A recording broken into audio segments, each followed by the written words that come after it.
Hi and welcome to the video recording of the third day of the Scientific Python workshop. Today we will continue on the Scikit-Learn section, going deep into machine learning in Python. Afterwards, we will also briefly start with TensorFlow. If you haven't watched the first day and the second day, then you will find links to the video recordings down in the video description. Now, I will hope you enjoy this workshop. Then let's go over this and quickly recap what we did yesterday and then have an outlook of what we're going to do today. The first day was on basics in Python and especially also on NumPy.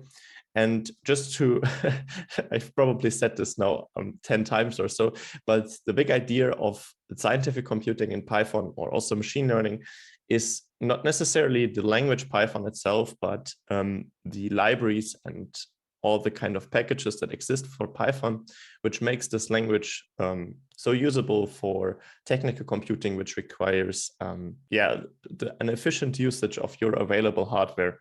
And you couldn't do it with Python, at least not that effectively. And therefore, we introduced, for instance, NumPy, which allows us to use, let's say, concepts that are closer to lower level languages, but with the convenience of Python.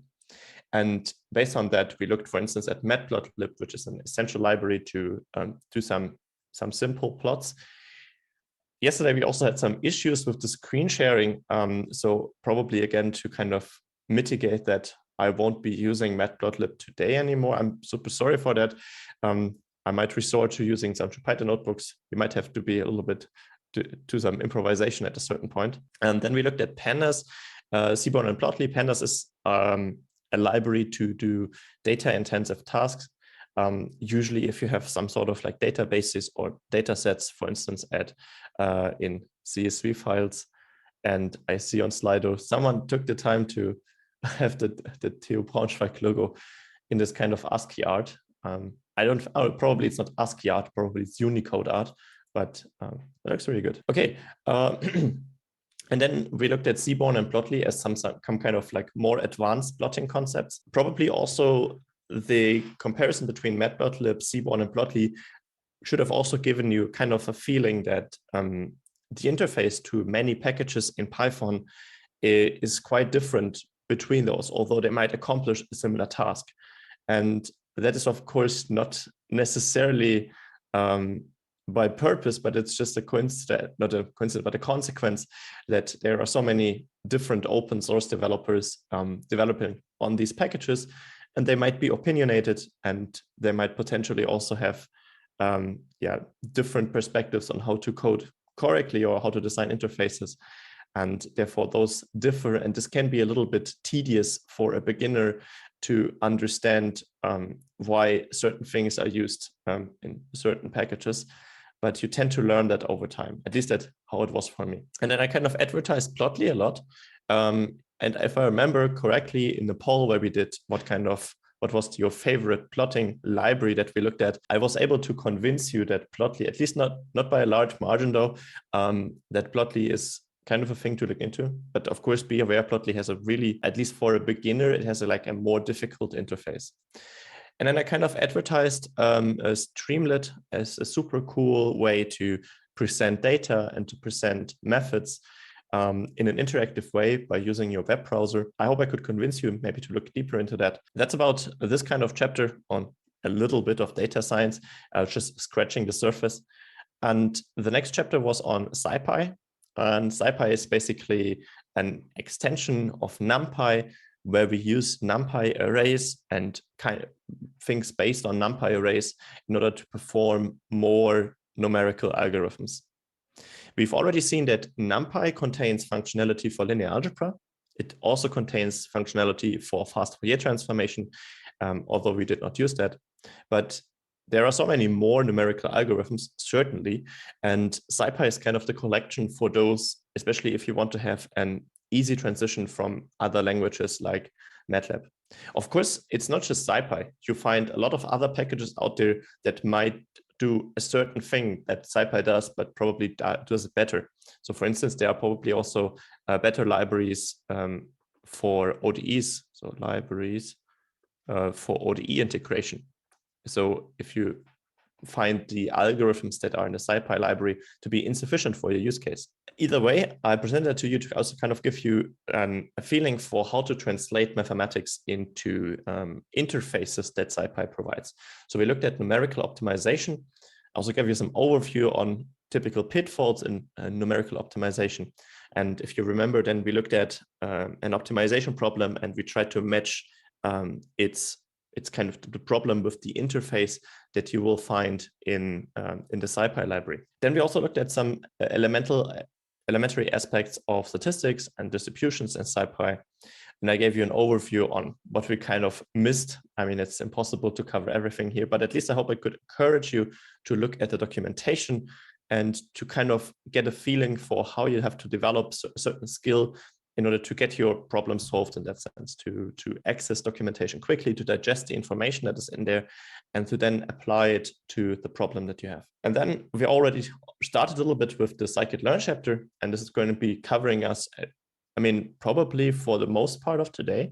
I will try to go over the more basic examples of Scikit-Learn, and afterwards we're going to have a poll on whether you want to continue and go deeper, or if there is another topic that you want to have covered, not another topic, but if you want to maybe go back to a certain topic and discuss that in a little bit more detail. But if you decide for going further, then we will do more of the rest of the more advanced Scikit-Learn stuff. And then we also take a look at TensorFlow Keras to also be aware of how deep learning works in Python. Let's go down to, I think it's about page 100. No, it is not. Well, it's way beyond that. Let me see, maybe it's 140. Oh yes, that kind of puts us into the right direction. So we started with Scikit-Learn, and then I kind of gave you my super rough definition of what is machine learning. And I view machine learning as the combination of data, statistics and probability theory, and optimization. The idea, or like basically where statistics and probability theory arises within machine learning, that kind of depends on how deep you want to go into machine learning. We will rarely see that over the next sections, but in case you want to dive deeper, you probably have to encounter that at a certain point. Although what we will see is optimization. So again, machine learning in that sense is the idea of optimizing certain adjustable values to a parameterized model. So in other words, we had looked at the example of this, I mean, this really rough example of a factory which is taking some input X and doing some output Y. And in there are certain parameters, and usually these parameters are called theta. And these thetas are, for instance, if you have like a literal factory, could, for instance, be the temperature of certain reactors, or this could be the speed of certain conveyor belts. And you then have some kind of metric which defines how good your factory is, which says, oh, well, the factory is, let's say, it's producing a large revenue in that sense. And your goal is then to kind of optimize that. In the case of revenue, it would be to maximize it, but usually we are interested in minimization problems. And then we refer to costs, since we want to have as little costs as possible. And this is also a crucial aspect, because this could have been confusing yesterday with the SciPy chapter, that the optimization aspect in machine learning is not over the input. So we don't want to find, let's say, if you have some certain raw materials that go into the into your factory and then produce something, you don't want to find the best raw materials. So it's the best parameters in that the factory is that factory consists of.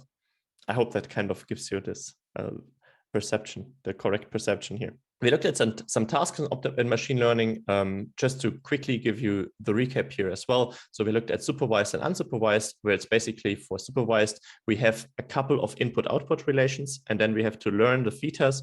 And for unsupervised, we don't have an output. We only have the inputs, and then we have to make sense of the inputs.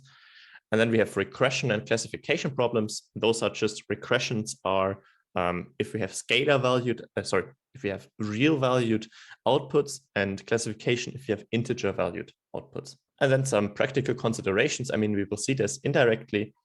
And then I polled you whether you've used machine learning before, and I think the majority of you voted yes. It's really good. So I hope I can still, I mean, probably you haven't used it with Scikit-Learn before, so then I can still give you some insights on that. And I kind of advertised the great documentation of Scikit-Learn.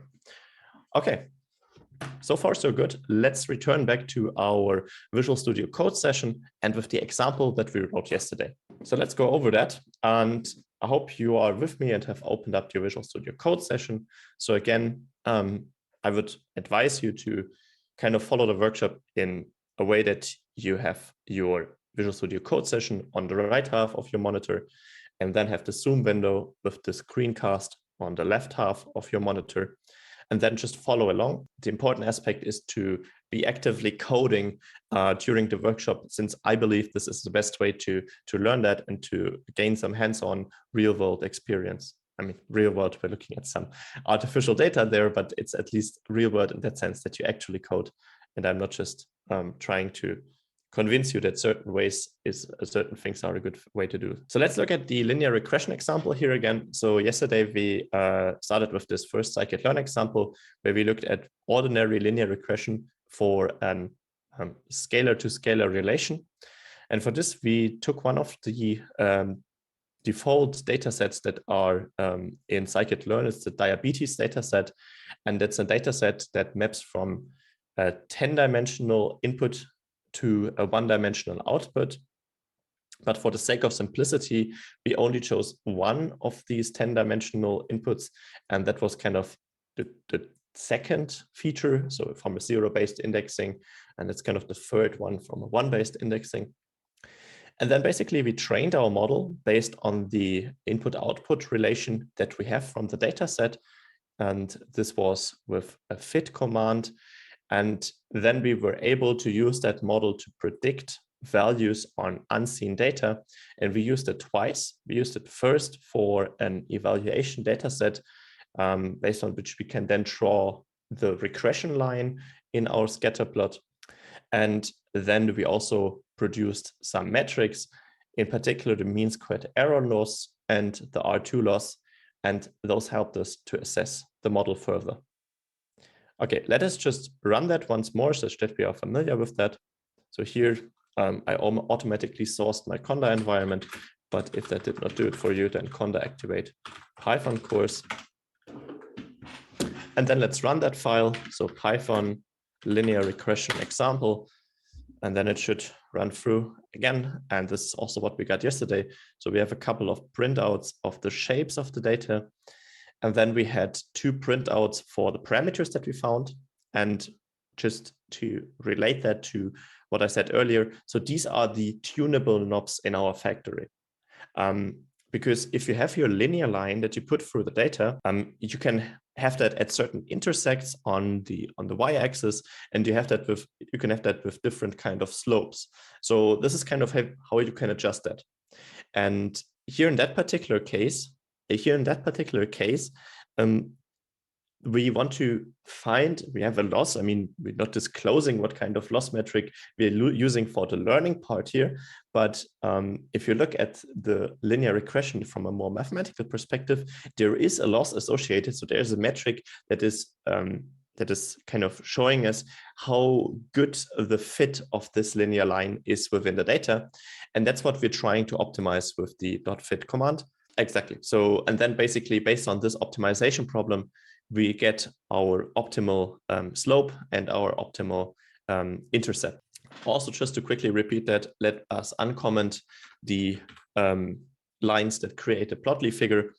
Maybe you have used Matplotlib. Since you might have preferred that, I had to resort to Plotly here because otherwise it unfortunately did not work.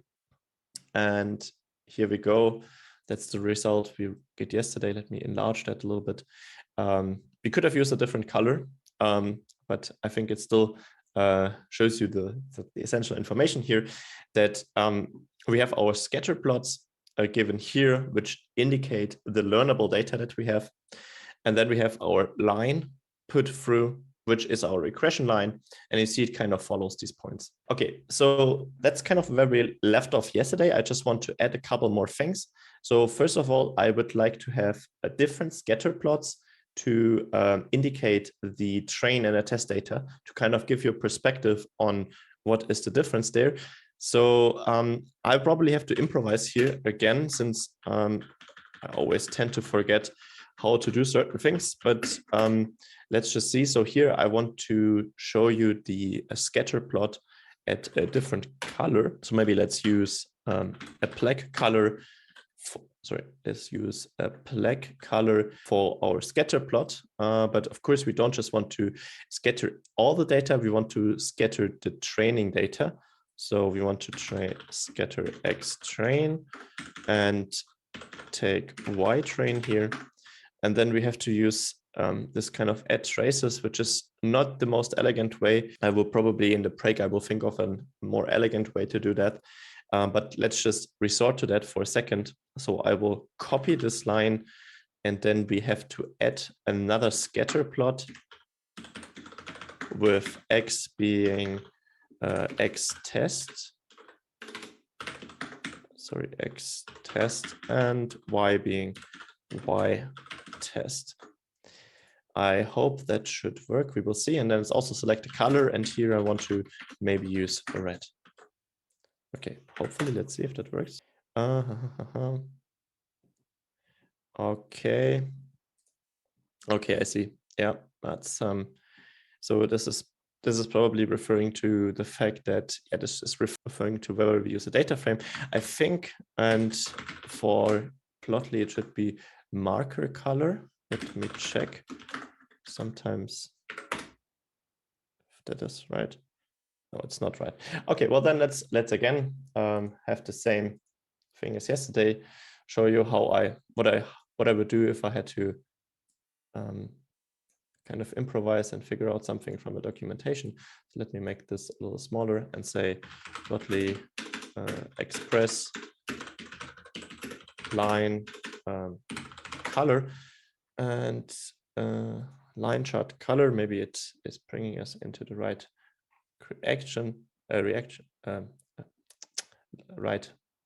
direction. Of course it is. Okay, it says it's line color, obviously. Well, let's see if that helps. So let's change from marker color to line color and see if that fixes our issue. Yeah, of course we shouldn't be using a line, but we're having a scatter plot, obviously. Let's see. I'm using kind of this. Can you make it a little larger, because I thought otherwise you would be seeing that here. Let's see how they do that here. So they use kind of this update traces. I would rather like to avoid that. Maybe we can have that differently though. Well, then it could make sense to change to the graph objects interface. So apparently Plotly does not. I mean, probably there is a way. I just cannot think of it right now. So maybe then let's change to the graph objects interface.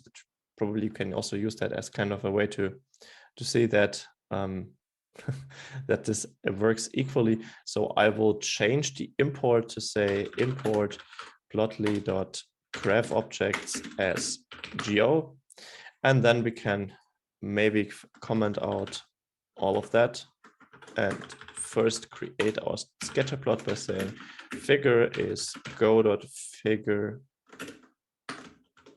Quickly save that. And then go.scatter and have our X being our our X train, and our Y being Y train. And I hope that works. Let's see. First, of course, we also need our figure.show. Of course, that's kind of that's a little confusing with Plotly, that because whenever you scatterplot, it has kind of this mode, different modes, because scatterplot is what they use it for both line plots and scatter plots itself. So let's change that by, I think it's called by using mode equals markers And then we just get the scatter plot as we would expect it. I hope, let's see. Oh yeah, okay, that works. Amazing. So then we will resort to the graph objects interface. Probably you can also get that work with the PX, with the plot.express interface, but let's stick with that for a second. Quickly check if there's a question. There's none. Okay. So let's change that color now to the to black. So let's go with, after the mode, let's change the this one to marker color being black. And I hope that works. Let me check. Okay, amazing. Now we have black scatter plot. That is great. So then we can add more plots to this. And I have to see, probably, I'm always confusing how to do that with Plotly. It's a little bit of an improvisation here. I hope you don't mind. Maybe it can also be interesting to see how I would kind of try to get things done if I if I had to do them like in a similar situation. So maybe we can use a list here and say go figure on a list of certain traces. So a trace in Plotly is kind of the collection of certain plots, not subplots, but certain aspects that are within the same plot, you could say. So we want to have multiple scatter plots and a line plot. So let's see if that kind of resolves our issue if we have another scatter plot. So go scatter with x being x test, so x test, y being y test, and mode being markers. Let's not choose the color right now. And again, I have this trailing comma. Then let's try to execute that. Okay, well, yeah. Whew. Lucky me. We're getting now 2 traces. Amazing. So basically what, I hope it's visible in the screencast. So we now have a scatter plot with basically 2 traces inside of them. You also see this to the right. You can also deactivate traces. And why I'm doing that is kind of to distinguish between the train and the test data set. So in that case, we just have a subset of our data points. So the red points, which are considered our test set. So this test set is not used for training our linear regression. And we will later on then use it in order to evaluate this, because we know it was part of the data set. So it must be some sort of a ground truth. And in that case, we just want to test how well our model generalizes. Okay. So maybe let's change the marker color is actually quite beautiful, but let's just make it more verbose and say marker color equals red. And then let's have another scatter plot. And that's a little bit of the confusing part, since as said, Plotly is using scatter for both line plots and things that I would call a scatter plot. And here, of course, we need our x eval. So basically now I want to draw the line in there and say y equals y eval and mode equals lines, I think. Line, probably. Let's check. And let's run that. Of course, I want to have my trailing comma. Let's run it. And of course, it has to be lines, as always.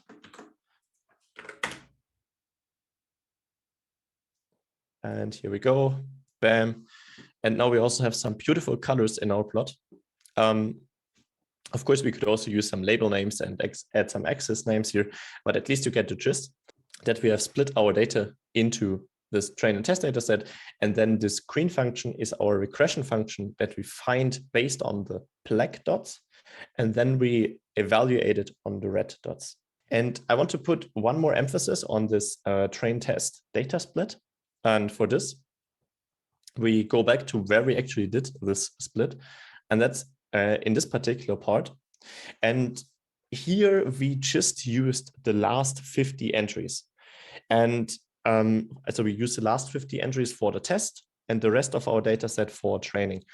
And I mean, in our particular scenario, that kind of works. But in general, if you, for instance, have a data set which is ordered, So if our scatter dots weren't like randomly, so basically there would be an inherent order in our data set, then using the last 50 points would refer maybe to these last 50 dots here.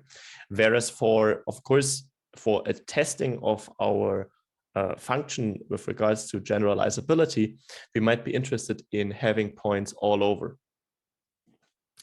And lucky for us, there's a functionality in Scikit-Learn. And let's see if we can find it by just Googling for it. And let's say sklearn, so shortcut for Scikit-Learn. And then let's use, it's called train test split. And then we already see, here's the documentation, sklearn.model-selection.train test split.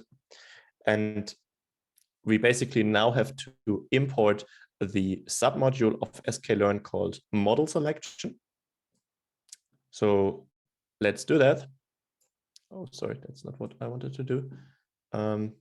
And here we have another import, let's say model selection.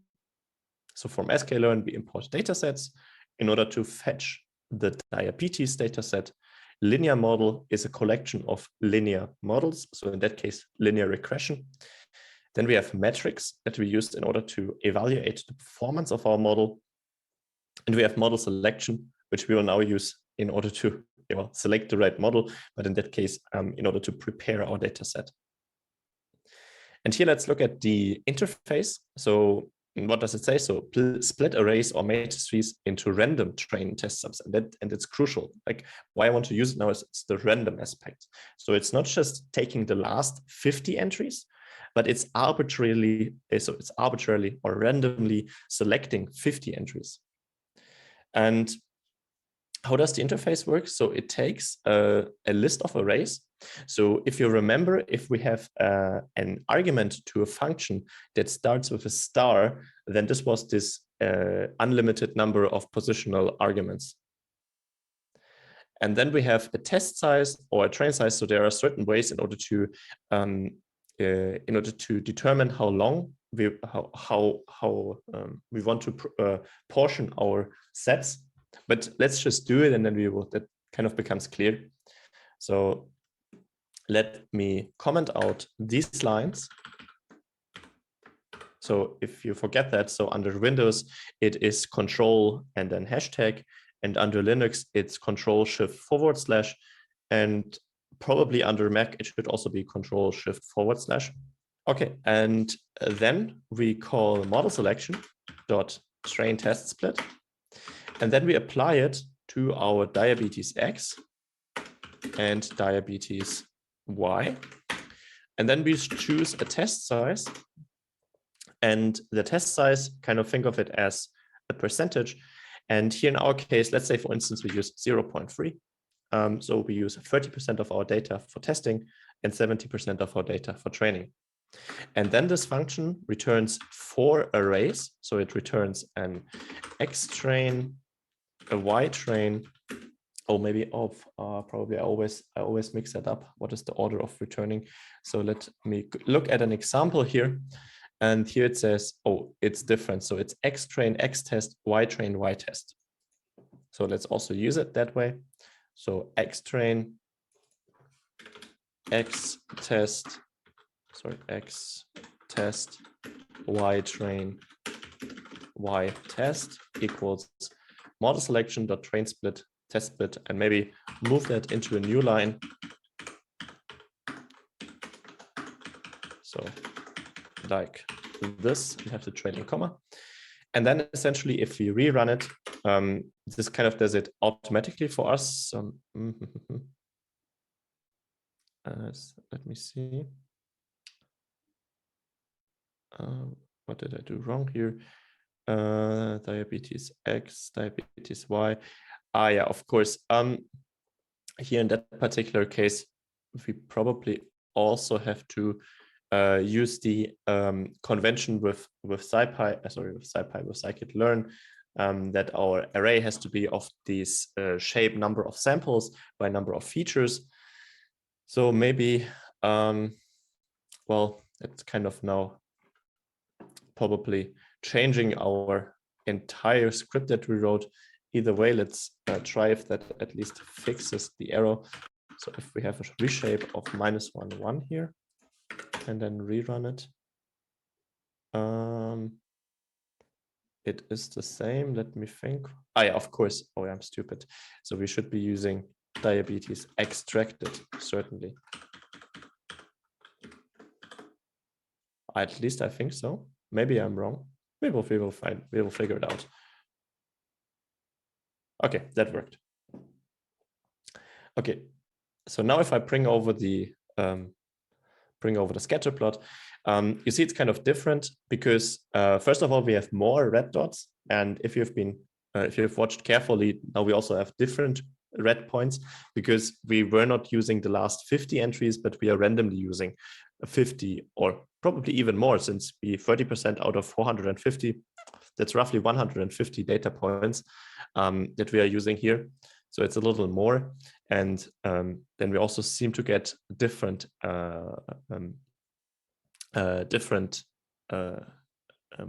assessing metrics for our model. And we also see that we get different parameters. So we find different parameters to our machine learning optimization. In the meantime, I'll just quickly repeat that. So recap here. We basically loaded the dataset from these datasets utilities. So there are a couple of standard datasets which are usually used for making an understanding of how certain machine learning models work. So this diabetes dataset is probably not the first one you would be using, but I thought it's a nice one for trying out our linear regression here. And this data set is always returned the same. So every time we re-execute the function, we get the same data set. And also the order of the samples has not changed. However, every time we re-execute this train test split, we get a differently split data set, of course, because there is some randomness involved in here. Oh, yes. So there's a question on Slido. Could you show the plotting code again? Absolutely. This was also probably a little bit quick. Maybe also let me make that smaller so we can see both at the same time. So basically, what we had to do, I mean, I'm also a little bit improvising on that. So I'm just trying to give you my thoughts, and probably this should also be helpful in that sense. We had to change the interface here because I wanted to have multiple scatter plots within one plot, but with different colors of each of the scatter plots. And it turned out that with using the Plotly Express interface, this was a little bit difficult to get right. So we resorted to the graph objects interface. And if you remember, we used the graph objects interface to do our three-dimensional plotting. And then basically the interface of the graph objects is that you create figures and then you populate that figures with certain different plots. And here we had a figure, and then we filled it with a list. And this list is, well, given by our square brackets and contains these 3 scatter plots. And it contains 3 scatter plots, although I would technically call only 2 of them true scatter plots. But it is also, again, just a convention that Plotly is following here. And we have 2 scatter plots with our train and test data. And we plotted them as a scatter plot. That's why we used mode markers and set the marker color to 2 different colors, obviously, in order to distinguish between the 2 sets. And then we also put in a regression line for the linear regression that we found. So key part is here that we use the square brackets. And don't worry if you want to follow along again and maybe have made some typing errors. This code is also in the GitHub repository, probably a little bit different and probably using Matplotlib, but you should at least get the gist also by looking at that. Okay, great. Then I would end this first example. Don't worry, we haven't talked too much about error metrics yet. We will come to that in a little bit later.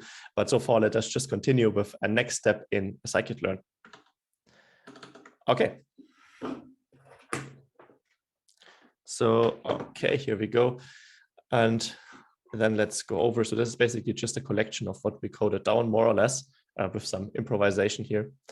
And next up, I would like to poll you on something. So I will show you. This is going to be the next thing we will be looking at.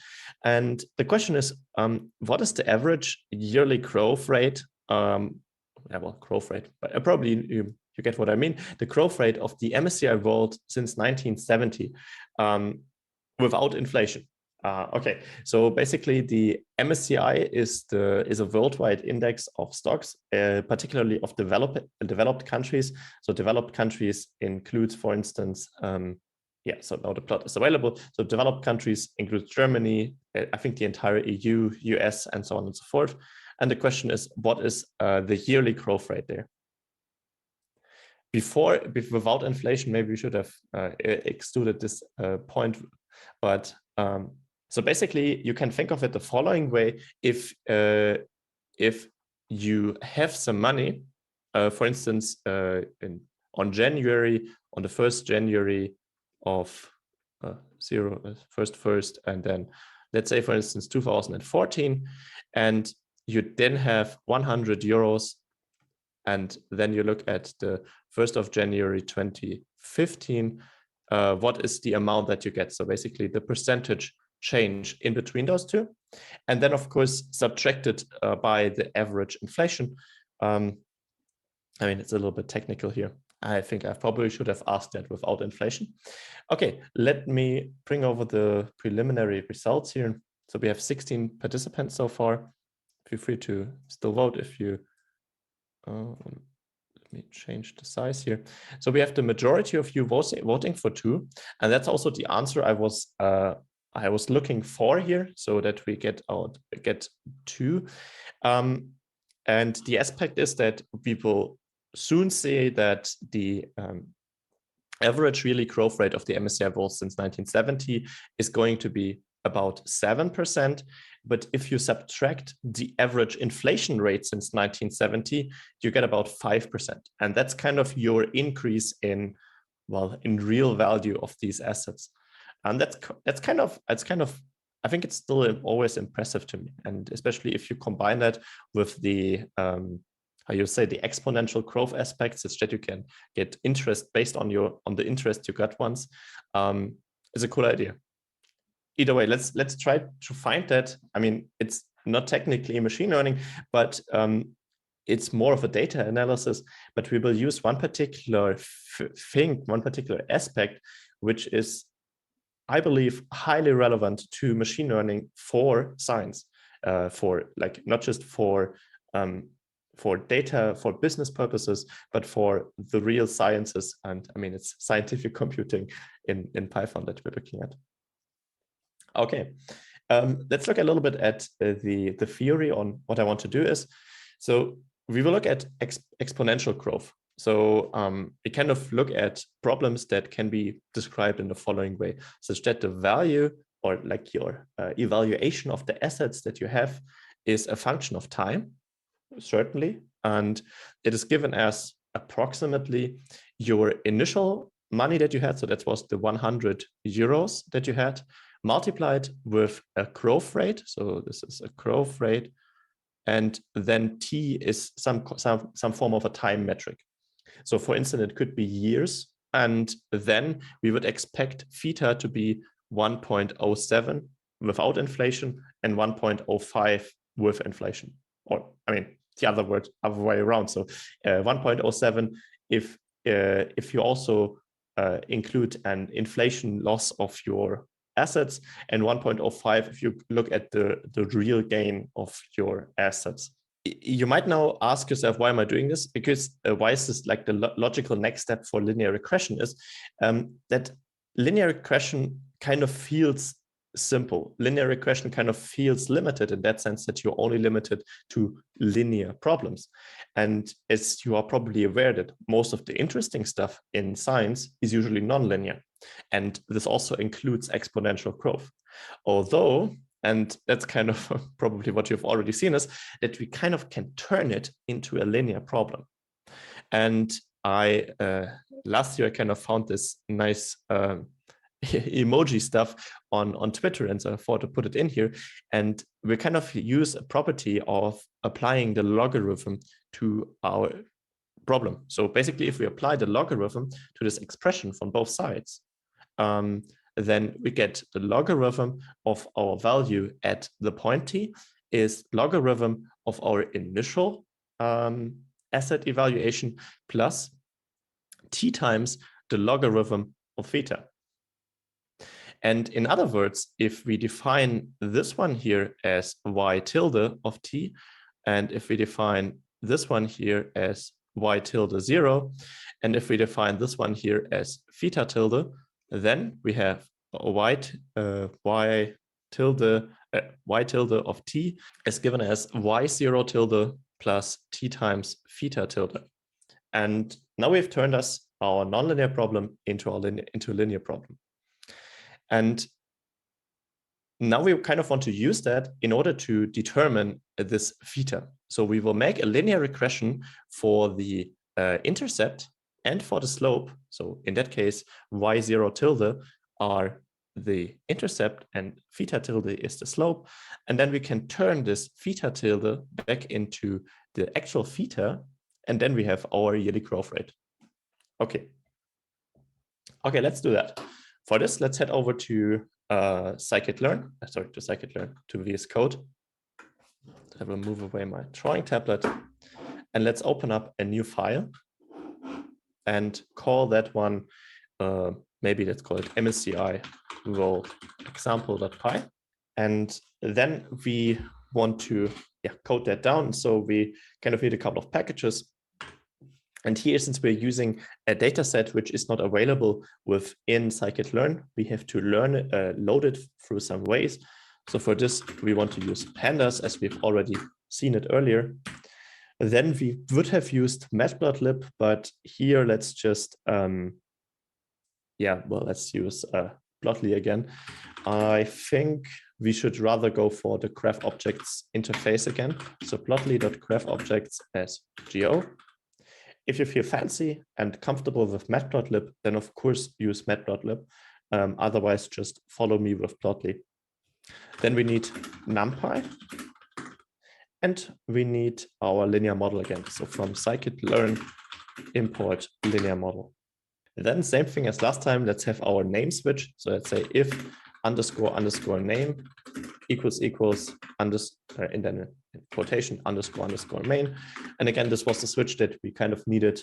I mean, it's not that we technically need it here, but it's just something, a good practice when you write a script such that you can then be sure that whenever you want to import certain aspects of this file in another file, that the imports work as you would expect them to.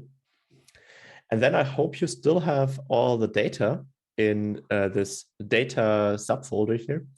And now we are looking at the MSCI World monthly data set. So let's read that in, and also let's call it MSCI World monthly and say pd.readcsv, and then data MSCI World monthly.csv. And then let's just print it really quick. Let's see how it looks like. MSCI World monthly, or let's see how it reads it in. And then we can bring up our terminal and execute the file Python MSCI World example.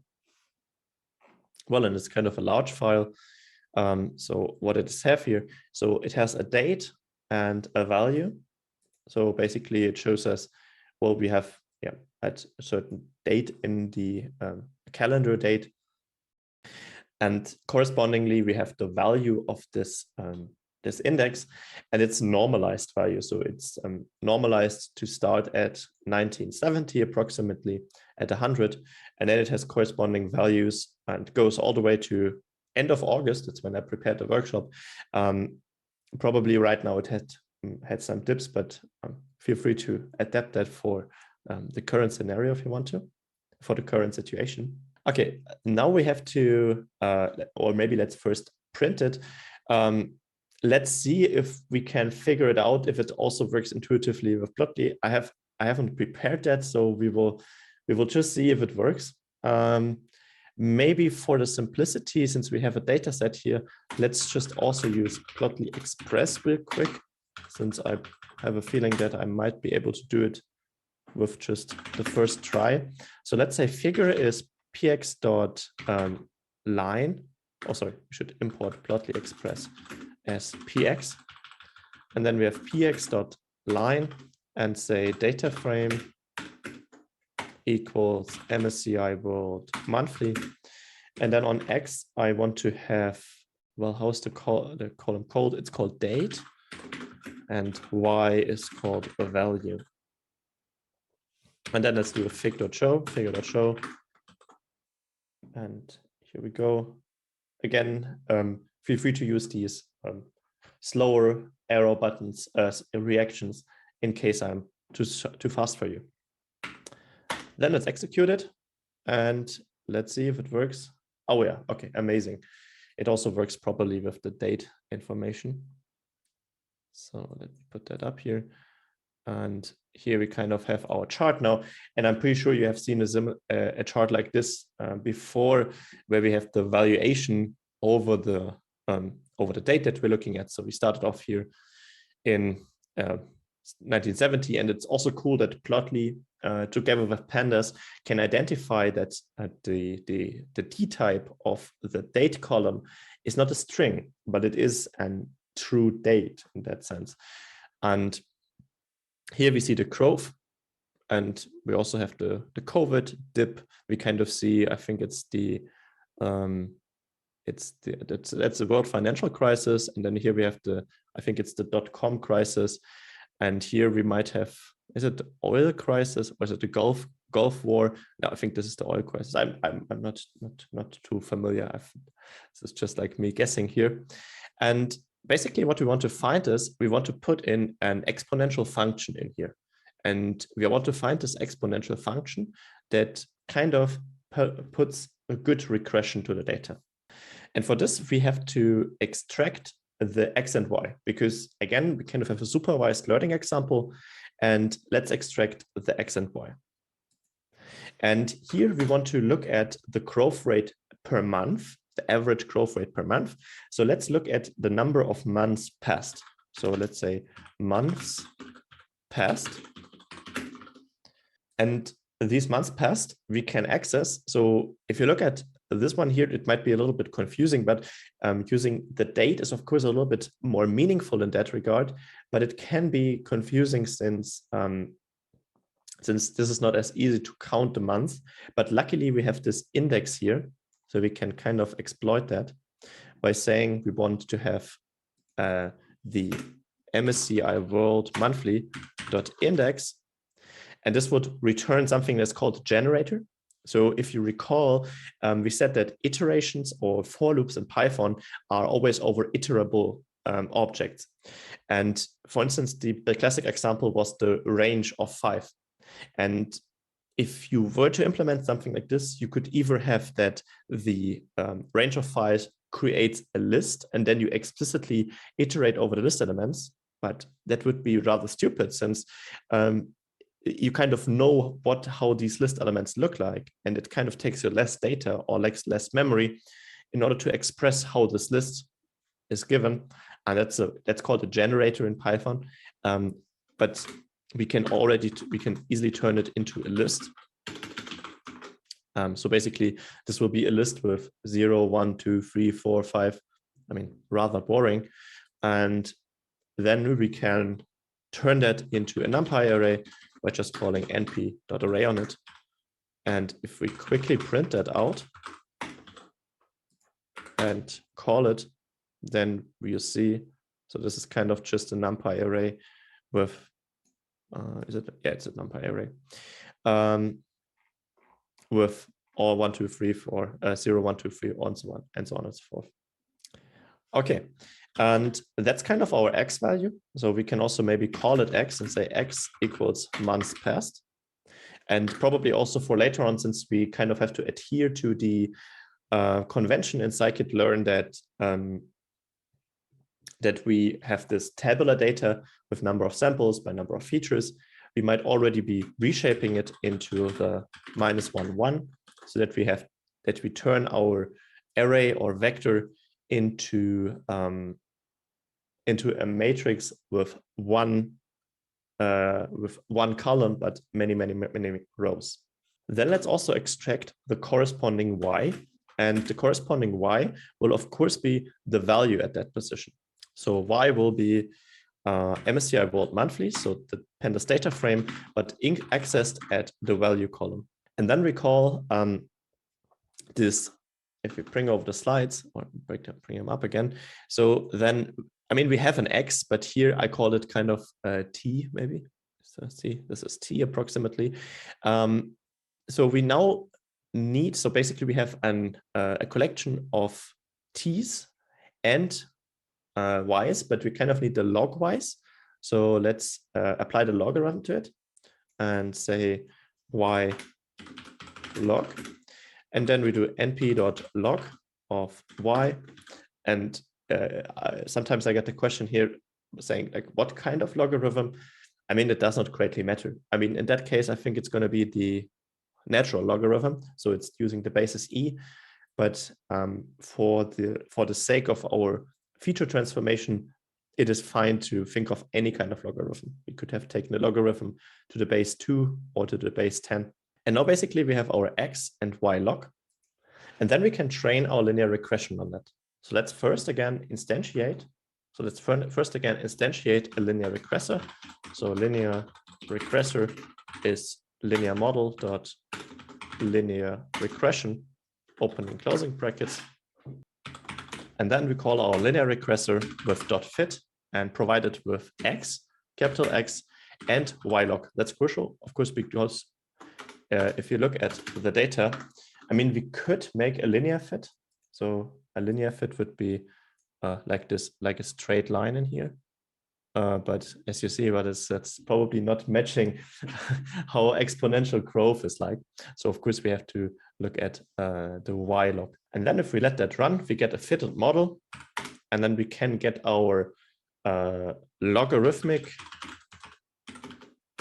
monthly growth rate maybe. And that's going to be linear regressor dot coefficient and then 0. If you remember, .coef stands for the coefficients. So this is basically the slope that our linear regression finds. And the underscore at the end was indicating that this is the trained and the fitted parameter. And then we index it at position 0, since it is an array and we want to, well, get, I mean, it will be an array with only one value. So we extract this one value that is in there. And then, of course, we're not interested in the in the logarithmic monthly growth rate, but in the monthly growth rate. So we do np.exponential. So this is kind of the inverse function to logarithm, and apply it to the logarithmic monthly growth rate. And then we're also not interested in the monthly growth rate, but in the yearly growth rate. So we do a yearly growth rate. And this is going to be the monthly growth rate raised to the power of 12, because a year consists of 12 months, and we have to kind of consider for the accumulation of for interest of interest. So we raise it to the power of 12. So there's a question on Slido, good question, saying, why don't we need to apply reshape to y as well? I can see that point, because technically we could also have multiple targets. So let me maybe bring over the slides and show this to you maybe a little bit graphically. I'll make that smaller. So here's some space so I can draw that down. Where's my pen? Here it is. So yeah, that works. So basically, if we only have an array that is of, if we only have like one feature and let's say 100 samples, and we want to map that to something which has one target. So this is one feature, one target. So this is usually some naming convention to say that the dimensions of the input are called feature dimensions, and the dimensions of the output are called target dimension. So what we are targeting for. And of course, it would be reasonable to also have that in the matrix shape. But The reason I think Scikit-Learn decided to have it in that particular convention, that the input has to be a matrix and the output can be a matrix. So this is crucial. So the input has to be a matrix, even if it only has one feature, and the output can be a matrix, but it doesn't have to. It can also just be a vector if it only has one target. If you have multiple targets, then you could have also a matrix there. And the reason Scikit-Learn decided to do that is because many algorithms don't have native support for multi-target regression. Okay, that sounds complicated, but what does that mean? It essentially means that some algorithms can only predict one variable at a time. Or no, I mean, not one variable, but one dimension at a time. Of course, it can predict 100 in parallel or in batch, but it can only predict for one particular dimension. And a classical example of something like that, good point, let me think. I think probably, I hope I'm not mistaken, but it's a support vector machine should be limited. I also seen some symbolic regression algorithms that can't do that. Although sometimes the algorithms could do that on a mathematical level, but just can't do that on the implementation level. So it's not necessarily that it's mathematically constrained that they couldn't do more, but it's rather that people opted to implement it, that it always predicts a scalar value. And Scikit-Learn also provides you with functionality in order to build so-called multi-target regressors, which predict multiple dimensions at the same time. But basically, then you have to think of independent models so that you kind of have, oh, maybe if I have another color, let me see. How about blue?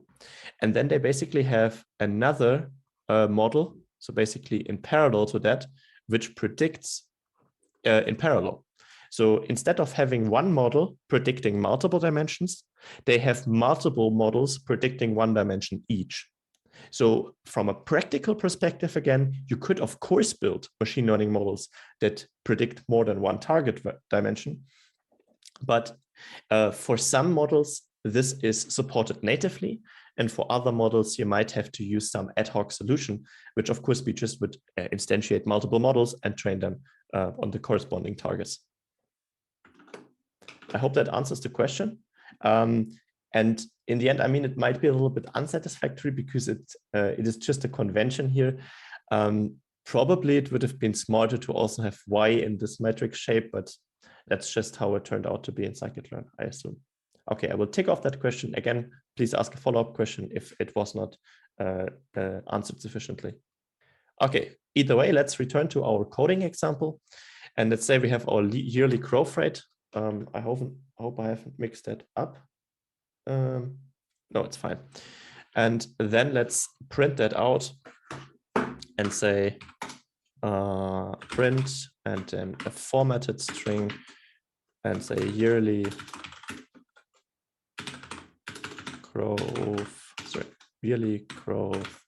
rate is going to be the yearly growth rate and then 1.4f for the format specifier. Yeah, that should work. Let's see. Maybe let's comment out the plot for a second so it doesn't open.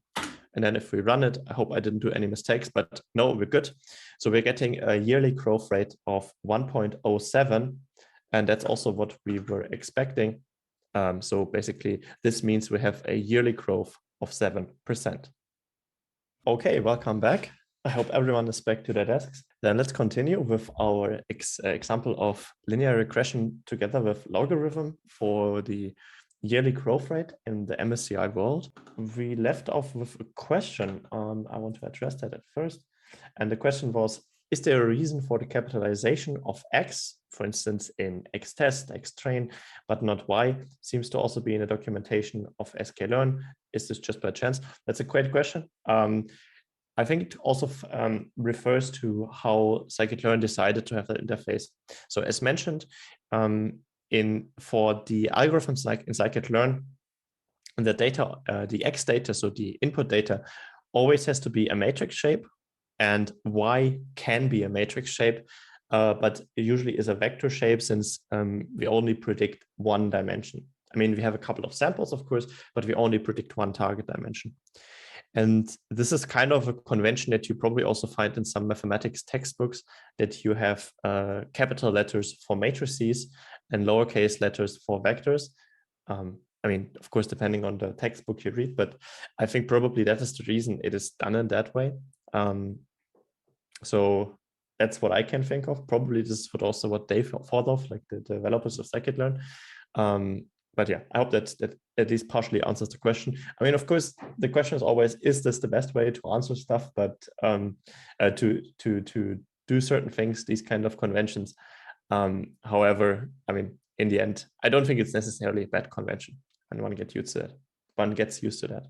Okay, let's. So just to quickly recap what we did. So we had a linear regression, but we made we first performed the logarithm on our y or corresponding target data, and by this we were able to do a linear regression despite our original model not being linear. I mean, it was an exponential growth, which definitely is not linear, and this can also be made a little bit more eminent when we uncomment our figure again, and then I hope I know that by heart that we can change the scale, so y log equals true, and by this we kind of create a plot in which the y-axis is scaled logarithmically. So if we execute that, then we should get a new plot theoretically. Let me check. We did not. What did I do incorrectly? Let me see. Maybe I have to do it again. Of course, I have to save it. Yeah, how smart of me. Let's do that and see y log equals true. Got an unexpected argument. Let me check. Oh yes, it's of course log y. Certainly. Then let's run it again.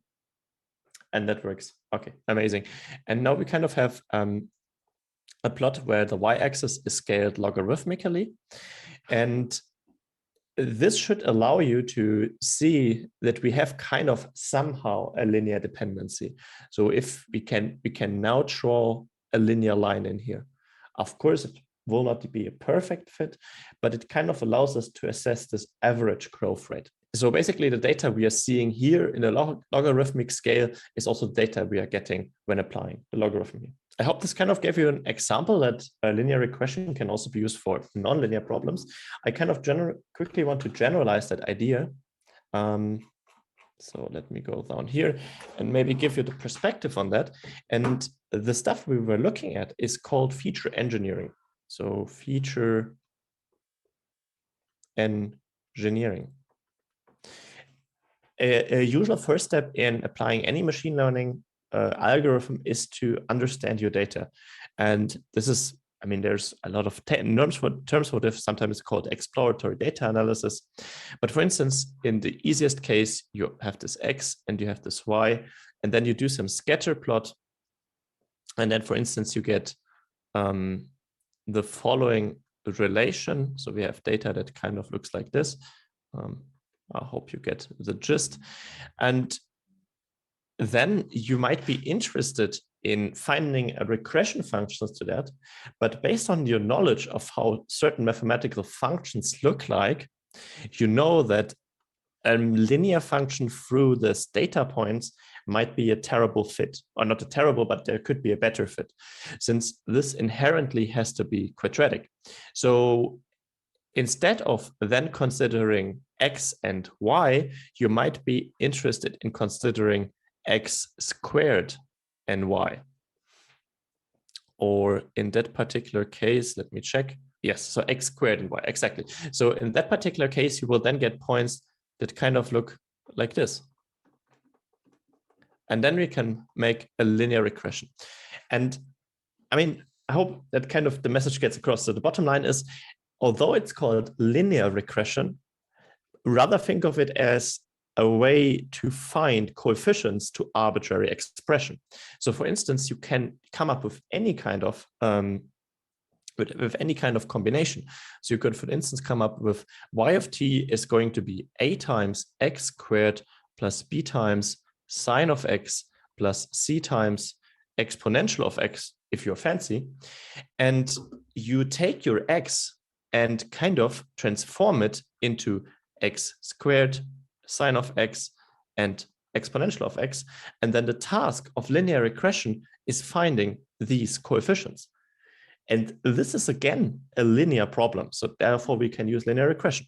And might have not become that obvious quite yet, but linear regression is extremely powerful, fast, and interpretable technique. And the reason why I say this is in particular relevant for science is because often you know relations. And this is, I hope I get that right. So for instance, if you want to make a linear fit of the force against a car. So let me show the scenario. So you have a car, and then there is wind coming in, and then this car is experiencing. So this car is moving in this direction, and then the car is experiencing a force in the opposite direction, so alongside the direction of the wind, basically. And this is the drag force. So this will be the drag force. And then you have the velocity, or the relative velocity between wind and car. And you now have data with f and v. And if you were to plot that data, you would not see a linear dependency, because based on the physics, we know, I hope I didn't get that wrong, but at least the gist is important, that the dependency is f is proportional to v squared. So based on the physics, we know that the force must be proportional to the velocity squared. And that is kind of a knowledge that we have, right? And we can use that knowledge. So we kind of know it based on the physical hypotheses that we use, that the force, or the drag force against the car, is proportional to its velocity, but squared. So it's a nonlinear dependency. And this can then help us to find clever regression laws. I mean, in the end, of course, the question is, where does machine learning start? Where does machine learning, where does machine learning start? I mean, this could also be just called clever data analysis. But in the end, the essential aspect is this feature engineering. So you might have your original features, force, so target force, and feature velocity. However, you are interested, however, you know that there is no linear dependency between f and v, but there is a linear dependency between f and v squared. And this can be exploited, and then you can make usage of linear regression. I hope that gave you a little bit of a direction, like as a sort of like an input on how you could use these techniques for your particular application. Let's look at another point that is equally relevant to machine learning than like this maybe clever feature engineering and knowing your data and so on and so forth. And that's called regularization. I probably already have the solution here, but let's just first talk about it briefly. And the point here is that I told you that machine learning, at least in the interpretation or the definition I would choose, is optimizing the parameters of a parameterized model against some data. And in the best case, if you make a super extremely good optimization, you might end up with a model that works perfectly on the data it is trained upon, but works terribly on data it has not seen before. And I think I used the analogy yesterday as well. If you learn for an exam and you, for instance, learn only on the exercises, and those exercises might not represent what comes up in the exam, you might have overfitted yourself on the exercises. Or you can also think of it differently. For instance, if you learn a certain subject and you tend to learn just for the exam, then you might be good in the exam, but it is probably not as good for you to generalize your knowledge into unseen problems. For instance, if you then have to apply this knowledge. I mean, it's of course finding this real world analogy is a little bit hard, but I really like to think of it as this learning by heart aspect. So you can kind of learn your data by heart and try to overlearn your data and not get the gist out of it. So the essential aspect. And of course, it's kind of fuzzy. I mean, where do you draw the line? How do you determine whether a model is so-called overfitted? So it's too good. So it's too good on the data it's trained on, but it's too bad on the data it has not been trained on. And there's various ways, and probably there's also a lot of engineering and black magic involved. But I just want to show you a couple of aspects, and then we probably get a better understanding of what overfitting is and how it is prevented in some ways. Okay, long story short, let's just head over to Scikit-Learn, Scikit-Learn again, to VS Code. And let's create another file, and let's call it regularization example.py. And I will close the Explorer again and make this terminal a little smaller. And then we will import our packages again. So let's use NumPy, and then we will use Plotly again. So let's use the graph objects since that worked last time. And then we will use from Scikit-Learn import linear model. By the way, you probably see me sometimes using a different order in these imports. That's of course probably not the way you should be doing this. Sometimes you have the option to sort imports. So maybe let's do sort imports. And yeah, well, it did not sort at all. Probably, maybe it does not work at the moment. Maybe I have an issue on my machine, but there is like a sorting order and also some convention on what comes first. Also, not just based on the name, but also based on the relevance, not the relevance, but whether it is an external module or part of your repository. But I'm pretty sure you can maybe I can quickly give you the gist here. So it's usually done that you have the order of first, we have Python level packages, Python level packages. So this, for instance, include import OS, import sys, and then you usually make a line as a blank line, and then you have module level packages. So this would, for instance, be import NumPy SNP. And then in a third hierarchy level, you have local imports. So for instance, if you were to do from the other file that you have locally, so from linear regression example, I mean, I think you get the point. Import blah, blah, blah. But just to have that at least said once, but probably you'll find some references on this if you look on the repositories that other people created. Okay, let's have our name switch again. So if __ name __ equals, and then in quotation marks __ main __, then, well, let's first do nothing. So this pass is basically a way to define that the following scope should do nothing. And a clever thing that I like to do is to have a separate function. So for instance, let's have a function that is, let's say, for instance, test regularization. Might not be best naming scheme here, and then leave that empty. And then just by the main switch, we call this test regularization function.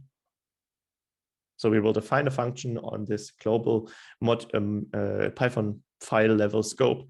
And then after the main switch, we call it this function. It's kind of like if you've ever coded anything in C or C++, this is the entry point to our execution, if you can think so. What do I want to do in the regularization? So I want to create some artificial data. So far we've looked at some training is the wrong word, but some example data directly loaded in from Scikit-Learn. Then we looked at some external data with the MSCI Vault, and now I want to look at some purely artificial data. And for this, let's take some X values, and here you will see me use lowercase. Since this is a vector, I hope I'm not too inconsistent with the naming. Either way, let's first assign it. So X shall be values selected numpy.random.uniform, and it should be between 0 and 10, and I want to draw 25 points. So this says choose uniformly randomly distributed values between 0 and 10 and give me 25 of those. Okay, and then let's have our corresponding y values, and these y values shall be a linear function. So in that particular case, I want to have y being 2.0, no, sorry, I want to have it as 3.0 times x. So this is just a linear function. And if we then create a scatter plot, so fig is go.figure, strange that I don't get the syntax highlighting here. Either way, go.scatter, and or maybe let's move it into the new line. So go.scatter on x being x, y being y, mode being markers, and well, that's fine so far. Okay, and then we can show this figure. So figure.show, and save the file, and that kind of shows us our artificial data. So let's have Python regularization example, and here you go. Well, this is so we have a uniform distribution in X, and we see correspondingly on Y we have this dependency as linear function, and here our linear function also goes through the origin, so at 0, 0. And of course, that's not particularly interesting since this is just a straight line. If you were to do a linear regression, this would be a rather stupid task since we can directly see that just by the I norm, how the linear regression should look like. So let's add some noise. I will move that over. And let's define some noise and say the noise shall be numpy.random.rand(n) for normally distributed values, and I want to have 25 of those, and I want to element-wise multiply them with 2.0 in order to increase the spread, so the standard deviation of our normal distribution. And then I can use that noise to element-wise add it to the y values to get some noisy y. So let's say y noisy is going to be y plus noise. And I mean, by now probably it's kind of obvious, but here again we have the broadcasting, so an element-wise operation. So it is we have 25 noise values, we have 25 y values, and here is basically adding them up element by element. And again, the gist is that we don't need the Python for loop, but resort to the functionality that is built into NumPy, which also works significantly faster. Okay, then let's create another scatter plot. So let's insert angular, so square brackets here, and then let's have another scatter plot. So scatter with x being x, sorry, x being x, y being y noisy, and the mode shall also be markers. And here I want to have first an color, maybe orange, and to have that one being blue. And of course, I think it was called marker color. So marker color, and there we go. Then let's re-execute the file and see that here. So maybe we should have also given that a name. So maybe let's also quickly do that. So I think it's called label. We will figure it out. No, it's not called label. It's called name. It's also not called name. How do we name that then? Ah, yeah. Well, we could try label. Maybe that works. Label is clean, and this should be label noisy. And let's see that if that works. No, it does not. It does not do label. Let me check how we do that. So that should also be a quick Google search away. Label traces plotly. Oh yeah, it's called name. Oh, well, sometimes it's obvious, but they tend to be a different interface based on the plotting library. So this should be name. Then re-execute that, and hopefully, yeah. So we now get a naming in our legend. Let me make that a little smaller. And here we have a clean data and a noisy data. And you see the clean data is fully on the line, whereas the noisy data has some noise around that. Okay, that's kind of artificial data we created. I mean, so far we haven't looked into regularization yet. So let's first do a naive linear regression here, as we've done it before. So let me move that over, and then let's do clean linear regressor. It's going to be a linear model dot linear regression. So we will have one linear regression that is based on the clean data, one linear regression that is based on the noisy data. So noisy linear regressor is going to be linear model dot linear regression. And then we fit them on their corresponding data. So clean linear regressor dot fit and x. And we have to reshape x again into reshape -1, 1. And then we have y. And then the noisy regressor, noisy linear regressor dot fit takes the x dot reshape -1, 1, and then y, noisy. Oh yes, I've now seen it in the chat. Thank you, Christian, with the name. So that was a good point. So we figured it out, so that's fine. Maybe I wouldn't have found it, so that's super nice of you. Okay, so now we trained our model on both the clean data and the noisy data. Maybe let's first let it quickly run if it throws any errors. No, that's fine. And this allows us now to maybe draw 2 regression lines in there to see how well they fit the data. So let me again create an X eval by using NP linspace from 0 to 10 with, I mean, unnecessarily 100 points. Of course, for a linear function, you only need like 2 points. And then we have Y eval clean by using the clean linear regressor that has been trained and predict on X eval. And of course, we have to reshape it into -1, 1. And then we have a Y eval noisy, which is going to be the noisy regressor dot predict on X eval into reshape -1, 1. So now we kind of have our model trained and we are predicting with it. So let's now add the regression line into our figure. So I will move it below what we have here. Oh, sorry, let's add this. And then let's add more scatter plots, but actual line plots in that sense. So have go.scatter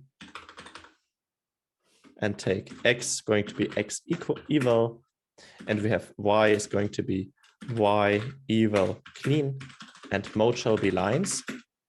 And let's have color, oh no, line color, of course.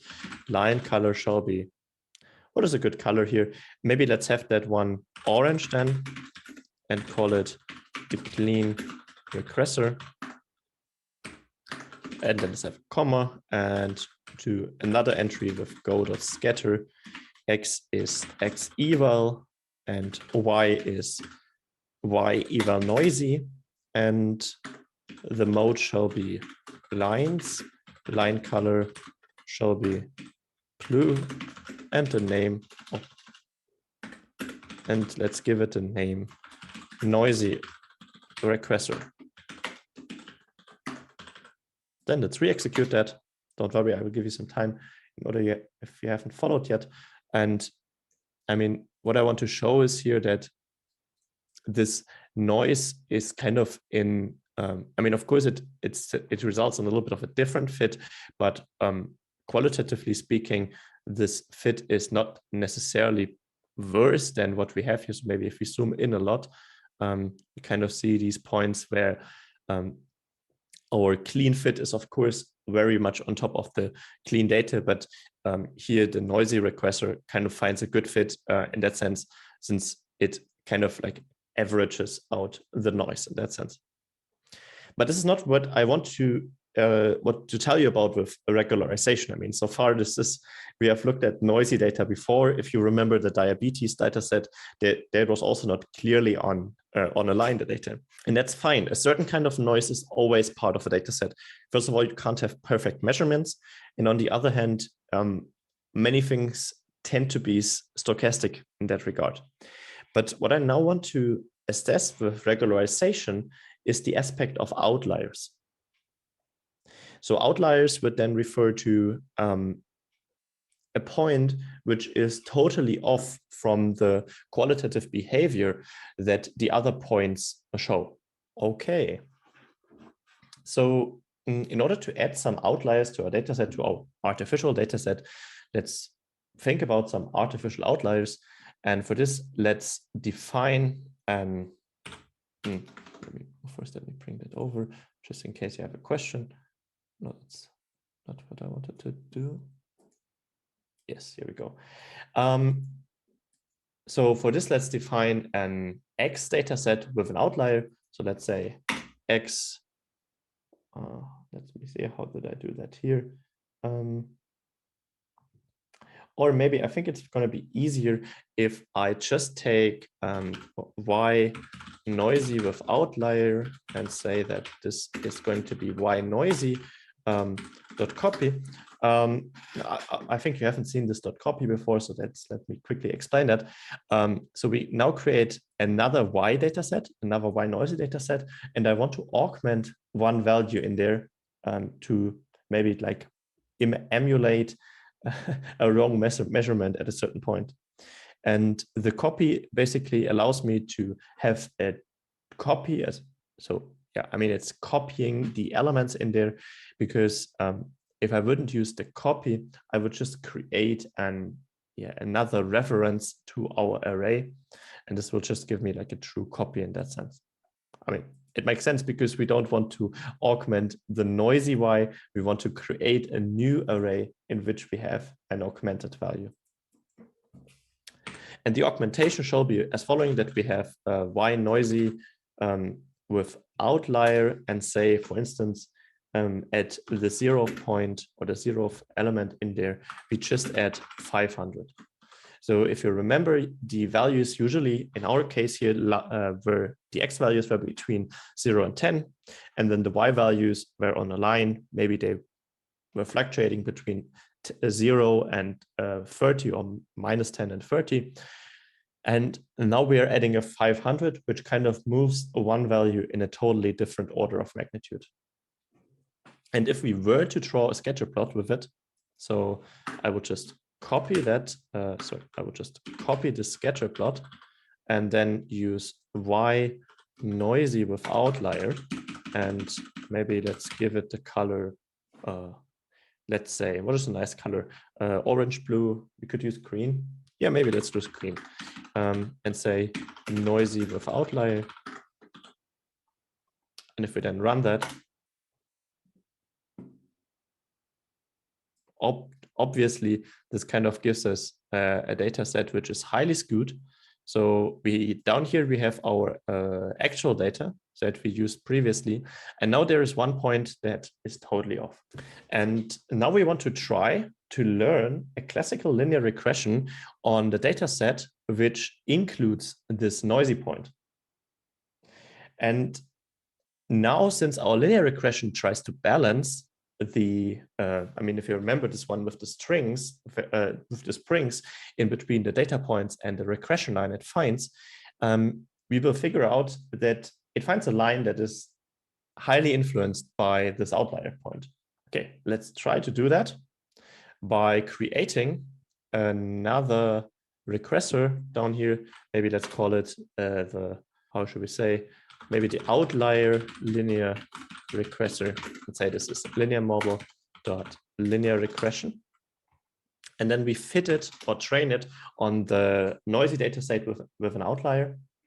So in that case, we will do outlier linear regressor dot fit. And then we have x dot reshape -1, and then the y is going to be the y noisy with outlier. And then, of course, we also want to have a regression line. So we let it predict on the x eval data set again. So y eval outlier is going to be outlier linear regressor dot predict on x eval dot reshape -1, 1. And then let's add the line plot for this. So we have x eval, and then we have y eval noisy with, no, this is wrong. So it should be y eval outlier. The line color should be green, and here we have the outlier regressor. So then let's run it. And here we get our regression, and we see, well, this is not going into the right direction. So first of all, we have our outlier regressor. Outlier. We have our outlier point, and we see it tries to find some sort of a balance in there, but it kind of highly skews that, because first of all, we get a line that is has a negative slope, and overall, I wouldn't say that is a good fit. And this is, of course, a trouble you can run into if you don't account for this outlier. And the linear regression model that we use here is totally without a regularization.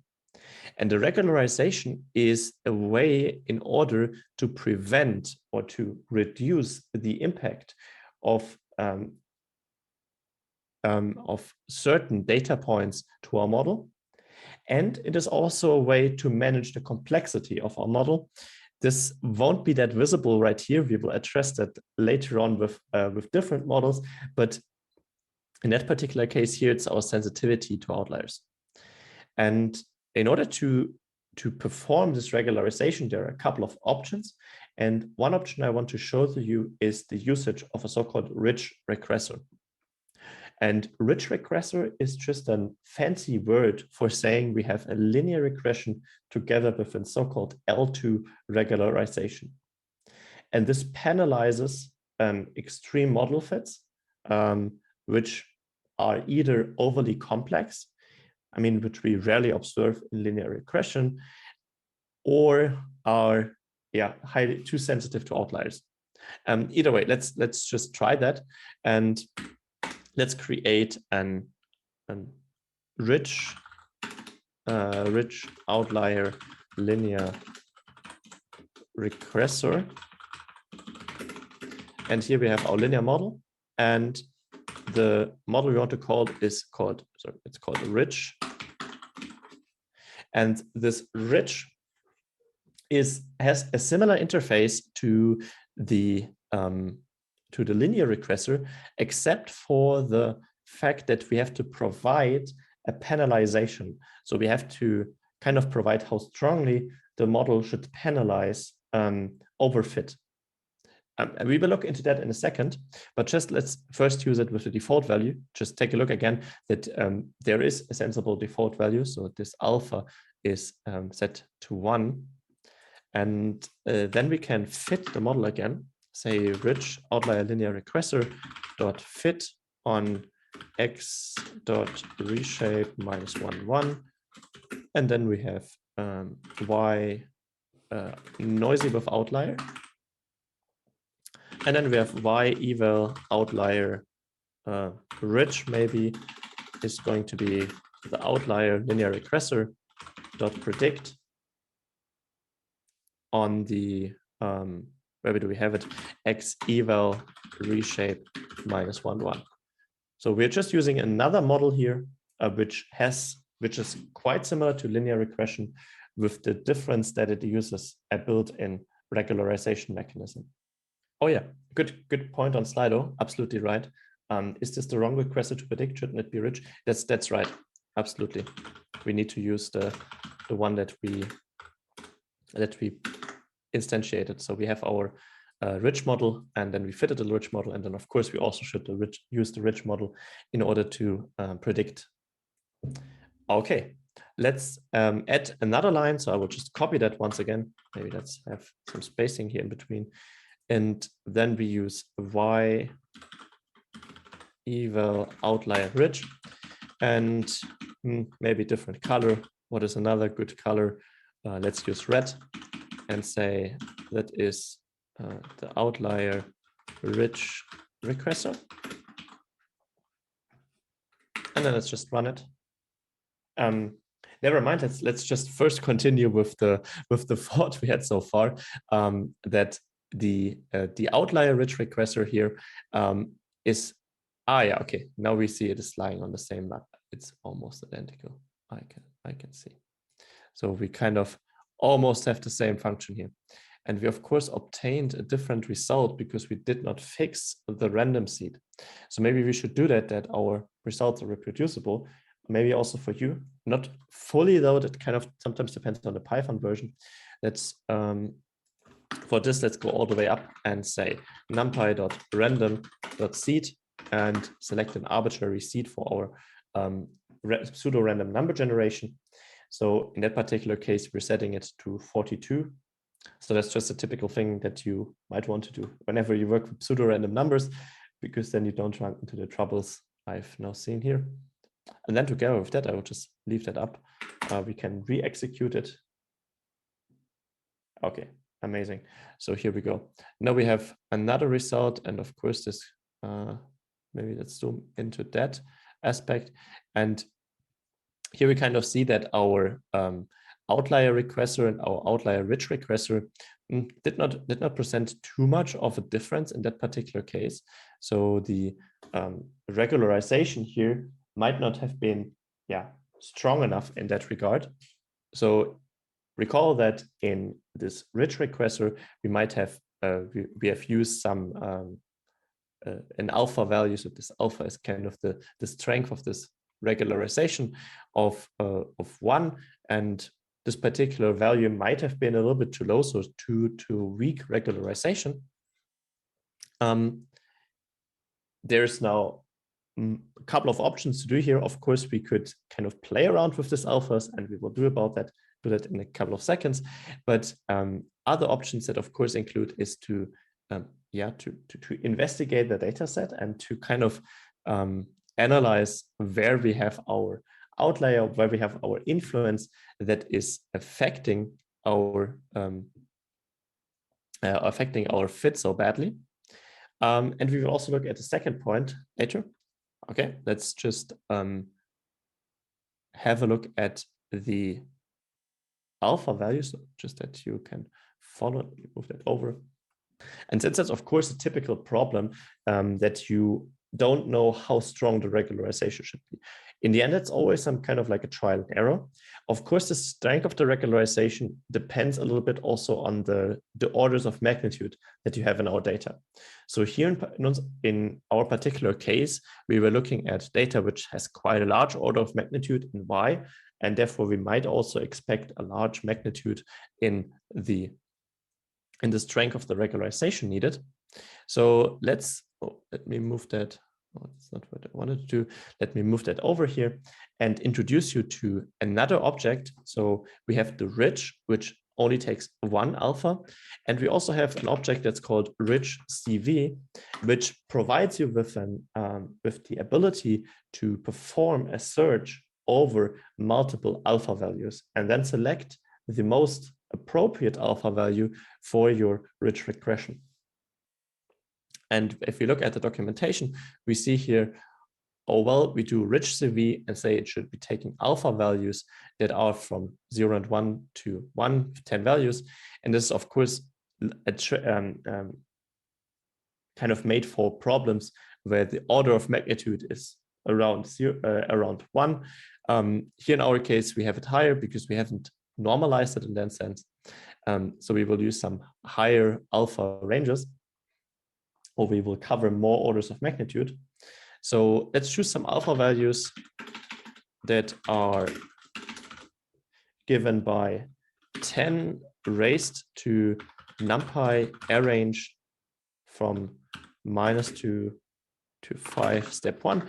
So basically what this does is we are selecting multiple orders of magnitude. So 10 to the -2 would be 0.01, and then we have 0.1, we have 1, we have 10, we have 100, we have 1,000, we have 10,000. And then we will also find that the model will try out all these different alpha values and uses a strategy which is called cross-validation.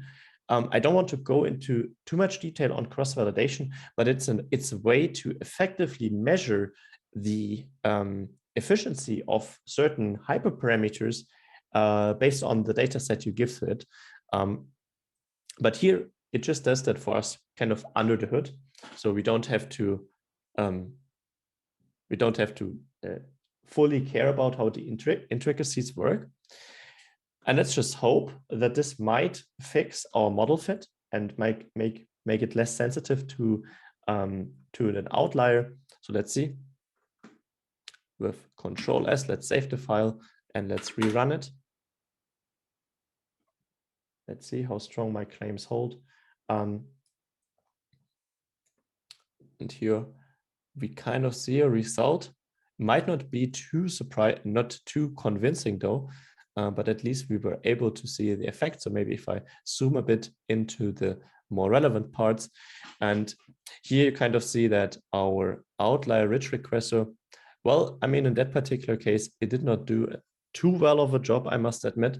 So in that case, we see that our outlier regressor at least gets the overall trend that we have a positive slope versus, I mean, a positive slope, rather matching positive slope towards the actual data, but our rich regressor is not able to find that. And it's, of course, super interesting. And in that particular case, we, of course, take a deeper look and maybe try one more thing. But what we can see is that it tries to find kind of a balance between the influence of the data on the model fit, and also on the intensity or the strength or the order of magnitude of the parameters. Because here in this particular case, the rich regressor chose to still have a relatively high intercept on the y-axis, but it has a very slower slope. I mean, which kind of returns it turns it into a better optimization problem, or not a better optimization problem, but is the better optimization result in that particular case. And this is also one of the themes of regularization, to kind of limit the order of magnitude on the parameters, is in particular with the type of regularization that Rich is using here. Okay, now I want to introduce one more thing that might be a little bit, might not necessarily be regularization. I mean, you can think of it, but we can, of course, also limit the model complexity. So as mentioned here with linear regression, this might not be too visible, but if you have extremely flexible models, so you can think of functions that can have multiple maxima and minima in an extremely flexible way. They can adapt to the data they fit in, and then they can kind of be too complex in a certain sense. And in our particular case, of course, we don't have many parameters. Indeed, we only have 2 parameters. We have the slope and the intercept. But here, if we take a look at the data and ignore for a second that we could, of course, also remove the outlier, we know that our data moves through the or kind of goes through the origin. And this kind of information can be extremely valuable in order to have some sort of a human-based regularization on our model. So let's do that and see how our rich regressor performs in that particular case. So for this, let's add a flag to our linear regression. So we have outlier linear regressor. And here in that particular case, we want to add the option fit intercept equals false. And by doing so, we say, well, in this case, don't fit an intercept. And then, of course, we also want to do a similar thing with the rich regressor by saying fit intercept equals false. And there we kind of guide it. And this basically also reduces our optimization problem from optimizing over 2 parameters to optimizing over just 1 parameter. Let's see if that changes the outcome. Let's try really hard. Okay, here at least. Now that's where I wanted to get to. So if we look at the regression functions, we see that, again, our yellow and blue regression lines are relatively good because they don't consider the outlier. And then the outlier regression without regularization is more prone towards the outlier, whereas the rich regression kind of stabilizes that and getting like a balance between the influence of data and the strength or the intensity, the complexity of the model fit. Then let me move back to the slides and kind of finish this example with regularization. If we happen to go over the neural network example, later on we will see that regularization is extremely crucial. It is because the more the more flexible the model is, the more prone it is to overfit. And it's kind of a skill that you will learn over time to find the right model complexity for the task. And of course, that's hard to say because sometimes you can also have really good results with overly complex models as long as you regularize them well. But often it tends to be easier also for the interpretability of your model to have something that is preferring the low complexity. So this is kind of this Occam's razor I mentioned yesterday, to prefer simple models over complicated ones. Okay, there's the question on Slido asking, so all in all, we're guessing a good alpha for a good fit. Well, I mean, as let's say qualified guesses, in that particular case, what Rich is doing, it is trying out all different, many different alphas, and then based on a metric, it is selecting the one that performs the best. So in essence, it is kind of guessing. You could call it like this, but yeah, let's say educated guesses. I hope that answers the question. If not, then please ask a follow-up question. Okay, then let me move over to the slides again and leave some general regards on regularization. So the point we looked at here is so-called L2 regularization. This is a rich regularization. And here in that particular case, I mean, it might be a little bit too technical, but the way the parameters are panelized is by the norm or the squared L2 norm of the data. And this is basically added to the optimization. So we kind of have a loss metric. So we have a loss metric. So we kind of have a loss metric and say that this loss metric might be the original loss that we have against the data. So we have a loss against our data. And then we add the loss based on regularization. And by doing so, and then our target is to minimize our loss, it might be interesting to then find like this balance where our loss is optimal with respect to data and optimal with respect to regularization.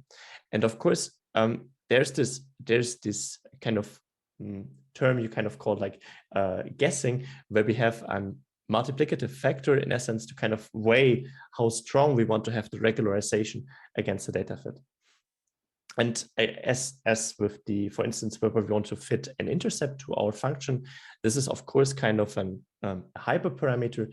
And in real world applications, you might have to guess certain hyperparameters, or for instance, use these cross-validation features that are built into Scikit-Learn in order to obtain optimal, or not optimal, but good working alpha values in that regard. And what we have with an L2 loss, we can also do with an L1 loss. Again, this is also a little bit technical, but the bottom line is that you usually use rich losses in order to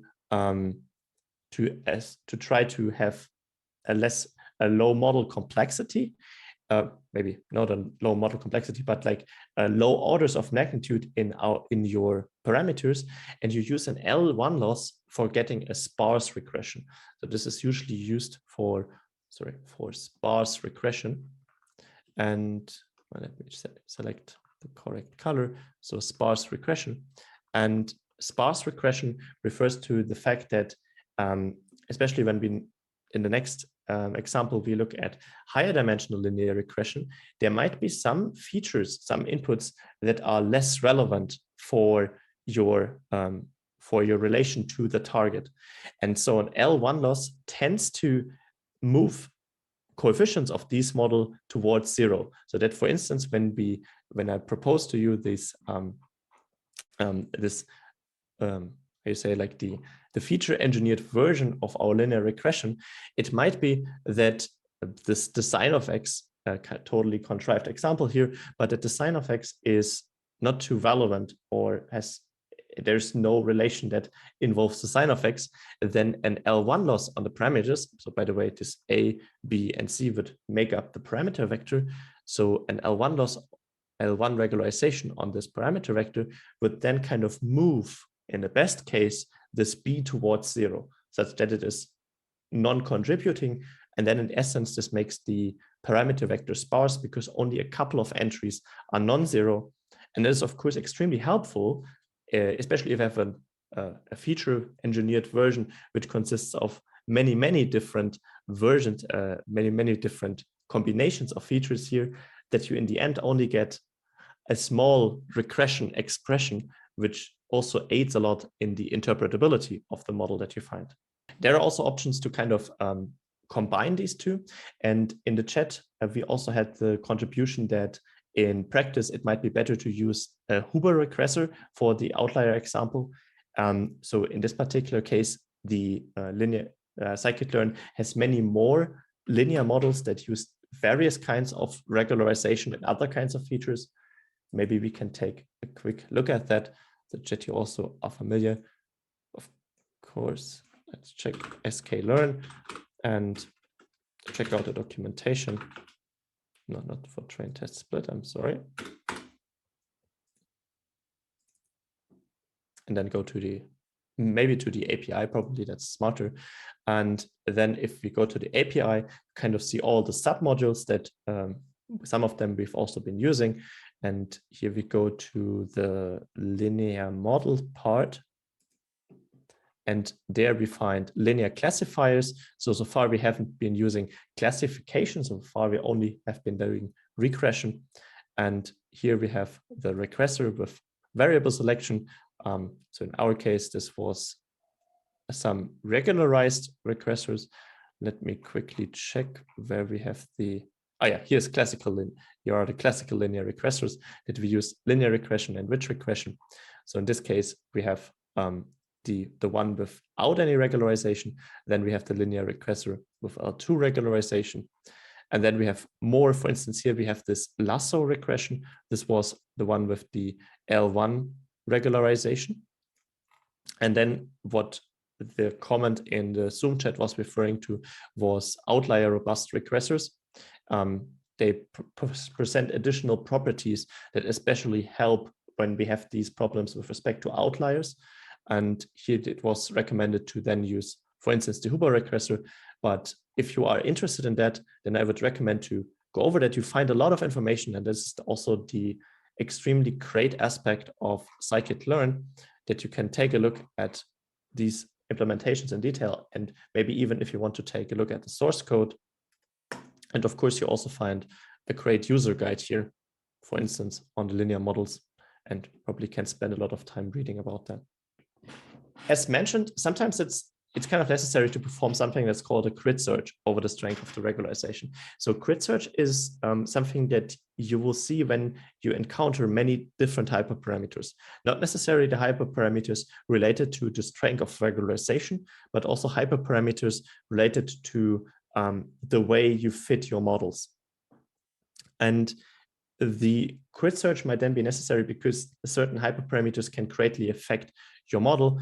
And the grid search then means, for instance, if you have an alpha 1, so one hyperparameter, and then maybe not have it like this, but have an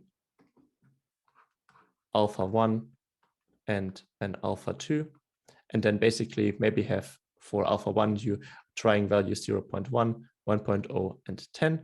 And then, of course, if you have some combinations with alpha 2, which, for instance, you try to be, let's say, 0.2 and 0.3, then you have 6 different combinations, and they kind of make up a grid. And then basically one strategy to find good hyperparameters is to have a search over these grid points, and basically kind of an exhaustive search. So you try out everything and you associate a score to each point. And then in the end, you might find a combination that it turns out to be the best, and that is then the one you want to be using. And this is, of course, like the rather mathematical aspect towards it. But the other aspect that I tend to advertise here is something that I would loosely term human-based regularization. So I already mentioned that you should use the right model complexity for the problem. I mean, so far we have only looked at linear models or linear regression, but especially with regard to neural networks, there is a lot of flexibility that you can do. And sometimes it might be overwhelming or like too difficult to then correctly regularize these models. And there, of course, my advice would be to favor simple models. And yeah, that can be extremely helpful. Then also some aspects that are of more practical relevance to remove unnecessary features that also can have maybe negative impact of the model performance. Of course, this greatly depends on your application scenario. Then, of course, the aspect of data cleaning, since even in great features, you might have outliers. You might have to do some pre-processing on adjusting the scale of your models. But here in that case, I would refer you to the documentation of Scikit-Learn, which has many, many great best practices. And something else that's also quite relevant to our scientific machine learning is some physics-based constraints. So you might be interested in being aware of how your model should behave based on the underlying phenomenon that you are investigating. And here you have the great advantage that when you do these machine learning aspects in science, that you have a lot of models that you can use in order to extract valuable information from them. In particular, for neural network, you might also be interested in early stopping, but we will look at that in a second. And so let me bracket that and leave that point out for now. Okay, welcome back to the last session before the lunch break. So before the break, we talked a bit about regularization and gave you like a super, super simple example on regularization for the linear regression. Although linear regression is such a simple model, it's really hard to overfit it. And now I want to make one last example with linear regression, because so far we only worked in 1D to 1D cases. So this was why we always needed this dot reshape in order to tell Scikit-Learn that we have an input dimension which only, or an input which only has one feature but a couple of samples. And now I just want to go into 2 dimensions to also give you like a perspective on how linear regression might work in 2 dimensions. Okay, so let's head over to Visual Studio Code again and open a new file and call it, let's call it linear regression, maybe in 2D.py. And let's close the file explorer then, so that we have our full window plane here. And again, let's first do the imports, and let's say import numpy SMP. Then we will again use plotly graph objects, since that worked for us so far. So import plotly graph objects as GO. And then we will again import linear model from Scikit-Learn. From Scikit-Learn, so sklearn, import linear model. And then again, let's define a function which kind of will be our main functionality that we're doing in this Python file. And let's call this, linear regression in 2D maybe. And then leave this empty for a second by using the pass command. And then let's do our main switch. So if underscore underscore name underscore underscore equals, and then in a string underscore underscore main underscore underscore, I think you get the point, and then have recalling the function linear regression in 2D there. And now again, we want to work on some artificial data in order to just portray that it works. And here let's create again some uniformly randomly distributed numbers by using X, capital X here now, because we truly have a matrix. And therefore we will call numpy.random.uniform. And we want to draw uniformly distributed values from 0 to 3, and then select a size of 100 by 2. So it will basically draw in total 200 values, and it will put the first 100 values in the first column and the second 100 values in the second column. And this basically means we draw from a square which has the dimensions 0 to 3 and 0 to 3, so in 2D basically, and correspond some uniformly distributed numbers there. And then let's create some artificial y. So let's say y is going to be, let's say, for instance, 2 times x 0. And again, let's now look at the format. So x is a tabular format, meaning that we have the number of samples in the rows and the number of features in the columns. And I want to say that y is going to be, or this artificial data we're creating and where we want to infer the parameters again from, is going to be given as 2 times x0 in that sense. So all rows in X matrix, tabular matrix, and then the 0th column plus 0.5 times X all rows, and then the first column, or the second if we have one-based indexing. And then we also want to add an intercept plus 1.0 or a bias or however you want to call that. And then I just want to add some noise. So we can already directly do this within this one line by saying numpy.random.randn, which will draw normally distributed numbers. And now we have to provide it with how many. And of course, this has to be 100. And of course, it can be a bit confusing to think about these shapes. So X is going to be a 100 by 2 dimensional array. And then we are extracting the first column, which will be a 100 dimensional array. So we basically have 2 times a 100 dimensional array. So this will be a vectorized operation. Then 0.5 times a 100 dimensional array will be a vectorized operations as well. And then we have a broadcasting here, element-wise addition. And then we have a vectorized addition as well. And then here again, we draw an array with normal distributed numbers, 100 of those, and then do an element-wise addition. Then let's visualize this data. So now we kind of have a 2-dimensional input domain, or like two features basically, and one output. And we can still plot that in a 3-dimensional plot by using a 3-dimensional scatter plot. So let's do, say, a figure is going to be go.figure. And then let's put into the figure a scatter 3D. So say go.scatter 3D, and the X is going to be the first column of our tabular matrix. So X, all rows, and then 0th column. Y is going to be X, all rows, first column, and Z is going to be Y. And then we have to again change to the mode markers. And if we haven't made any mistakes, then we should be able to call fig.show in order to present the figure. And then let's run, sorry, of course, not that example.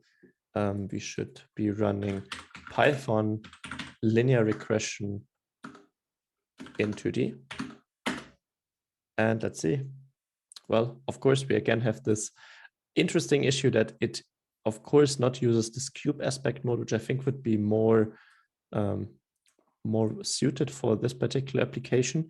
So let's adapt the aspect mode again. If you remembered it from yesterday, that was the one we looked up on the Plotly documentation, and it was like this rather lengthy Plotly documentation. So we want to have kind of a cube aspect mode such that each axis kind of feels approximately equally long in this 3D projection. And we can do that by calling fig.update layout and then say scene aspect mode equals cube. So, and of course, as yesterday, I mean, this is a couple of things I know by heart for Plotly, but as you have probably noticed, a lot of things I have to look up. So, I mean, I haven't checked if it works yet, but it seems. Okay, great. And basically what you see here now is this three-dimensional distribution of points with our inputs, input dimensions X and Y. So basically these are our two feature dimensions. And then we have in the Z-axis our target value that we want to predict. And if you look at the data, you kind of see that there is a plane that you could put in there, which kind of approximately fits into the how you say into the points here. And this is exactly what a linear regression is doing in higher dimension. It's kind of trying to find, in this particular case, planes, but in even higher dimensions like hyperplanes. And that's what we want to do with our linear regressor. So let's do it in the same way we've did it in the previous examples. So let's move over the plots and create, or maybe let's do it before the figure, and let's have a linear regressor again. And then we do linear model dot linear regression, and we would use an intercept fit because we also have an intercept in our artificially created data here. And the cool thing about Scikit-Learn is that you don't have to predefine how many features your input is going to have. So therefore, this line does not differ from the definitions or for the instantiations we've done in the previous files. And then we can just fit it on our data by saying linear regressor.fit on capital X, Y. And I hope here it now also I hope that here it also now makes sense that we have this capital X notation, since here X as Z truly is a matrix. And now we want to predict kind of points in this two-dimensional space in order to get our line. And for this, we have to create a mesh again. So this is similar to the paraboloid that we plotted yesterday. So maybe let's do an X0 mesh and an X1 mesh by np.meshgrid on np.linspace, so linspace from 0 to 3, 10 points. And again, since we are drawing linear functions, we would not need 10 points, but let's just keep that here for the simplicity. So basically what this is doing, as yesterday, this mesh grid is creating our two-dimensional mesh in our feature dimension, and it thereby takes an discretized interval in X and Y direction, or in X0 and X1 direction, and then basically creates two-dimensional arrays out of that. And now if we take a look at their shapes, let me see. So maybe we can print one of their shapes. So x0 mesh.shape and print x.shape in comparison to the data that we're looking at. We should be getting the following. So we have for the x0 mesh, we kind of have a 10 by 10. And here we have 100 by 2. Now, how should we use these arrays in order to predict our value of the linear function at that? So let's head over to the slides again and see how we can do that. So in essence, what we created now is so let me draw that again. So we have an x, a y, or an x0, x1, x2, however you want to say that. And now we have some sort of a mesh here. So for the sake of simplicity, let me do this kind of a mesh. And each mesh node here, so where these lines intersect, each mesh node, so for instance, let's take this mesh node, has 2 coordinates. So because we have an x coordinate and a y coordinate. So this one has an x coordinate and a y coordinate. And the collection of mesh nodes that we have is given in this x0 mesh and x1 mesh. So this is basically a 2-dimensional array for the x component of the values, so for these entries, and another 2-dimensional array for this one here. And now what we have to do is we have to take this 2-dimensional collection of coordinates and somehow bring it into a form where our linear regressor could be applied upon. Okay, so in essence, if we follow the convention of having tabular data, we might be interested in making some sort of a numeration. What kind of color? Maybe green. So maybe let's say 0, 1, 2, 3, 4, 5, 6. Oh, I can't count, can I? What did I do? No, it's 7. That's correct. And so on and so forth. To then basically reshape all of that into an matrix with 2 columns. And how should we call that matrix? Maybe let's not give it a name right here. So maybe this is a matrix which shall be of the domain of the size something by 2. So it has two entries, and in each row we find one of the coordinates. So here we find its x value, we find its y value, we find the x value and the y value. And so this will be 0.0 in the mesh, 0.1 in the mesh, 0.2 in the mesh. And then we basically can query our model on each point at the same time. So kind of like this batch evaluation. And again, also the idea, we could have done that with a loop, but we try to avoid using a loop here by using some sort of the batch mechanisms that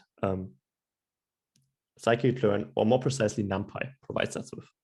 Okay, that's kind of how we see that in theory, but how does that work now with the help of NumPy? So for this let us take the following. For this, let's first go over to Visual Studio Code. And for this, we will reshape our 2-dimensional x0 mesh and our 2-dimensional x1 mesh into a vector. So let's do that kind of step by step. Let's say x0 mesh, I want to call it flattened. And this is something that you will see quite often when you use NumPy, that if you if you reshape a high-dimensional object with multiple axes into one that only has one axis, aka a vector, this is a flattening operation. So we say x0 mesh dot flatten. And if we then print the shape of this, so print x0 mesh shape flattened dot shape, and then execute that, you see we kind of have changed our 10 by 10 into 100. And this will now be the first column of our matrix that we want to predict, use our linear regression to predict it. So let's do the same for the x1 mesh. So x1 mesh flattened. is going to be x1 mesh dot flatten opening closing brackets. And this will have the same shape, so I will just ignore that for now. And then we can kind of concatenate these two vectors together by using a stacking command. So let's say, for instance, points 2d is equal to numpy.vstack for vertical stacking, and then provide the x0 mesh flattened and the x1 mesh flattened. And also see here the interface to this command is that it's called with opening and closing brackets, and then it takes a tuple. So we provide it with a tuple of x0 mesh flattened and x1 mesh flattened. And we can, if we like to, we could also have our trading comma. And if we were to look at the shape of these points 2D array, well, what should it be like? Is it 100 by 2? Almost. It will be 2 by 100. That's because we used VStack, vertical stacking here. So in that particular case, that's not the shape we want to have because it would be in a different convention. I mean, some interfaces use that kind of convention where they have the spatial axes or the feature axes in the first axis of a high dimensional tensor, and then the batch axis or the sample axis. But here for Scikit-Learn, it is the other way around. And luckily for us, if it is just a matrix, these axes are easily swapped by just transposing it. So let's put a dot t for a transpose in the end. And then if we look at the shapes, once again, we're getting 100 by 2.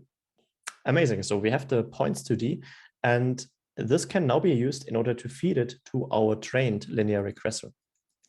For this, let me quickly comment out this line, these lines, and then say, for instance, first of all, I might check on the, if you have had a question, sorry if that missed that. No, that was not the case. So, and then we can kind of feed it to our trained linear regressor by saying that set, for instance, set in that case, set prediction is going to be our linear regressor dot predict on points 2D. And here we then also, of course, don't require a reshaping because this is already in this tabular data shape that we created here with some kind of NumPy magic.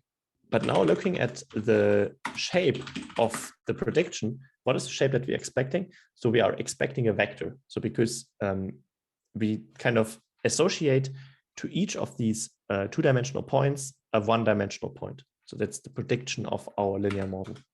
So if we run that, we see we get 100. So this is the shape of our set predicted, basically. And that's, of course, not in a format how we can use it with Plotly. At least the interface would not accept that. So we kind of have to reshape that again into this mesh shape. So we will do set prediction mesh. And of course, we have to use a reshape here in order to say set predict dot reshape and then reshape it into 10 by 10. So this will take this 100-dimensional vector and shape it into a 10 by 10 dimensional matrix. And that allows us to now call the surface command from within Plotly in order to visualize a surface which kind of can be related to this regression surface. So let's have in our figure, let's again use the opening and closing square brackets for a list in order to add another trace to our plot by saying go.surface. And this go.surface in the set value should take the set prediction mesh. And now it might be reasonable to think for X, we use the X0 mesh or the X0 mesh flattened. However, the interface to Plotly is in the way that we don't provide it with the two-dimensional mesh, but somehow with the discretized one-dimensional interval of the mesh. So in essence, the NumPy linspace that we already used up here. So in that case, this will be NumPy linspace of 0, 3, 10. And y is going to be NumPy linspace of 0, 3, 10. Certainly, we could have also used a local variable here in order to store this NumPy lin space. But here it will be equally fine to just recreate it. Let's have the trailing comma here. I mean, you also see it here in the argument list. Maybe let's remove it there. And I'm pretty sure this was a little fast. So I would first execute the file. And in the meantime, the code is still open. And I hope that works. Yes. So let me close, make this a little smaller and move it over here. And now you should be able to see that it's kind of, can I maybe, no, it's not that easily doable. Anyways, let me make that still smaller, zoom up. And here we go. So for those who already copied that and followed along, now we kind of see these two-dimensional points, and our regression surface has kind of been put somehow within these points. And that's just the high-dimensional analogy to how linear regression works. And as said, if we were to have even higher dimensions, we might see, yeah, I mean, it's hard to visualize it then, but it's kind of the analogy of this plane in there. And you also see this plane kind of balances how the points are off or outside of this plane. And again, we thought about it in like having these kind of springs attached from the points to the plane. And by this can, yeah, I mean, you mostly see it here. It's kind of this balance from the scattered points to the plane. And of course, this high dimensional linear regression is also what you would be doing if you were to use feature engineering. So for instance, if you were to do a feature engineering version of an one-dimensional linear regression by taking, for instance, the value x itself, x squared, or if you take the sine of x, or whatever you want to do. And this kind of turns your one-dimensional regression, linear regression problem into a high-dimensional linear regression problem, because you have to do a linear regression of all of the added axes, basically, that you introduced by your feature engineering. Okay, I hope everyone could follow and could look at this really nice plot here. And then we can move back to the slides and finalize the topic on linear regression and move on to the next section. So we talked at linear regression, high dimensions. And so we started off with regression, and that's usually not the way it is probably done if you take any machine learning course. Typically, people tend to start with classification. But personally, for me, I think that regression for the applications that I've had in science is more relevant, but probably this can differ based on your particular needs. But I still want to talk about classification, and probably the simplest algorithm of classification is so-called logistic regression. And that might seem weird. Why it is on classification? Why should we have an algorithm that's called logistic regression? And the idea is basically, I mean, yesterday I said that classification is some sort of like this discrete way for predicting things. So I give you an image and you tell me it's a cat or a dog. But oftentimes we might not be interested in just a discrete prediction, whether it is a cat or a dog, but often we might be interested in how certain it is that that it belongs to a certain class. So for instance, we can say, well, it's 80% sure that it's a dog and 20% it's a cat. And then you might say, okay, well, then it's a dog. But it still might be helpful to have kind of these probabilities associated. And that's essentially also what linear regression is doing.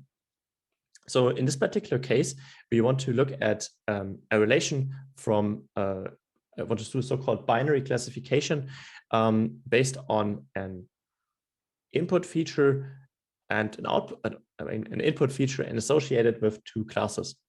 And then essentially what logistic regression is doing is finding a function which almost looks like what you see here in the chart by this red dotted line, which tries to find the probability associated for it to belong to, let's say, for instance, this class here.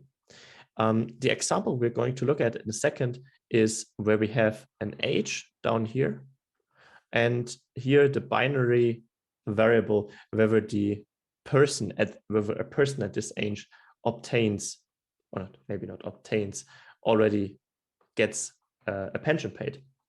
And then we might expect something like, well, if you are young, the chances aren't high that you already paid pension. And there might be the certain point that people retire early at the age of 50, and then there are people retiring late at the age of 70 or so. But overall, you might have like a center point. I mean, it should be something around like 60 plus or minus. And then after 60, it becomes more likely that you already get your pension, so that you're retired.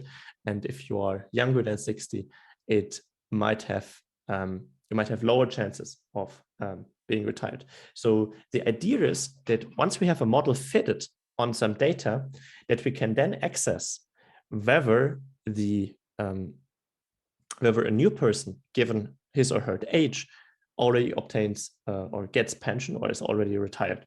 Let's do that. So let's head over to VS Code again and try to use the logistic regression features from Scikit-Learn. So let's go here and create a new file and want to call it, oh, maybe not like this, but that way. Oh, okay, I have to do that. Should close that and have that here, and do logistic regression example.py.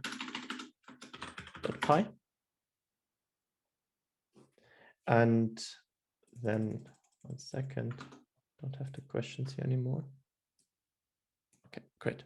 So then let's close the file explorer and implement our logistic regression example. And this will again be based on a data set I put into the data subfolder, and I hope you have that already downloaded. So let's import all the necessary packages. What do we need? So we need import matplotlib. No, of course, we will be using plotly again. So let's do import plotly.graph objects as geo. Then we need numpy, and we will use pandas in order to read our data. And then we will use the linear model again. So from Scikit-Learn, import linear model. That's interesting because logistic regression can be found under the submodule called linear model. Okay, and then classical thing, let's create a function that contains all the things that we want to do. Let's say, for instance, logistic, let's call it the same as the file name. So logistic regression example, and then leave it empty by the help of pass. And then let's have our name switch. So if __ name equals _ main, then we have our logistic regression example. And then first step here, we want to load our data. So here in that case, we can use our PD read CSV file because the data is given in CSV. So let's call this age to pension and say pd.read CSV. And then we could either read it from our data folder, or let's do again, show you also that it works for the let me quickly check one thing. That also works when using a remote URL. So in order to do that, I will head over to the GitHub repository, zoom out a little, and then go to data. And then I have this age to getting pension, and you also see how it is formatted. And then I can click on getting it in raw, and then copy the URL. If you want to try that yourself, I will paste the URL in the chat, and then we can basically use this within a string, and it should hopefully also read that in. Let's quickly print that out, age to pension, and see what it does. And say Python logistic regression example.py. And here we go. So it says it's kind of shows us the pandas data frame. We have a pandas data frame with 2 columns where we have the age and get pension. And this get pension is already encoded for you as 0 or 1. So it is 0 if they don't have a pension, and I mean, if they're not retired yet, and a 1 when they are retired and get their pension. And we have 500 samples. So we have 500 different people that are recorded in this data set. And then, of course, as always, might be first interested to plot the data, or rather than just look at it in raw format. So I will delete the printing statement here and just create a figure by saying figure equals go.figure of go.scatter. Maybe already put it into the next line. Go.scatter on X being age to pension accessed at the age, and Y is going to be age to pension accessed at, well, probably it's called get pension, I think, if I remember correctly. And then, of course, we have to switch the mode to markers. There's a good question on Slido. Someone is asking, could you explain the meaning of name equals main once more? Great point, probably. Yeah, I can understand that this is a little bit confusing. So I will probably give you an example why it is necessary by just, yeah, let's just come up with an example where it, yeah, we will see. So, okay, then let's quickly let people copy, and then let's create another file where I can showcase how it is circumventing certain things. Okay, let's create, maybe how should we do that? I think we can also do that within this file. So let's add something that kind of runs in this global scope. So let's say, for instance, we have here a print equals I'm in a global scope. So this should print that I'm in a global scope, and have here a printing statement saying I'm in a local scope, or I'm in a function. Let's say, for instance, it's better to say I'm in a function. And obviously, if I try to execute that file, what we're going to expect is we see that both printing statements come up. We will first see the one with the global scope, and then I will see the one in the function. So if I execute that, so basically this is what you see here. And that's, of course, expected behavior. I mean, that's the purpose of a script, that everything is executed top to bottom. And now, but now you might be interested in importing certain aspects from that file.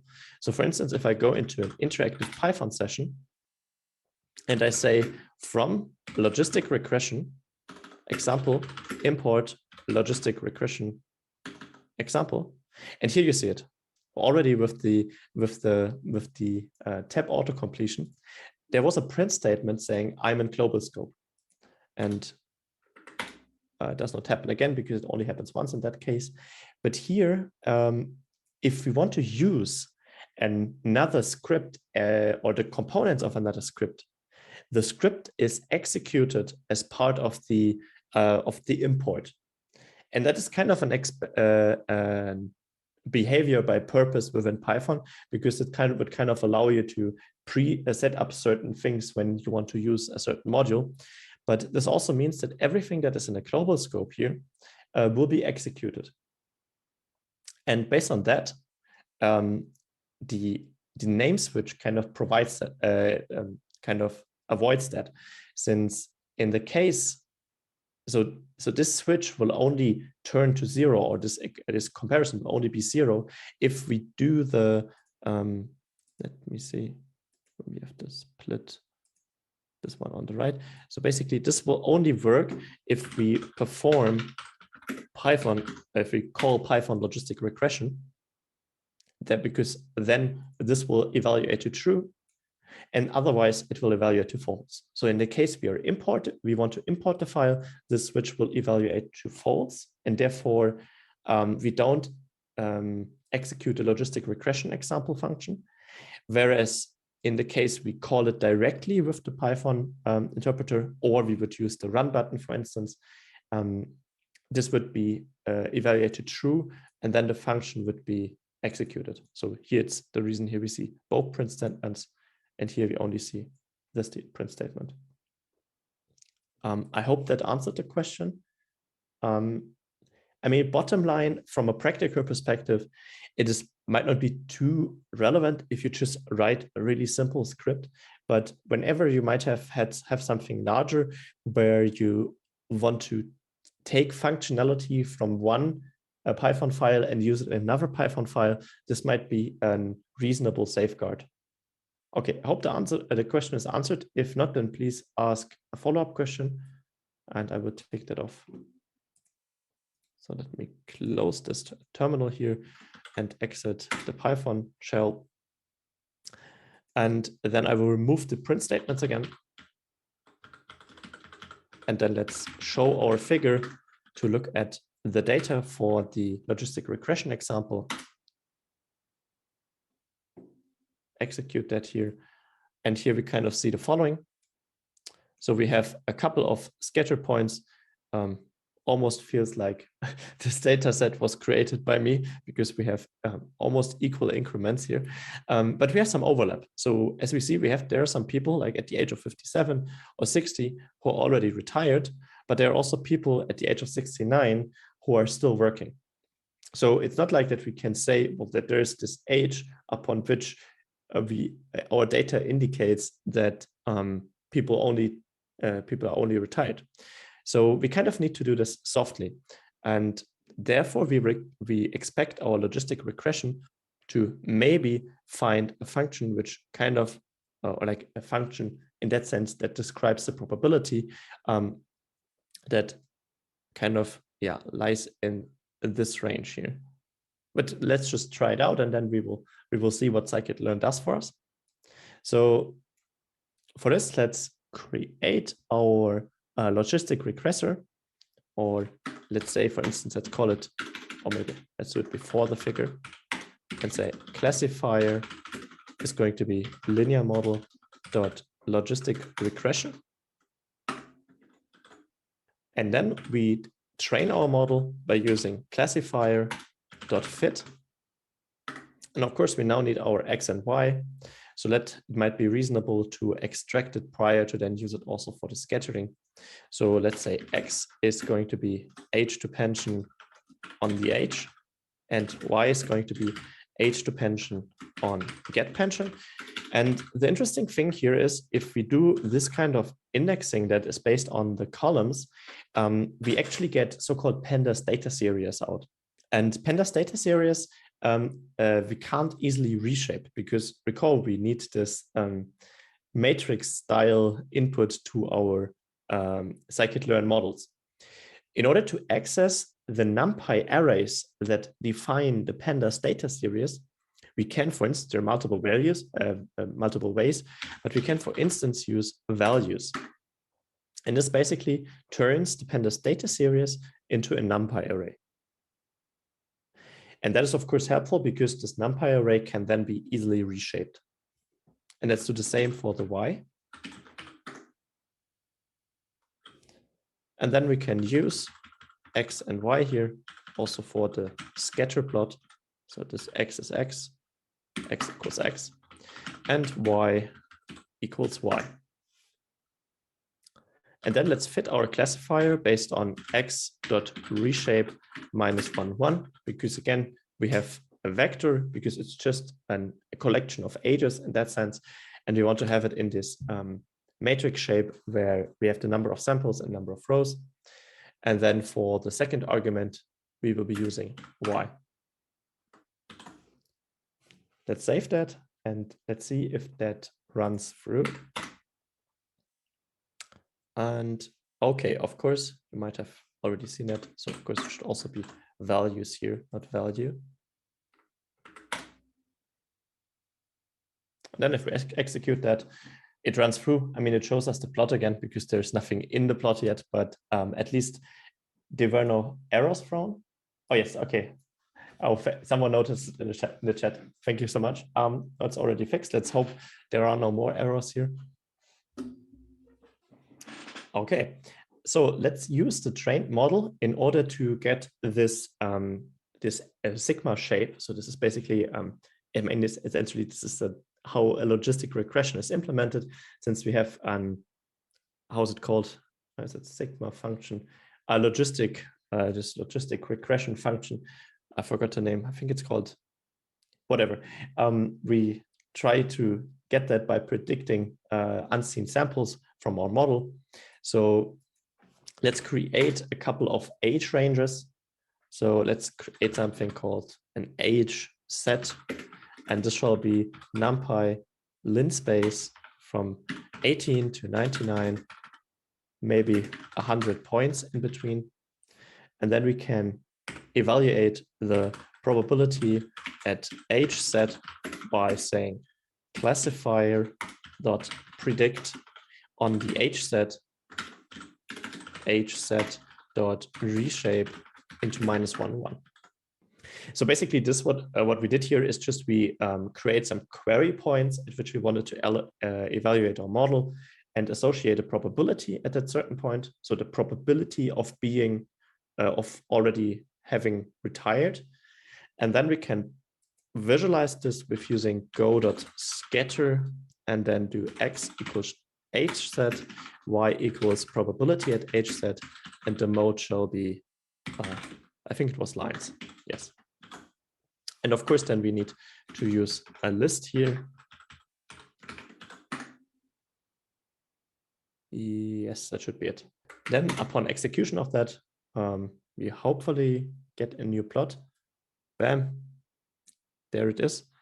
And it is not, well, probably we have to increase the resolution a little bit. It might be a bit too, let me see, move that here. So in this particular case, smaller, this particular case, this is a rather steep curve. So since the distribution of, or the way these two binary labels overlap with respect to the feature dimension is not too large, and therefore it kind of finds a super steep relation here. Maybe it becomes a little bit smoother if we increase that to 300. So say we have more in our age set. Let's try that. Well, not significantly though, but if we zoom in a bit, of course, yes, I'm stupid. This is of course what I wanted to show afterwards. Okay, let me move that into, with the home button, I can reset the zoom in. Okay, of course. So we have two ways to query the logistic regression, because remember earlier when I told you with the example with cats and dogs, I give you images and you tell me whether they are cat or dogs. You can either tell me like, oh, it's a cat or it's a dog, or you can tell it to me like in a probabilistic way by saying I'm 80% sure it is a dog and 20% it is a cat. And then in this binary classification, if once one class is higher than 50% and you would have to discretize your decision, you would then say it's that particular class. And that's basically what the predict does, because the predict is kind of a hard classifier. And if we want to predict the probability, we have to use predict proba, or like probability. And then by executing that, okay, well, not too helpful. What did we do wrong? Yes, of course. So that's going to be a little bit complicated to explain. So first, so the if we do a predict probability, it not just only returns the probability, but also the labels. So if we look at the documentation of predict prober, it says probability estimate, the returned estimate for all classes ordered by the label of classes. Let me see, so here. So we see it returns an array-like of the shape n samples by n classes, returns the probability of the sample for each class in the model.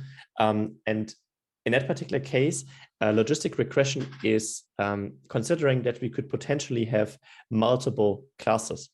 And in the super simple example we're looking at here, we only have two classes, so-called binary classification, and there is already sufficient to just look at one of the probabilities, because the other one is kind of the complement to it. So if you have only dogs and cats, and I give you the probability for dogs, like 80%, you can immediately infer the probability for cats, since it has to be the complement.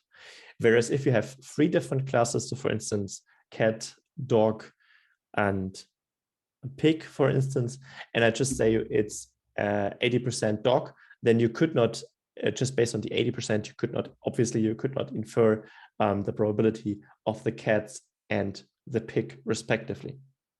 So this probability at h set is basically an array with two columns, whereas the 0th column is the probability of the 0th class. And in our case, we encoded the 0th class to be the state where someone is not receiving or is not retired, not receiving pension. Okay, bottom line, we need to use an indexing with the square brackets and select all the rows and then the first column, so because of the zero-based indexing, in order to get the probability that is associated with the first class. So finally now, if we should run it, then, oh yeah, okay. It took some time, but here we are. Now we kind of see our sigmoid, that's the Rail name, the sigmoid function. So this logistic regression function, and at each point it is attributing a probability to it. And this probability is associated with being in class 1. And in class 1, this means the probability of being retired. And it is kind of as I showed it to you earlier, that we have this this kind of transition period from, let's say, about 50, 55, where the probabilities tend to be non-negligible. So here it is 0.01, which is about 1% like a chance there.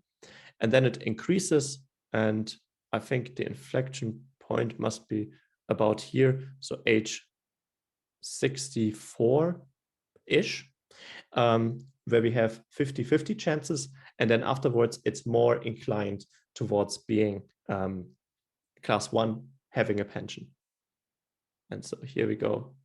And then at the age of 75, in this artificial data set here, 99% of the people received or are classified as having a pension. But of course, since this is kind of like a convergence, means that even at these very ends, we still have an almost negligible, but still there chance of people still working. And probably this kind of reflects how it is in real life. And you might also have some super young people retiring due to various reasons. Okay, it's cool. It even shows it with the Greek symbols. And of course, as said, if you just do predict, you then just get the most likely class. We might be also able to do that ourselves, but I mean, for the sake of argument, I think it's sufficient to look at the probability score. And the interesting thing is that this function or this method called predict proba, like probability, is only available for those classifiers or also for those regressors, which can be queried probabilistically. Some can't. So for instance, the classical linear regression is, I mean, it has a probabilistic motivation, but the model itself cannot be queried probabilistically. Whereas here for the logistic regression, we have this probabilistic aspect. And again, we call it the regression because we have a regression for the probability, but in the end we are classifying because we could potentially discretize our probability into classes 0 and 1 by just saying whichever is higher than 50%. Okay, so that's it about logistic regression. Let's move over to the slides to talk a little bit about other aspects in classification. but we won't be doing an example there. So this was, as I said, logistic regression in this super simple case. So we had binary classification and we had a one-dimensional input, so just the age.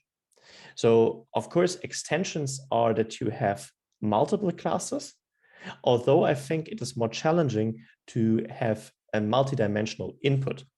And for instance, you could have the following example where you have x, y, and then you have basically two blobs. So this is kind of a class. So let's say that is class 1 and that is class 0. And then the machine learning problem would be to find a separating hyperplane. So for instance, this one, where we can say that everything which is in this direction is class 1 and everything which is in this direction is class 0. And that can become challenging. I mean, in this particular scenario here, it is rather simple.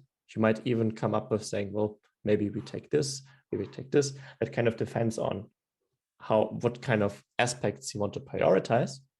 But the problems become more challenging once your classes in these higher dimensions are no longer linearly separable. And for instance, these one example here would be to have some sort of circular data sets. So there is a class, I hope it is visible on the screencast, so that there is a class in here that is like taking an inner circle, and then there is another class which is kind of in a ring around it. I mean, there's no linear separation between the two. However, there is a technique in machine learning. It is kind of gotten a little bit into the background nowadays because people tend to use more neural networks, but it is called kernels.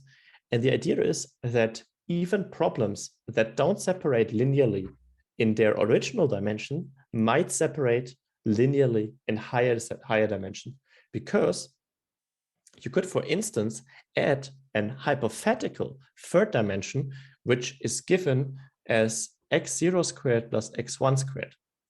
And then you would get something like this paraboloid shape here. And if you were to then use an kind of like an, what is a good expression for that? A line which is perpendicular to the z-axis, a plane that is perpendicular to the z-axis, this could separate theta. So here it might be then separating. I think you get the point. So like this terrible hand drawing, but I think you see the point, that we then have a separation. And these kind of ideas are found in various algorithms. You can do kernels with many ideas.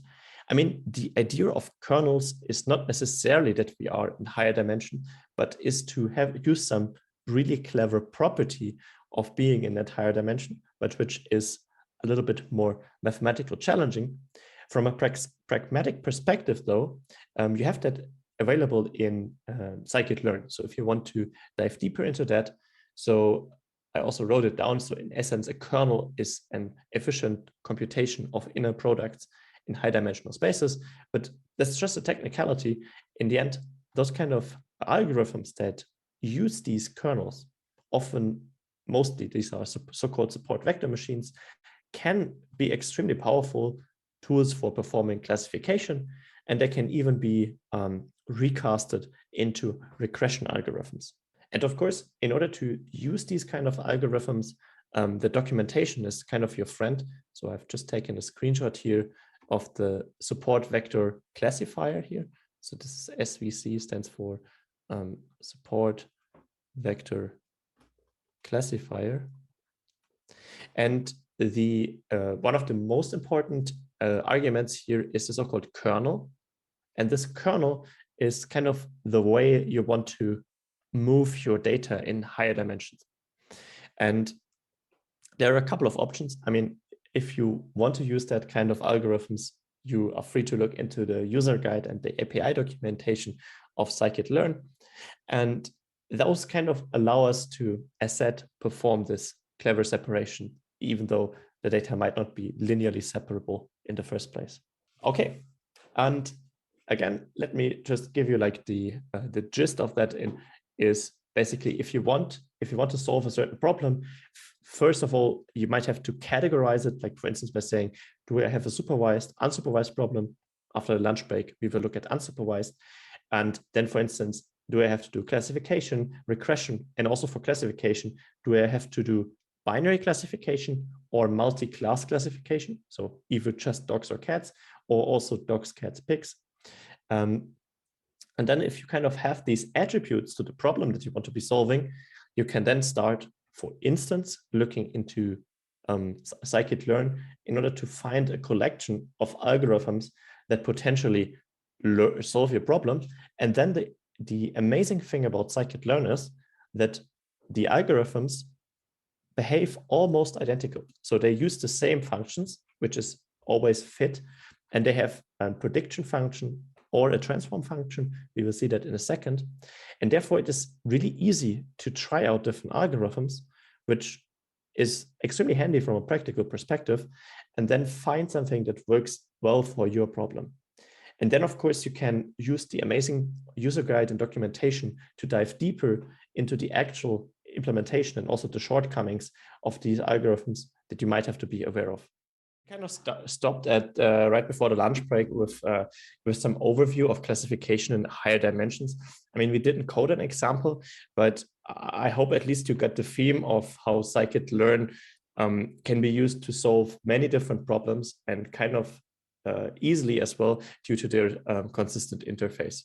Well, at least within the Scikit-Learn library. And what must be said about that as well is that other libraries that are super interesting, from what I experienced, tend to kind of, you could call it copy, but let's say they are inspired by the API design of Scikit-Learn.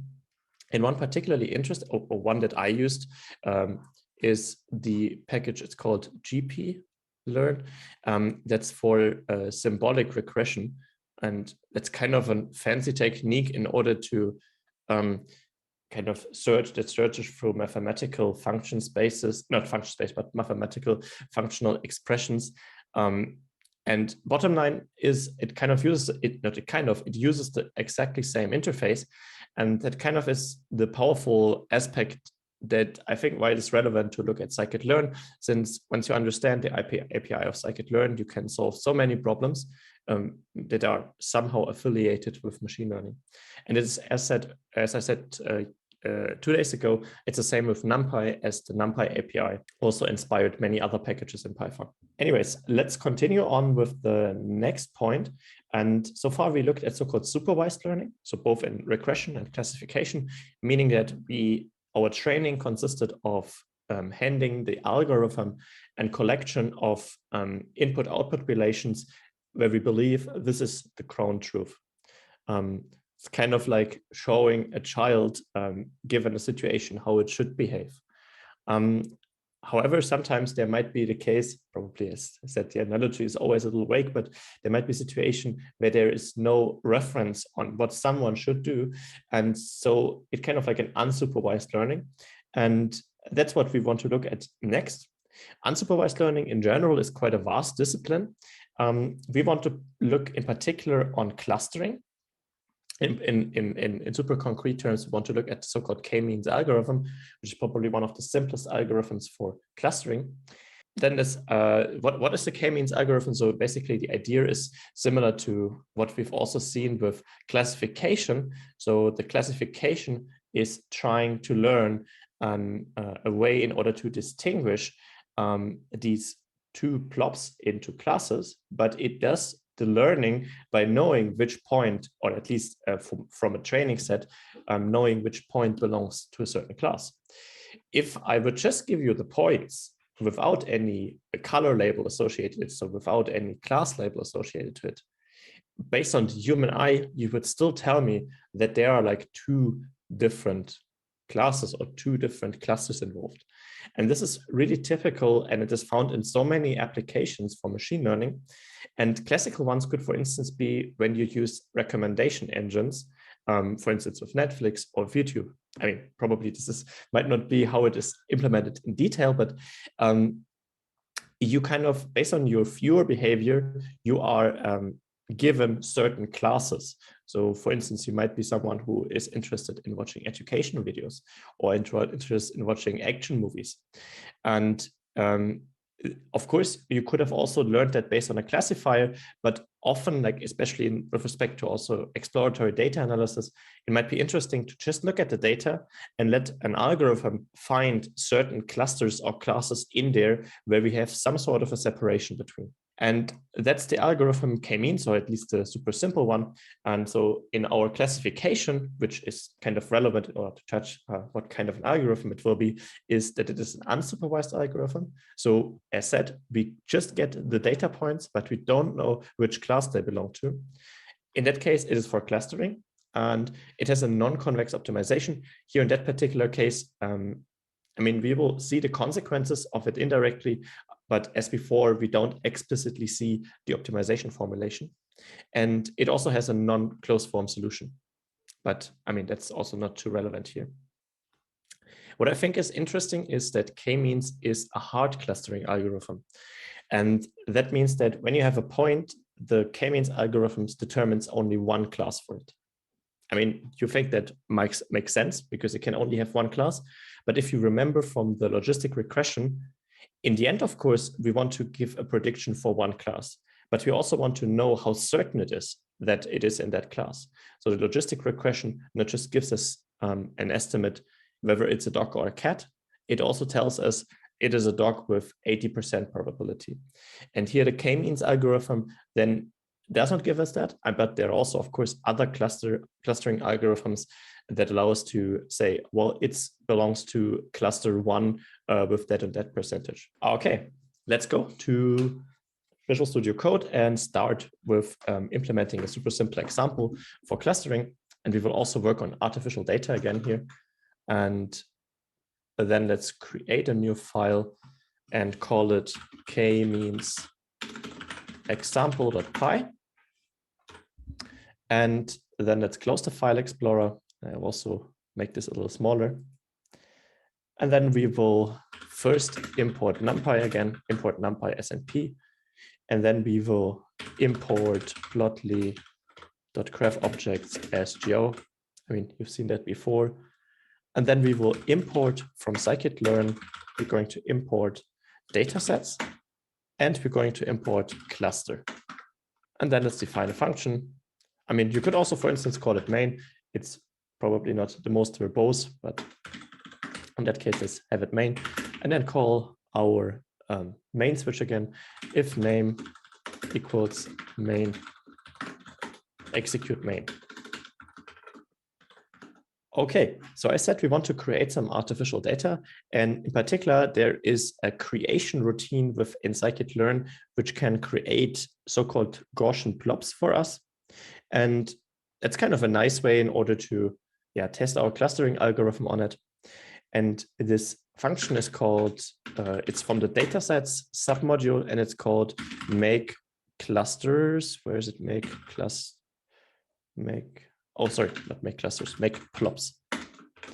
And this function, so here we have our documentation. So it asks us how many samples it should create. So this is the samples over all the different plobs it will distribute.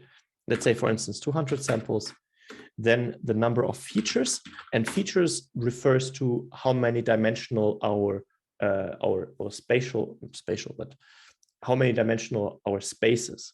So far we looked at linear regression in one-dimensional spaces, so the number of features would be 1. And then we looked at two-dimensional examples, so number of features would be 2.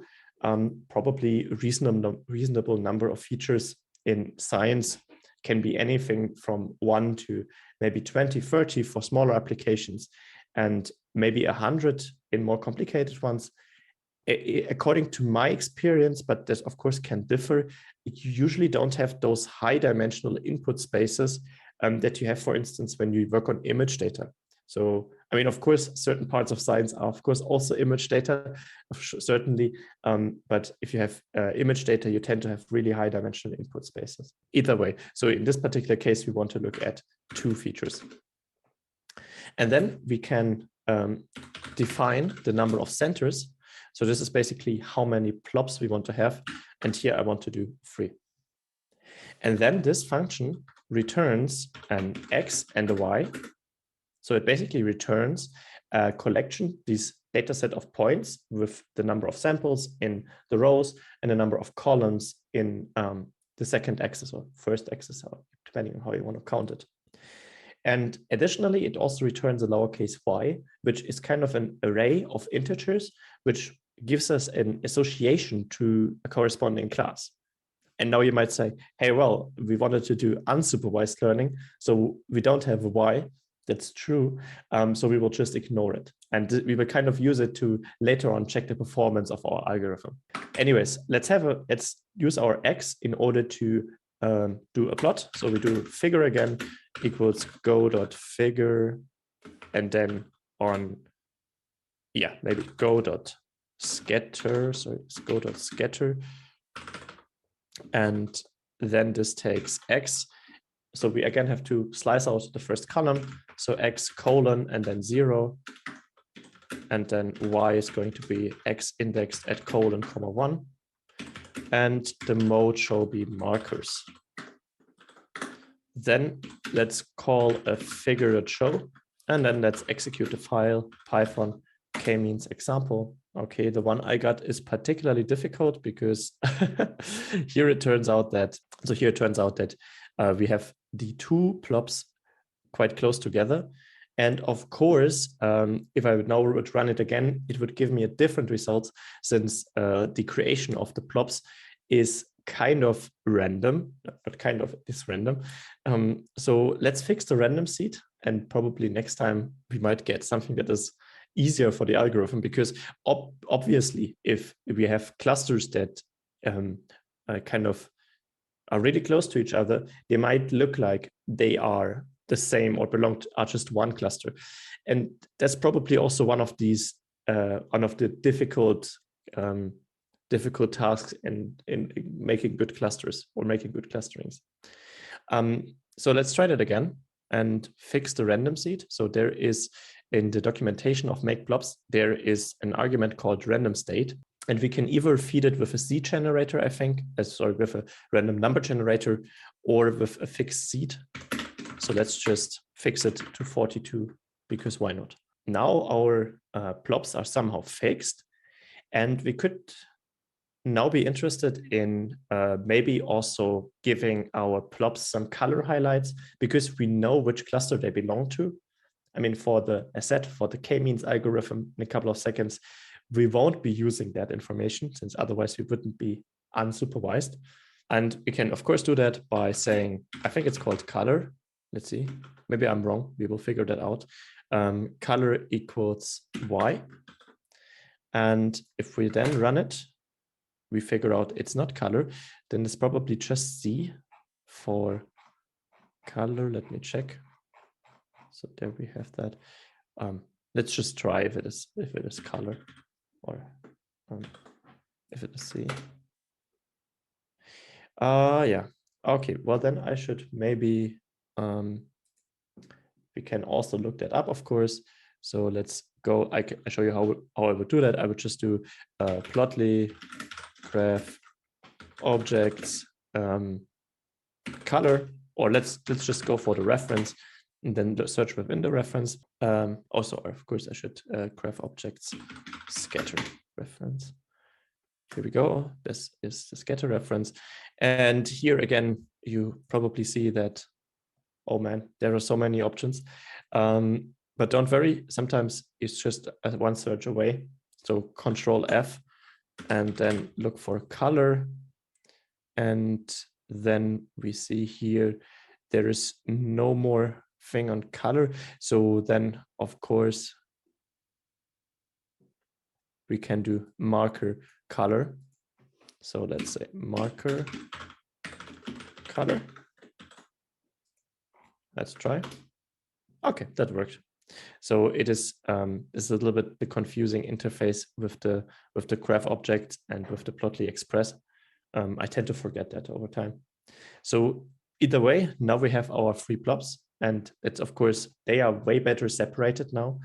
It's something that is really advantageous. And so this is actually a super simple clustering. I mean, I mean, technically we wouldn't need a clustering algorithm here because that's kind of can be done by the iNorm. Either way, let's try to use the k-means on that, put it away, and then instantiate the k-means algorithm. And let's call this one a clusterer. So the function or the object which is supposed to do the clustering for us. And this one shall be an cluster.k-means. And then here we have a hyperparameter. And this hyperparameter is it has to know how many clusters it has. And that's kind of an important hyperparameter. And you might say now, well, I mean, I'm doing this clustering to figure out where and how many clusters I might need. Why should I provide the number of clusters? And of course, it's an intricacy of this algorithm. But in the end, in order to, for instance, if you know the number of clusters are somewhat in the range between 5 and 15, for instance, you could do a hyperparameter search like the crit search I mentioned earlier. Where you find really good documentation on Scikit-Learn as well on how to do that properly. Here, of course, we know that. That's our advantage. Often, of course, you don't know that. And sometimes it's even fuzzy. So when you have like clusters that overlap a little bit with each other, you can either view them as one cluster or as two separate clusters. And that's then kind of an engineering decision you have to make. And there it is important to know about your data. Okay, so let's fix the number of clusters to 3. And then let's fit our cluster and say clusterer.fit, fit, and then it takes the capital X. And here, that's the really crucial part. I would just bring out the logistic regression on the other half of the monitor. So here we used a fit, and this the important difference is for the supervised learning, the fitting, of course, only takes both a set of features, a set of samples from the feature space and a set of samples from the target space. And here for unsupervised, we just need it from the feature space. There's the question, maybe also there is one on Slido. Sorry if I have overlooked that. Let me see, where is my Slido window? Here it is. Oh yeah, okay, I see. Sorry for overlooking that. So the question asks, how do you know how many classes before you run the code? I mean, that's a really good point. So here in that particular case, we know it, but overall you might have to do a crit search. If you are interested in doing that, let's decide after when the Scikit-Learn chapter is over, then we can maybe look into what we should be doing in more detail for the last 2 hours of the workshop. But up until then, I would just say that the usual thing to do is a crit search or an informed decision. And the bottom line is, especially if you have, let's say, more than 8 clusters or so, or more than 5 clusters or so, sometimes it is also fine to not exactly match the number of clusters than there actually are in the data. Since, as said, sometimes you have clusters that overlap. Often you will have that actually, and then and then with this overlapping clusters, you can either have 2 clusters capturing both things that overlap, or have 1 cluster which captures both at the same time. So the clusterer is now fitted, and we can then basically query it at a certain number of points. Let's just think about some arbitrary points, how it thinks. Let's say, for instance, I mean, if we take the point -5 and 5, I'm pretty sure it should make it belong to that particular class. Of course, then we have to know which one is which. That's a good point. Yeah, how should we figure that out in the smartest way? Maybe if we had a color bar, that would be smart. Probably it's also just fine if we let it print it out, and just as we know that it has like 3 different classes, then we can also be certain that it at least works somehow. So let's then use our fitted clusterer in order to predict. So clusterer.predict, and then let's apply it to a NumPy array that consists of, let's maybe do it like this. Oopsie. Oh, not again. Okay, here we go. So basically we predict, and then it requires us an X, and then we provide it just with an arbitrary NumPy array. And here I want to predict, so where was it?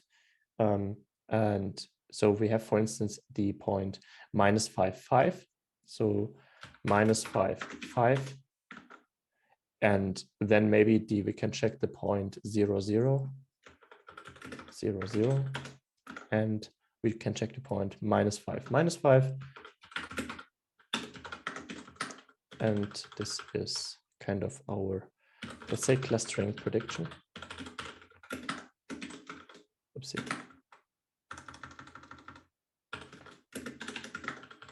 And then we can print out the clustering prediction. Yes, that's it. Okay, well then let's run that. I hope that works. Let's see. Maybe it fails. Oh, that works quite well. So what we get out is another array with 2, 1, 0. And here in that particular case, I mean, we can't really check, but it makes pretty much sense that this must be cluster number 2, this must be cluster number 1, and this cluster number 0. So in essence, the k-means algorithm will kind of find somehow circles where it thinks this is a region that determines an how you say, this determines class number 0, and this must be class number 1, and this must be class number 2. So it would be interesting to maybe take a look at this kind of prediction here. So maybe we could make an image where we see where the decision boundaries is on what the clustering thinks is belongs to which cluster.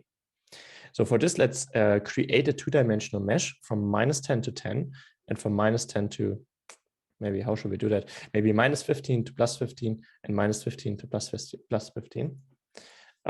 So we do the x0 mesh again with np linspace to -15, +15, and 100. x1 mesh was np linspace -15 to 15 and 100. And then, if you recall, for the regression in 2D, I'll just bring it over here, we flattened them, and then we put them into these points 2D style. So we can just do that in one, or maybe easiest, of course, would be to just copy and paste the code here. Copy and paste. Okay, almost worked. So here we go. So we have a copy and paste code, and this points to D is basically where we now want to query our clusterer. Let's say, for instance, an object, let's call it queried clusterer, and say that is the clusterer dot predict on the points 2D, exactly. And now we have to, again, reshape that into the 15 by 15 shape. So let's say queried clusterer reshaped, and then we do queried clusterer dot reshape 100 by 100. And now we kind of have to present, this is now kind of as an image format you can think of. So there's we have a 2D array, and at each point it has an integer value depending on which class the clusterer thinks is the corresponding its corresponding cluster. Now I probably have to look up how to present images with Plotly. So let's quickly check that. So Plotly images, image show. So it's im show. Let's see if that works straightforwardly. So we have that one from Plotly Express.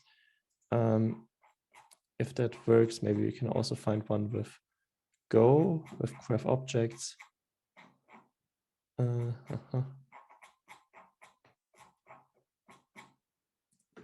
Let's see if that also does it with graph objects.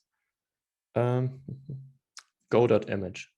Okay, well then let's try that and see the prediction image maybe, and say that this is a go.figure of a go.image, and set is going to be our queried clusterer reshaped. And I'm missing a bracket here. So I will close these other, or maybe let's move them back here. And then if we show the prediction image, I hope that works. Let's see. Let me check. Okay, oh well, of course. We first have to create our mesh grid, certainly. So we then might have to, well, let's call this the x0 interval, and let's call that one the x1 interval, and then we can finally get our x0 mesh and our x1 mesh by doing np.meshGrid on the x0 interval and the x1 interval. I hope that works. Let's see about that. That is not what I expected, but let me quickly check. Could be that I made a mistake here. I see. Look, we should have read the documentation. So here it says, note that only Go image only accepts multi-channel images. For single-channel images, use Go heatmap. Well, then we should use Go heatmap.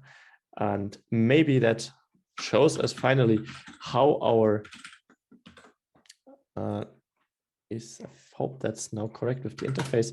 You will see that in a second. Oh yes, finally, here we go. Okay, great. So I will try to keep that next to the code. So basically what we have here is now how our clusterer thinks the domain should be subdivided. And that's super interesting because that kind of matches the data points we gave it. Here, for instance, we have down here, we have our first cluster, and it thinks that everything that is below this separating line is belonging to this particular cluster. And then we have this one as cluster 1 and this one as cluster 2. So there is a question in the chat. I think it is still concerning with the number of clusters to pick for the k-means algorithm. And it has some courses said that we can evaluate it with KL divergence. If we pick the right or a good guess, I'm wondering how to do it in Python. Certainly, there are also other ways to have a more probabilistic view on the clustering here, which is a little bit out of the scope for this. For best practices, I think I would recommend you in general to the Scikit-Learn user guide, since they usually tend to have some good recommendations on how to find something. And I mean, we can just quickly take a look at it and say Scikit-Learn and go to their website, maybe a little bit larger so that we can, and okay, it's still in a tablet format, and then go to the user guide to unsupervised learning, clustering, user guide, unsupervised learning, clustering, and then we have overview of clustering methods and maybe to k-means. And here you see some really good documentation of how the k-means algorithms work.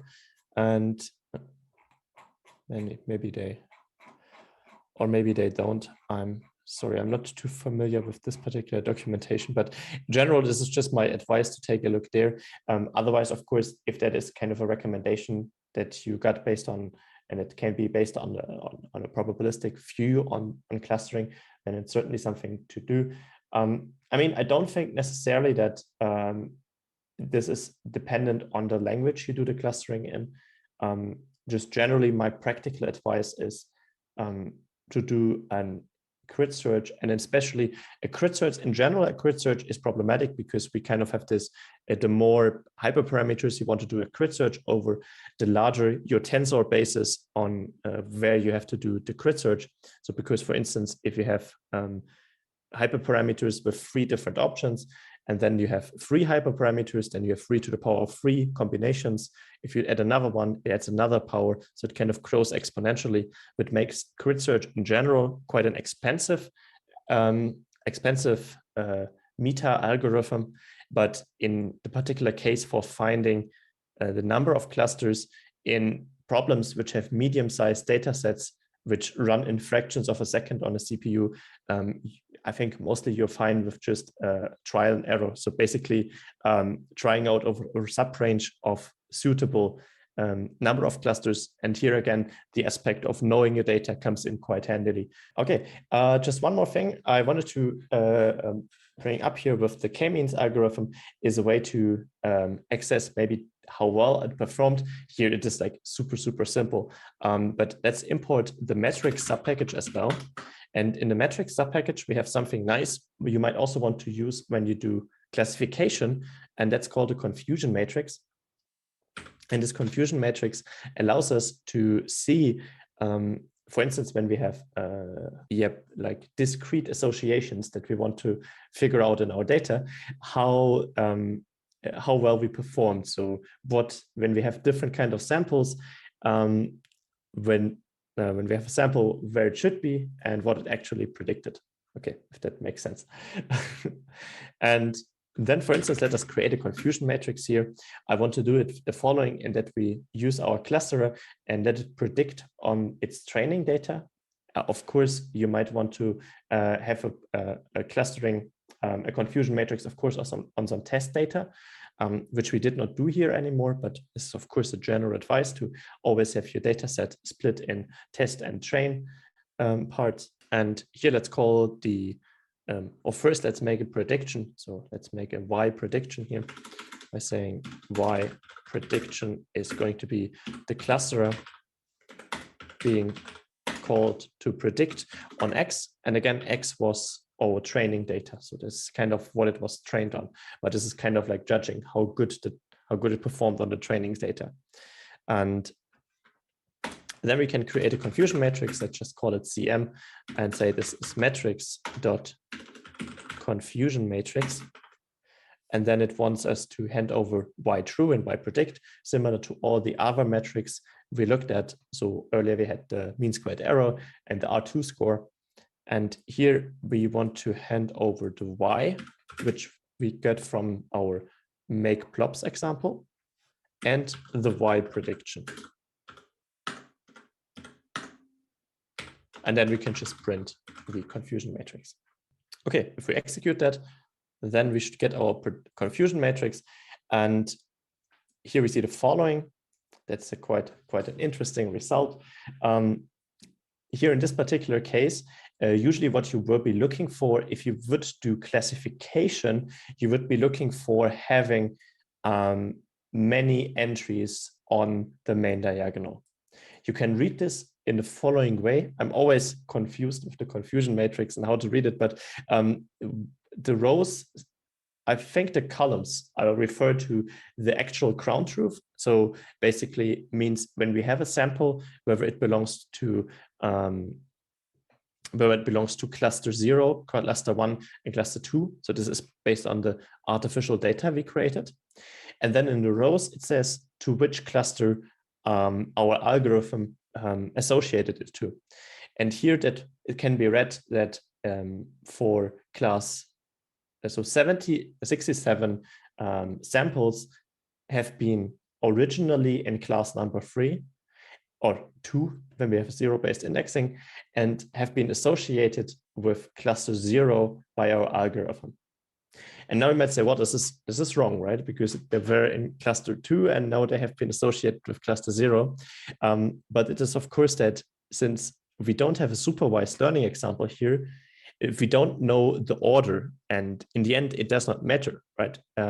So because if I give you like the image of dogs and cats, you could encode the dog as a 0 and the cat as a 1, or you could encode the cat as a 0 and the dog as a 1. And it's the same also with these multiple classification examples. So in that case, we have to rather look at the entire line and see, I mean, it did a perfect prediction here, right? It matched all the data points into one cluster. So here we expect that it was able to find that this was the right cluster. It just gave it the wrong name. But this is sufficient. I mean, in the end, for clustering, it is important to know to subdivide our feature space into certain regions, because then we can say when we have a new feature vector that lies in our feature space and it belongs to a certain region in here, we can associate it with a cluster. So this is basically what we did with the queried cluster points at these, no, sorry, not with the queried, but with these arbitrary points we selected here. And of course here, I'm sorry, the x-axis is not correct, certainly. So we should have used the interval here when handing it over to Plotly. Okay, there's a question in the chat saying, could you explain what is a flatten function or this flatten function that we have here? Yes, I can of course do that. I think it would be now nice to change to an interactive Python session for the last Scikit-Learn example, and then we can also interactive look at the flatten function in there. So I will try to keep that up here in case you still want to follow it, and open an IPython session here. And then let me import NumPy SNP real quick. And the idea is for the flattening that if you have a high dimensional array, the flatten will reshape it into a vector. Okay, let's for instance create a two-dimensional random matrix. So np.random.rand 2 by 2, and that's A. And this one has the shape, sorry, A has the shape of 2 by 2. It's a 2 by 2 dimensional matrix, a 2-axis tensor, a 2-axis array, basically. And we might be interested in reshaping it into a vector by concatenating. Yes, I can, probably you mean expand. I was just like giving you some time in order to copy in case it did not, but here you go. Now we have it a little larger. So the way we can kind of like put that into one long vector is taking the entries of this matrix row-wise and concatenating them. So we take this one and then we concatenate this all the way to the end. And we could do that by saying a.reshape and then 4. So putting it all in a 4 long vector, or we could just do a -1. And as you see here, we take this entry and put it here, and take this row and put it thereafter. And the same is done, almost the same is done if you do the a.flatten. So that puts it into a one long vector. And the reason flatten works so universally is because you could also have 3-dimensional tensors. So for instance, B would be np.random.rand and then 2 by 2 by 2 by 2. So 2 by 2 by 2. And here this is this one. And of course, it has the shape 2, 2, 2. And here, if we were to do the flatten, we also get one long vector. Basically, this is what flatten does. So it flattens out the dimensionality. So because kind of, if you want to think of it geometrically or visually, then these high dimensional tensors, you can think, for instance, of these 3-axis tensors as having like 3 dimensions in real life. So if you were to draw a matrix, then it would have like 2 dimensions. You can draw it on the paper, whereas for these 3-dimensional tensors, you might have to use some Lego blocks in order to build it in 3 dimensions. There are also some cool YouTube videos about that. Of course, once you enter like higher dimensions, it's harder to imagine that, but the operations flatten work identically. So let's look at the last example for unsupervised learning, and that's going to be dimensionality reduction.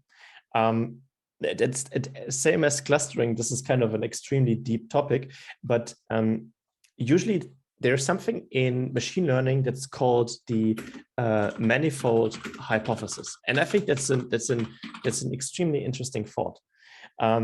So in essence, what it says is that a lot of the data is extremely high dimensional. And I mean, so far we looked at 2-dimensional, but I will quickly show you an example which is considerably higher dimensional. And the idea is that many of these high dimensions are not really relevant. I mean, they are relevant, but usually there is a lower dimensional manifold, and a manifold is a mathematical saying for a lower dimensional structure that is embedded in a higher dimensional space on which all the information lies. Okay, that's kind of abstract. Let me quickly show that to you on the slides. And the idea is the following, that for instance, if you have a two-dimensional plot, so something like this, there's an x0 and an x1. And I would give you the following collection of points. And they look somewhat like that. And each point in here has an x and an x0 and an x1 coordinate, right? So it is a two-dimensional point. However, if you take a sharp look, then you might see that all these points lie on one line. And that is an interesting observation, because hypothetically, they are just one-dimensional. So they lie on a one-dimensional manifold in a two-dimensional feature space. And this is just a contrived example. And there's a super nice paper on that. I mean, it's probably going a little bit too into the mathematics, but this manifold hypothesis, I mean, it's a hypothesis. It's nothing that can be proven, because that kind of depends on data you look at. But for many applications, it is observed that if you have 100,000 dimensional spaces, these manifolds are usually just a handful of dimensions. And sometimes you can even count them with two hands. And this is an extremely interesting observation you do in a lot of scenarios. But of course, the question is, how do we get to these lower dimensional manifolds? And that's kind of what what dimensionality reduction techniques do. And we will look at the simplest one, which is called the principal component analysis. But it's also one of the, I mean, it's the most robust, but it's also the least feature rich, because it just looks at linear subspaces. But it's just something that I want you to kind of take away from there, that when you look at high dimensional feature spaces, sometimes it's kind of clever to find these low dimensional embeddings. And of course, the less dimensions you put into your machine learning model, the better it, or not the better, but the easier it is to find a really good model. So it kind of helps again to know about your data. So for instance, I don't know, like you can come up with a lot of interesting examples. But for instance, I mean, let's look at the example I want to show you to you. Okay, so let's head over to VS Code again and continue with this, manifold hypothesis. Let's first import some more Scikit-Learn stuff. So from sklearn, import data sets. That's what we need. Then we need decomposition, and we need cluster. And then we will also use, again, graph objects. So import plotly.graph objects as go. There is an extremely famous data set in machine learning. It's called the MNIST data set. Here we will look at a subset of this data set, which is a little smaller.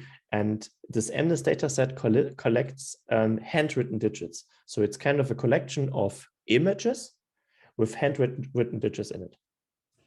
And we can load it. So I mean, this smaller one, it's not the original MNIST data set, but it's kind of a simpler one, is built into Scikit-Learn, and we can we can load it by x, y equals datasets dot load digits, and then return x, y true.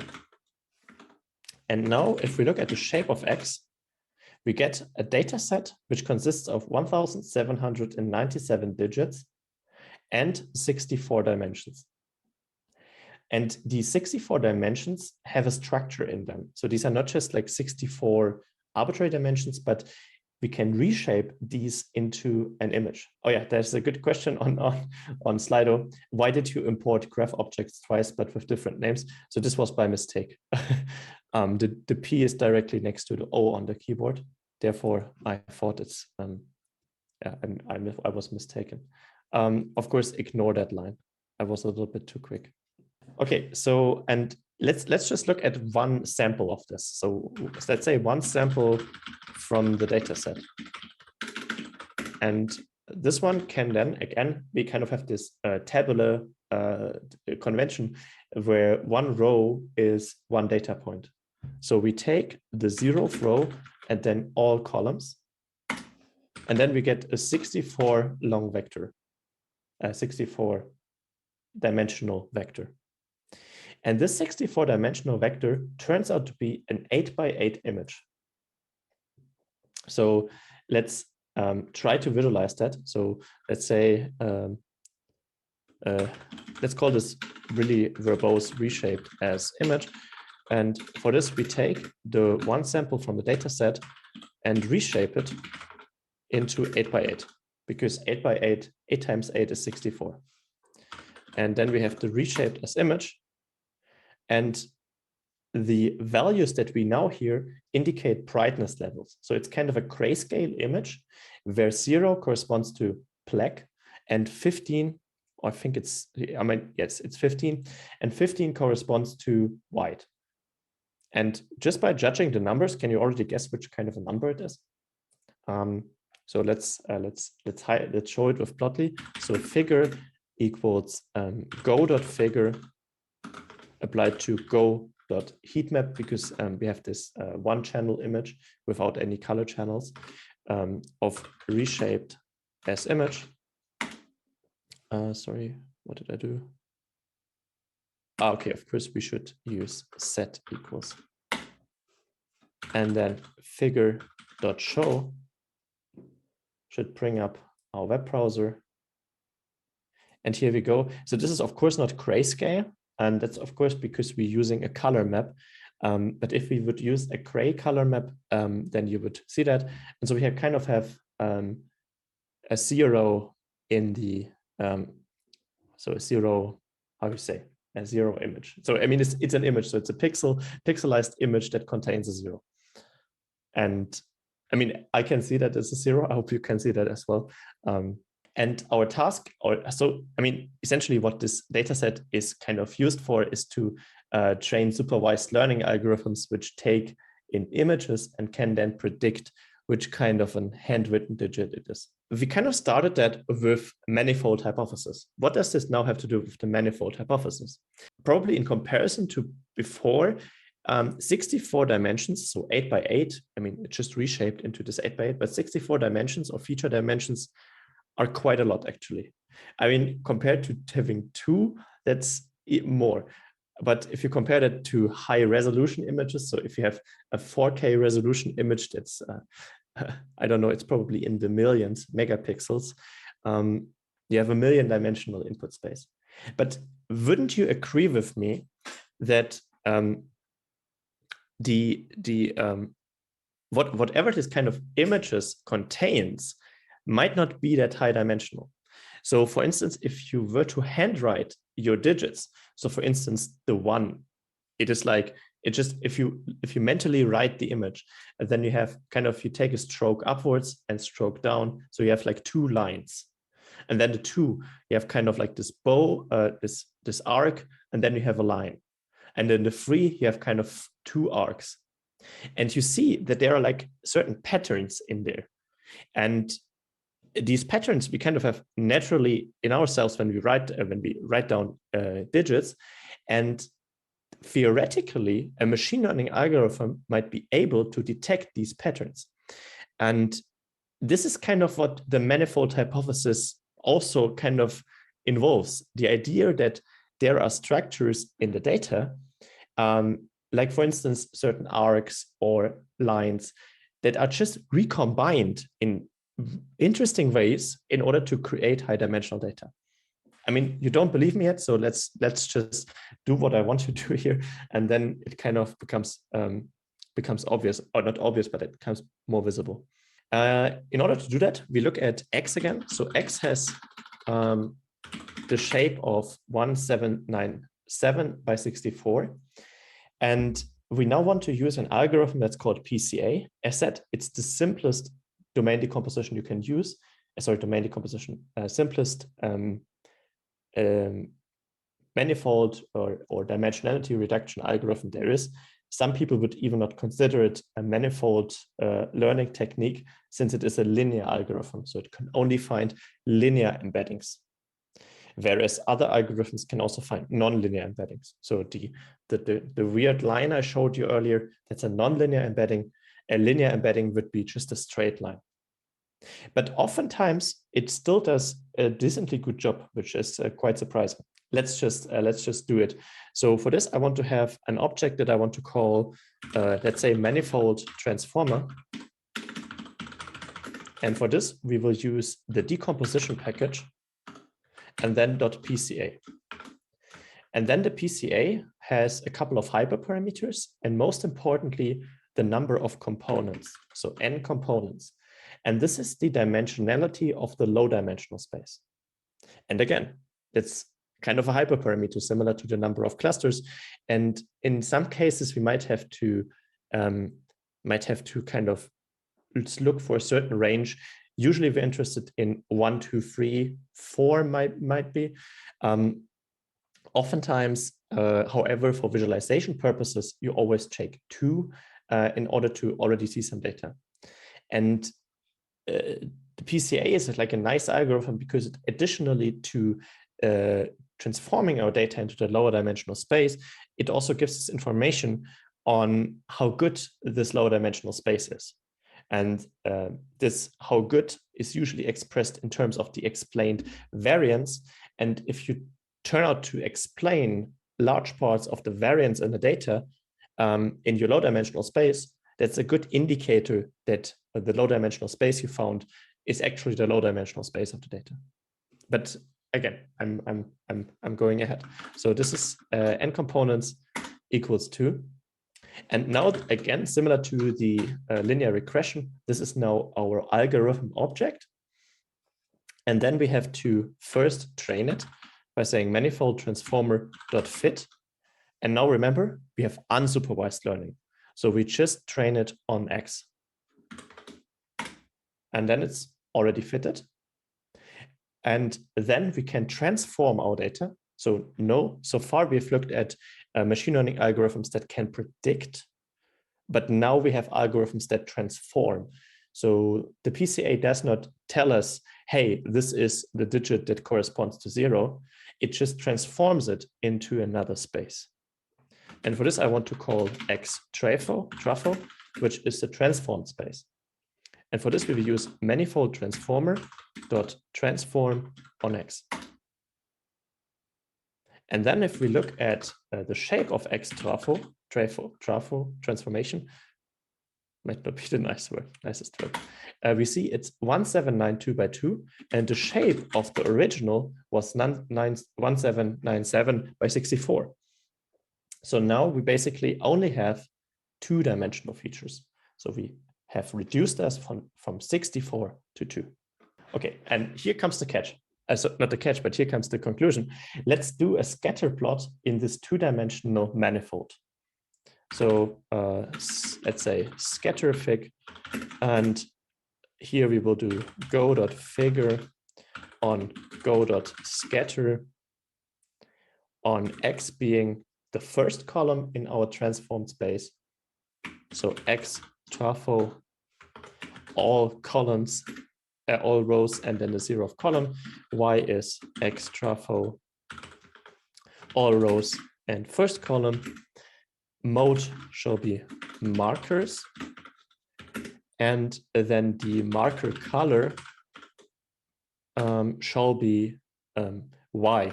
So, or maybe let's leave it out for a second and add that afterwards. Probably nicer to just have it like that at first, and just do scatterfig.show. And here we go. Here it is in our low dimensional space. So these are all the 1,797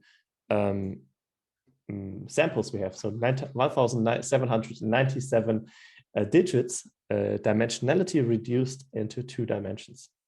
And now we might be interested in matching a color to them. And then it becomes really amazing. And we can quickly do that by just going up with the arrows upwards. And then right after the mode equals markers, we do marker color, and here we use Y. I mean, we didn't use Y for the unsupervised dimensionality reduction. This is just in order to show that we kind of have strong separation in this low dimensional space. Let's just show that.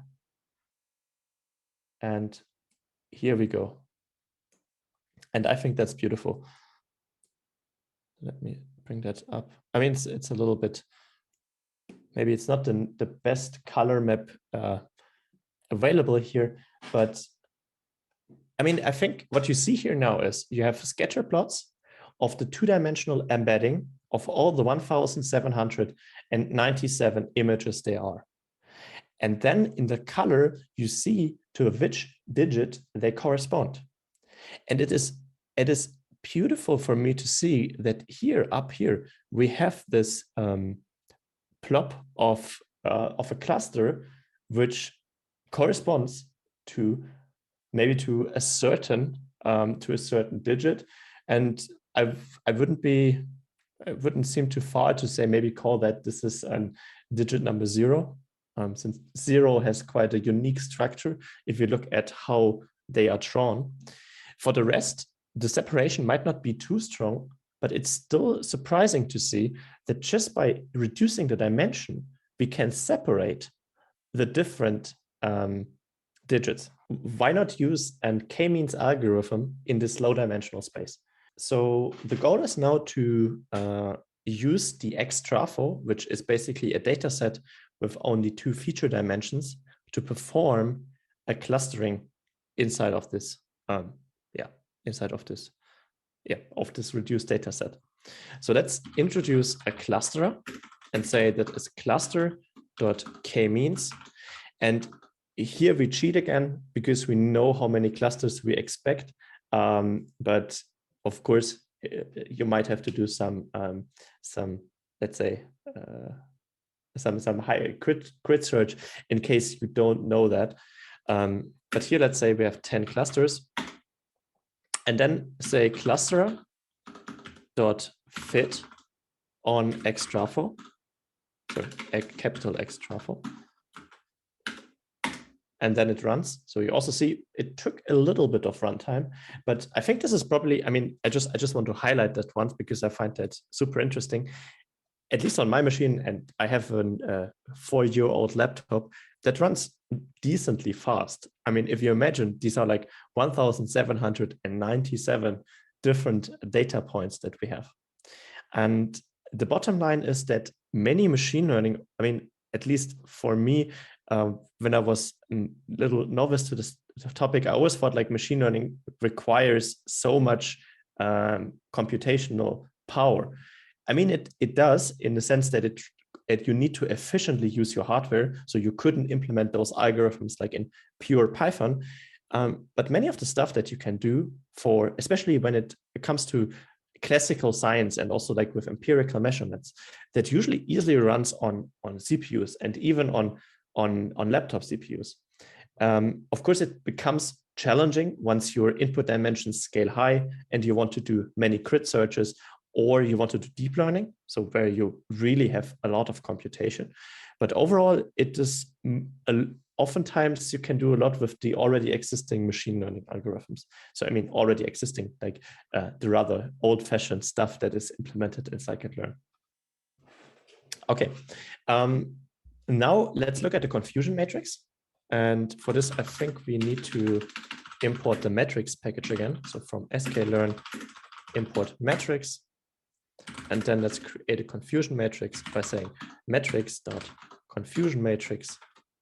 And then we have y as the ground truth. And then we need to predict again on the X-trafo because I just want to predict on the training data by saying clusterer.predict on X-trafo. And then let's look at the confusion matrix. And here we go. Again, we have to be a little bit careful that I have to be a little bit careful that we, of course, can't expect the majority on the main diagonal. but because there's like, it's non-unique which kind of class is associated with which. And here we see that at least for this 0 of entry, we have kind of a majority here. Probably it is correct. There are also like some digits where it is rather confused. So there is like where it is not that good and where the separation is not that good. But this is of course because we use the most simple dimensionality reduction algorithm there is. But overall, this still kind of paints a super interesting picture. Let me go back to the slides in order to finish the section on Scikit-Learn. So let's move here. And we talked about that. I think I can skip over. So at least that's what you find in the slides, so that you can do these commands again in case you're interested. This is just something I want to quickly go over. You find that also on the Scikit-Learn website. This is kind of I would say a cheat sheet, how to choose the right algorithm if you want to go to Scikit-Learn. I mean, we barely just scratched the surface of what Scikit-Learn can do, but I think it is an amazing package. Great documentation, vast algorithms, robust implementation, sensible default values, good examples, and on top of that, tools for like 80% of the machine learning tasks. Maybe not for those who include deep learning, and maybe also not for those who include like exotic kinds of data, but for the more general problems. Amazing and kind of unmatched. At least I haven't found anything similar yet. So kind of what they show here is you start here. I mean, probably you know how these kind of flowcharts work. And I think it's interesting that they first ask you, how much data do you have? Less than 50 samples, get more data. And then basically we looked at this also, like in conclusion to what we did. We have the classification subbubble, we have the regression subbubble, we have the clustering subbubble, and the dimensionality subbubble, dimensionality reduction. And as said, that covers many of the use cases. So, and I think you can go through here. So for instance, with regression, it says if you have less than 100,000 samples, and then you might be interested in a few features should be important, then maybe take the lasso. This was with the L1 regularization.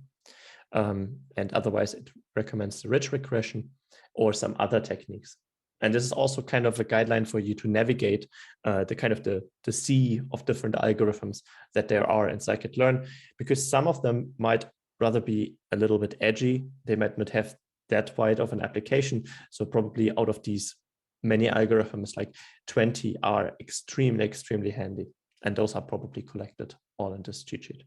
A long time, and we haven't had a quiz question. This is kind of my summary on the most important aspect of Scikit-Learn, which is the API. And the problem here that I want to ask you is, what is not, and the important aspect is not, what is not an essential step in using a machine learning algorithm from Scikit-Learn? So this question is referring to, so you want to use an algorithm to get it to work. What is not part of these steps? So the first answer is using the model with either the predict or the transform method. 2, evaluating the model performance with the score method. 3rd, training the model with the fit method, or the instantiation with hyperparameter definition. Okay, then I will bring over the results, and we have 12 participants here. The majority of you voted for 2, which is the correct answer. Then we have a second place for 4, which is rather incorrect. Let me also explain why. And then we have 1 with the predict or transform method. I mean, of course, it's a little bit. It's not that there's a right or wrong technically, but the essential steps, and this is also what you should keep in mind, is all kind of Scikit-Learn, almost all kind of Scikit-Learn algorithms adhere to this. And it first starts with, so basically the steps that you do is, first, for instance, you say my regressor is linear model, for instance, linear model, and then dot linear regression. And then you define hyperparameters. And if you leave that empty, then Scikit-Learn defines the hyperparameters for you. I mean, it says hyperparameters, but these are still mandatory because at a certain point in the learning algorithm, they are needed.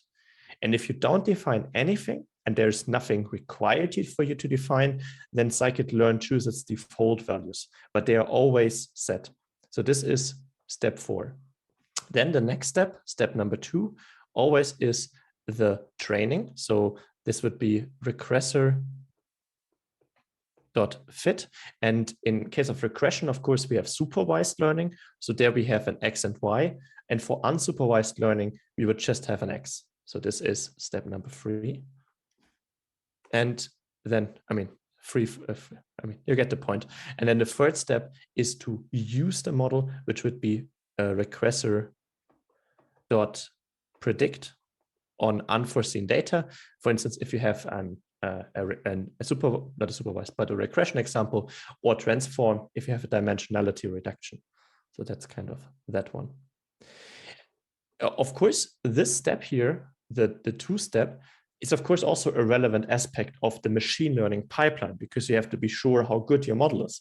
But it is not an essential step in getting a model or getting a machine learning algorithm to work with Scikit-Learn.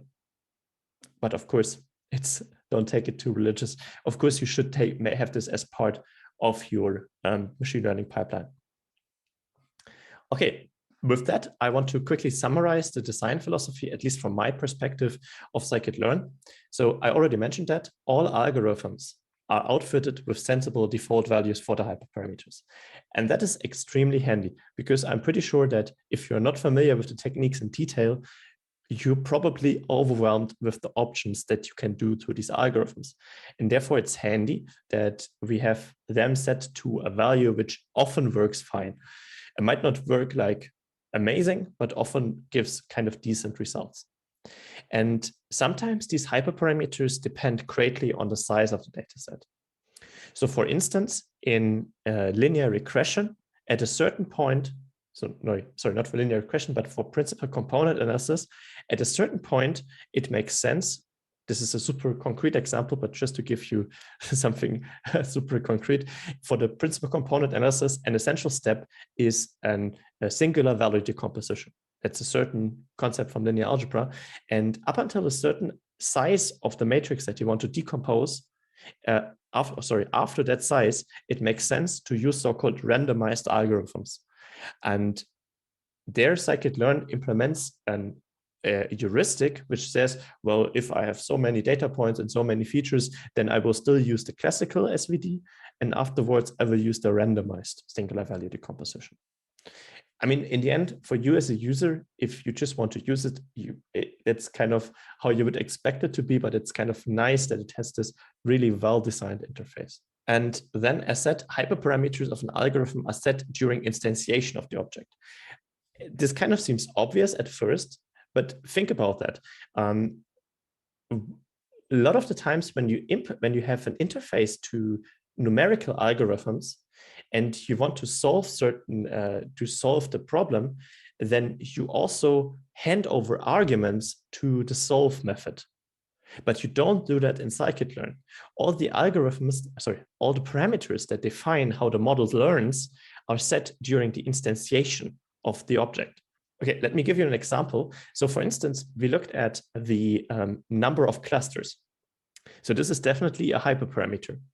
And you could also just have it that in the .fit function of the clusterer, you give the X, and then you also say, well, I want to have n clusters equals 2, for instance. But Scikit-Learn purposefully decided against this decision. And I kind of love that design because by this, the fit function is identical between all algorithms. It always takes X in case of unsupervised or X and Y in case of supervised and nothing else. I mean, there are some exceptions to this rule, but they are only minor. And that's something that I think is really nice. And then here, just a summary from the previous one. So the steps are always instantiation, then fitting, and then predicting or transforming. And you can also kind of think this as the first step is defining the hyperparameters. then it is the learning in machine learning, and then it is the using. And then, as said, the main type of algorithms are either predictors. So the clustering is a predictor, the logistic regression is a predictor, the linear regression is a predictor, or they are transformers. So they transform data and don't predict anything. That's about the design philosophy. I just want to highlight some further interesting techniques, because so far I've been advertising for classical machine learning, not necessarily deep learning. And there are many other classical machine learning topics that could be interesting. So for instance, auto machine learning, which refers to something that you probably end up doing when you apply Scikit-Learn, is that you try a couple of algorithms and then decide for the one which works the best. And auto machine learning is kind of a meta algorithm, or it's not one, there are multiple implementation, which tries to search over a lot of different algorithms and then uses the right algorithm, the right number of regularization, and also pipelines to find a perfect fit for the data set. To be fair, I don't have much experience with AutoML, but if you want to look into that, I'm pretty sure you'll find good resources. Something else that is also quite hyped because it just works so good is gradient boosting. Scikit-Learn can't do gradient boosting, but there is a really good library. I think it's called XGBoost. But also here, I don't have too much experience, but people tend to like it a lot because it achieves quite well performance with these classical machine learning algorithms. And of course, you can go more into the probabilistic machine learning aspect, which we totally left out, except for some few occasions. This also allows you for some many more considerations, probably also including what was mentioned earlier, that you can have probabilistic estimates on the number of clusters you might need in certain clustering algorithms. And it's just something I would highlight on where in which direction it could go. And then, as always with every section so far, an overview of what we did not cover, but which might be relevant if you want to use that in practice. So for instance, the parallelization aspect, especially also with respect to grid searches. And there's this really cool package that's called Desk, which allows you to scale Scikit-Learn algorithms to clusters. Of course, questionable how efficient it is, but it's actually, from the experiences I've gotten with it, it worked quite well for the problems I used it for. Then we also did not look at so-called manifold learning. And as said, that's nonlinear dimensionality reduction. So these are techniques that are actively trying to find these nonlinear patterns in high dimensional data. And then we also did not look at probably rather boring, but extremely necessary aspects of data preprocessing, model selection, and model compositing and pipelining. Data preprocessing also means that you could, because earlier we've seen that we might have features, sometimes we might have features which greatly vary in their order of magnitude. So it might be helpful to balance that. But here you find super nice examples and super good guidelines on the Scikit-Learn website, which I just advise you to go to and take a look at. And then, of course, there are also many other algorithms that are extremely great and we haven't had the chance to look at. So as mentioned, support vector machines for regression and classification, decision trees and random forest, and spectral clustering, which is also an amazing algorithm. Okay, that's it for Scikit-Learn. So welcome back. I hope everyone is back on board for the last approximately hour for the workshop. So since we probably won't manage to go over the entire TensorFlow Keras chapter, it would now be a good point in time to figure out what you might be interested in looking at again. So let me quickly give you a collection of options.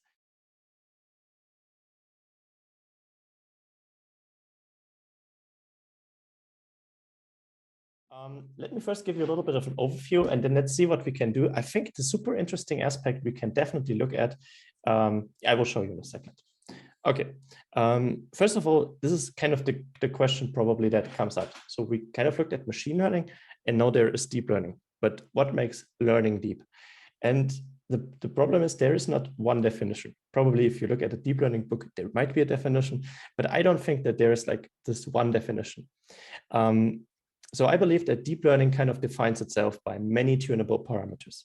If you look at the linear regression we've seen earlier, in the 1D case, we only had 2 parameters, so the intercept and the slope. And in 2D, we had 3 parameters, the intercept and 2 slopes. And if you go to 1,000 dimensions, you only have 1,001 parameters. And although 1,001 sounds quite a lot, it's actually nothing compared to deep learning. Even the smallest neural networks that you can think of easily exceed 1,000 parameters. So this is what makes learning deep in a sense of deeply complicated. And then we have potentially highly nested computations. So as we will see in a second, deep learning relates to most of the time to artificial neural networks that consist of complicated architectures. And those can have highly nested computation and thereby mimic really deep computation graphs.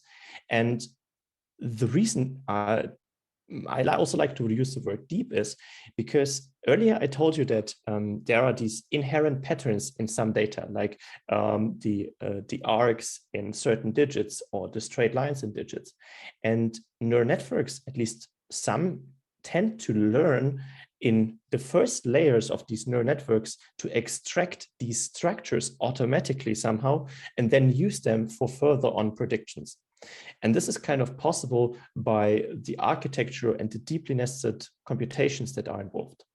And then something that is sadly true, but potentially a complicated training process.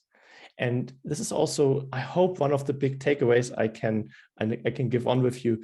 Deep learning is a hype topic. It's an amazing discipline. You can do so much crazy stuff with that, but it's often extremely complicated to come up with good and well-trained deep learning networks. So this is also my gist. So most of the time, you don't have an interpretable network, so you don't know what it is actually. Often you don't know what it's doing under the hood, but it often works really well. And that, of course, makes it difficult to truly use its performance and also to regularize it. Since I said overfitting is a real issue in machine learning, especially when your data is not good. Then, and especially then if you have a more complex model, like a neural network, you are more prone to overfit. And how does it fit in the hierarchy? So this is just taken from the Wikipedia article, but just to give you like the taxonomy, usually people speak of artificial intelligence as something that mimics the behavior of living beings. This can include machine learning, but does not have to. It would also include, for instance, expert systems. And I think expert systems, at least how I've been and how I've interacted with them, is just a collection of if-else statements. So expert systems are basically you try to mimic a thinking process based on certain conditions by querying domain experts in a certain application.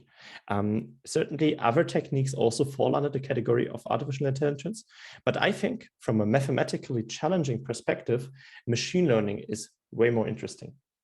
And then from machine learning, deep learning is a subset of it. So deep learning is a machine learning technique, but not every machine learning is deep learning, as you've probably also seen in the previous section. And I'm pretty sure that you've heard of deep learning before. I mean, it's kind of like this deep learning revolution at the moment. And the reason it is that crazy, first of all, is that there are huge and openly available data sets. And then, of course, that we have an ever-increasing access to computational power. And in particular, and in really, really particular terms, graphics processing units. So specialized hardware components for certain operations. And then, of course, Python as this language, which does not run on GPUs, but again, having these libraries which do the heavy lifting for you, and you just orchestrate them with Python. And then, of course, I mean, probably you heard that before, but many great research outcomes like these computational biology and so on and so forth. Okay, so what makes deep learning, or what I think are the ingredients of deep learning / artificial neural networks? And the key aspects are first a computational graph. So this is kind of a collection of operations. They involve nonlinear aspects of it, and they can be of various kinds. We will look at the most simple example though, but those are like, there are quite no limits to what you could do. Then a loss function. So this is kind of a metric that determines how well your network performs. Then, and this is the often overlooked aspect, so-called reverse mode automatic differentiation. I think this is the game changer. We will see about that in a second. And then we have a gradient-based optimization algorithm. We already talked about optimization, and in terms of machine learning, optimization was with respect to the parameters of a parameterized model. And in neural networks, these are typically so-called weights and biases. We'll also see them in a second. And then, of course, this is kind of something the deep learning framework takes away for you, highly parallelized and accelerated computation. Because kind of oftentimes deep learning is kind of it doesn't feel necessarily like a brute force solution, but it's kind of like these not too delicate solution, but kind of like the throwing a really big machine at your problem. Often it works, but sometimes also other machine learning algorithms tend to work equally well, sometimes even better. Okay, I think we maybe skip the animation to just give you an overview of the deep learning landscape in Python. So we will look at TensorFlow, which is, up to now, I think it's already an old framework. I think it's now almost, it turns 7 years or so. I'm not 100% sure, but it still has some years. It's already some years old. There's also PyTorch, which is probably on the same level as TensorFlow, has a little bit different design compared to TensorFlow. Then there's also JAX, which is a fairly recent deep learning framework. Personally, I prefer JAX the most out of these three here. Then there's also Theano, but Theano is kind of, I wouldn't say old, but Theano was kind of attributed as one of the early ideas of having some kind of like this high performance computing package in Python.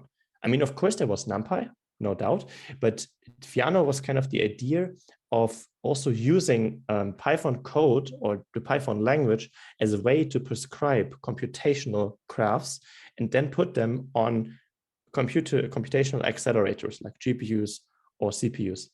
And I'm pretty sure that TensorFlow, PyTorch, and JAX are heavily inspired by the existence of Theano.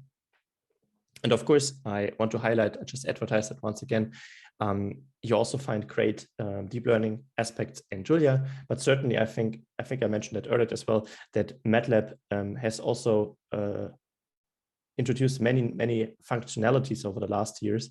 And also with this recent addition of the Python calling or Python frameworks inclusion into MATLAB, I think you might have also now access to these deep learning frameworks, but I haven't looked at that myself yet.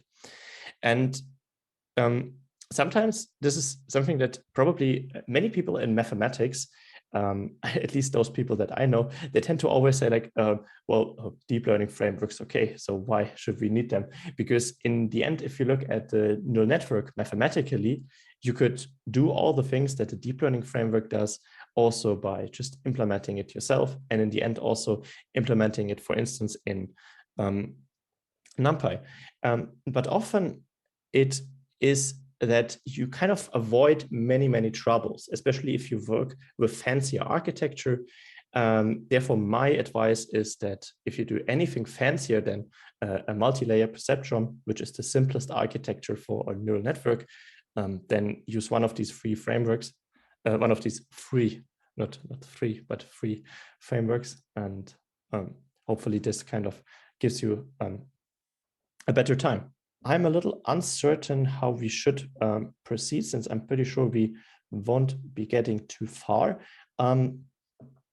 So far, this is more theoretical. So I think it's probably more interesting to look at some practical aspects. So either way, let's quickly go over the computational to the computational graphs and kind of the neural architecture aspect.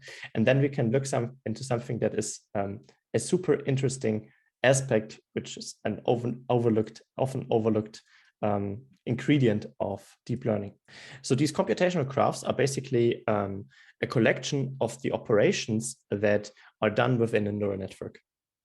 And the idea of neural networks is that we combine linear affine functions with nonlinear activations.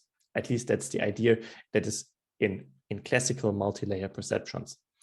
And so usually, I mean, I'm pretty sure you might have seen that before, is that you have some input points. So these are your input dimensions into your neural network. And then you have some hidden layers. And then you might have some output dimensions. And then you have a dense connection between all these neurons in that sense. And for instance, here, this would be, let's say, for instance, this is the x0, the x1, the x2, the x3, and the x4. And the idea is that each neurons of the subsequent layer are created by a matrix multiplication of the neurons in this previous layer. A matrix multiplication of a matrix with this neurons in the previous layer plus a bias, and then a nonlinear activation function applied to that. So let's, for instance, let this be a vector x, and let this be let's call that the vector set. And then set will be given as a matrix W, matrix multiplied with x plus a b. And then we have an element-wise application of an activation function. And this activation function introduces a nonlinearity into our computational graph. And this nonlinearity is needed since this allows us to approximate arbitrary functions. And in the end, functions is what we are interested in. So I think I would have looked at, there's a nice TensorFlow playground example online, but I think we can skip that in order to go to TensorFlow itself as quickly as possible. The idea why we are interested in functions is that these neural networks, when with our multiple layer structure and the nonlinear activation function, adhere to a mathematical idea that is referred to as the universal approximation theorem. And that kind of states that under some loose assumption, and for a certain class of functions, neural networks can approximate these functions. But functions are like a really vast discipline in mathematics and cover many different aspects. Usually these functions are mappings from one dimensional vector space into another dimensional vector space. In concrete terms, that will, for instance, mean that in image segmentation, so we have a mapping from images that contain these handwritten digits to one of the 10 corresponding classes. So we have a function that goes from our, if you remember, the image was a 64-dimensional space because we kind of flattened that into a vector. And then we map that to a, well, depending on how you view that, but either a one-dimensional space, which is 1, 2, 3, 4, 5, 6, 7, 8, 9, 10, or a 10-dimensional space. But here we have, in that case, for instance, from 64 to 1. And then maybe also in image segmentation, you can also have the example with the dog and cat, where you have an image, let's say, for instance, you have an image that has 100 by 100 pixels, then you would have a 10,000 vector that maps to a two-dimensional space. So from an image to a dog and a cat. And it is these kind of functions that we are looking for. However, often these applications that you see for neural networks are, of course, like they are not too close to what you would be doing in many of classical sciences. So I also added, for instance, this example with control theory here. If you would be like doing super simple control theory by just taking a neural network in order to map from certain sensor measurements to control signals. I mean, you could do that if it is meaningful, of course, it's a question, but it's kind of that we have these functions, this mapping that describe certain functionality, and we use neural networks in order to approximate them. And this can be on any kind of hierarchy level. This can be small aspects within and anything that you would do in science, or even larger aspects like this entire mapping in control theory, for instance. Let's maybe take a look at the really interesting aspect of these deep learning frameworks, which we can also do practically, since I think this is probably something that is more relevant for the course today, and that is with regard to automatic differentiation. And for this, I would like to show you like a super simple example of what such a computational graph looks like. So, I mean, we've looked at these linear affine mappings with the nonlinear activation functions, but of course, this is like how you would implement like proper neural networks. But for the sake of argument, let's just look at super simple computations and express them in the form of this computational graph. So here we want to look at the example of this particular function. So this should be a function which takes two inputs and has one output.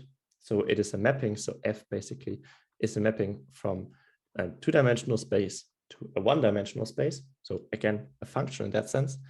And it consists of these operations. So we have a multiplication of the cosine applying to x with the sine of y, and then we add the fraction of x and y.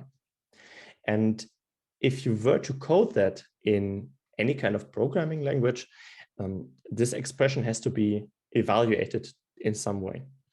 And the idea is that, for instance, one way to do that is to, for instance, take the x and then first apply the cosine, then take the y, apply the sine, and then multiply the result of both in order to get this expression, and take x in that case and y as well, and divide those two to get this expression and to add them up in order to arrive at the final loss expression. And the reason I'm bringing this up here is that for our neural network examples, we have these kind of mappings from higher dimension spaces to scalar value spaces, because we will try to access the performance of our neural network in terms of a scalar valued loss. So for instance, this means a value that associates how good our neural network performs. And we now want to minimize this scalar value loss with respect to the parameters that you find in the two-dimensional space. And the question is now, how do we obtain these? How do we perform this optimization? And often, at least for our gradient-based optimizer, as we've seen that in the SciPy section, we need gradient information, so forced order information. We are interested in the gradient of f with respect to the vector x, or probably maybe let's use the other way of writing that down. So the gradient of f that is dependent on x and y. And in order to obtain that, there are a couple of options. So I've written that down. So for instance, you could use so-called symbolic differentiation. So symbolic differentiation would be just, I mean, you take the symbolic derivative. So this would just be, you take, for instance, partial f with respect to partial x. I think I've written it down here, similar fashion, but here with a different notation. And then also the partial f with partial y. I mean, this is tedious, and probably one makes an error when deriving that, but it kind of works for these simple examples. What you could also do is you could use a finite difference approximation, which means that you approximate the value of your gradient at a certain position by going a little bit forward, a small nudge, and then compare the difference. This is also one way to do that, but an extremely efficient way, which takes advantage of the way the function is evaluated in a computer, is called reverse mode automatic differentiation. And after this long pieces of talking, I just want to quickly show this to you, how that works in TensorFlow, because it's an extremely cool concept and it is crucial for the learning of neural networks. Okay, so let's do that together. For this, head over to your Visual Studio Code session, and then I will clear the screen. where we had the example with Scikit-Learn. And then I just want to import TensorFlow STF in order to get our TensorFlow down. And usually the import of TensorFlow takes some time. I mean, for me, it's 5 seconds because it's a really large package and it does some setup in the beginning. One thing I also want to highlight when I show TensorFlow to you is that many of the functionality in TensorFlow kind of feels like what you have in NumPy, with the exception that you don't use np dot, but tf dot. So for instance, let's try to implement our function. So by the function, I mean this one with the sine of x and the cosine of y.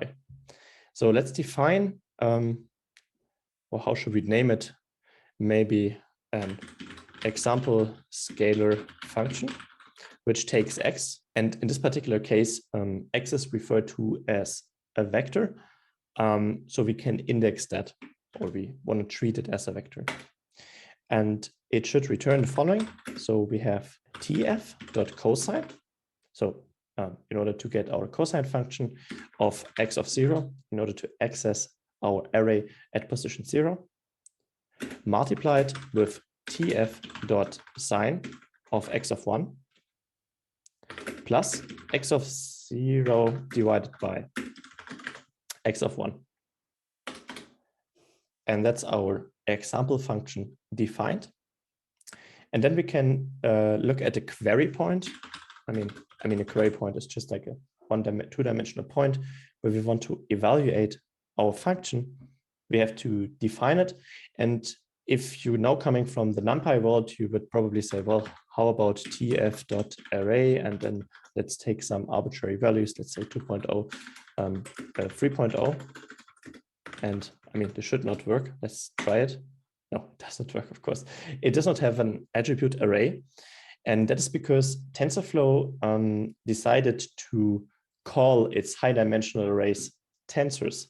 And therefore, you kind of don't see the naming array that often.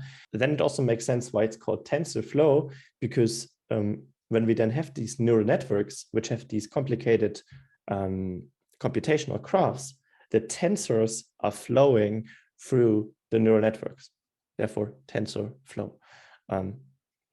So how do we now create one of these tensors? And here we have to be a little bit careful, because in order to, I mean, not careful, but we have to be aware of one aspect, is that the ideas or why deep learning frameworks can be that powerful, or like allow us to express these computations within Python, is their restrictions to a certain set of computations and not allowing for all functionality. And one essential functionality they don't allow for instance, is, I mean, they kind of, but in the end, it's implemented a little bit, as a trick in the end. Is the idea of array mutation. So by array mutation is meant if you have NumPy, for instance, and take a NumPy array with 2 and 3, I can just say, well, x exists at 0 is 5, and it's mutated the array, and this is absolutely fine. But TensorFlow does not allow for these kind of, I mean, it does, but you should avoid these kind of operations, because if you look at the way computations are performed on graphics processing unit and other kind of accelerators, this is something that tends to slow down. Because the reason why GPUs are so fast or allow for such high,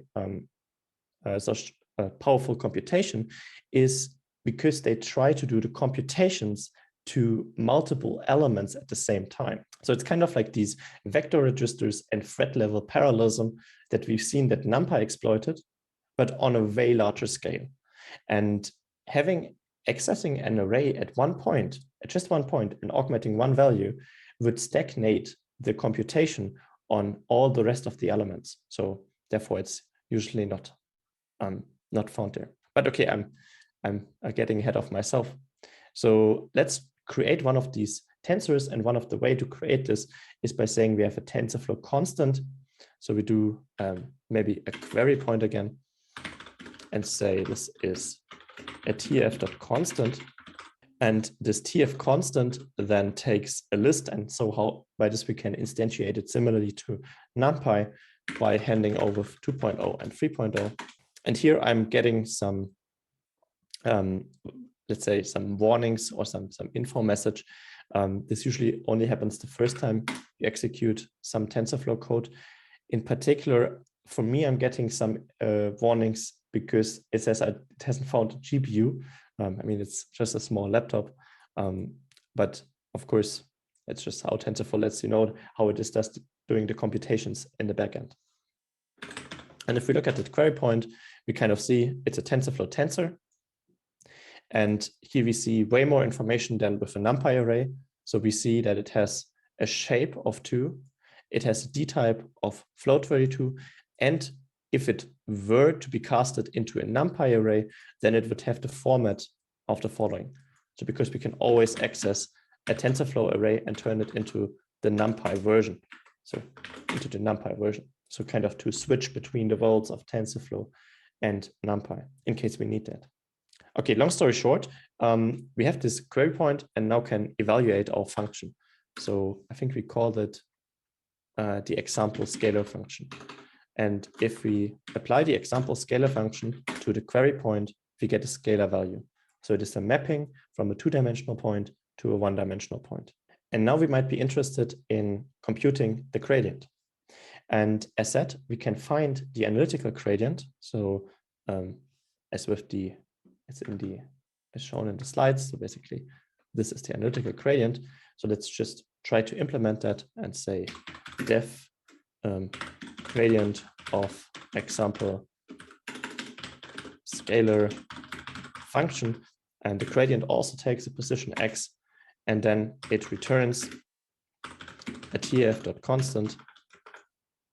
And then it is in the first row, it basically has tf.sign of x of 0 times tf.sign of x of 1 plus 1 divided by x1.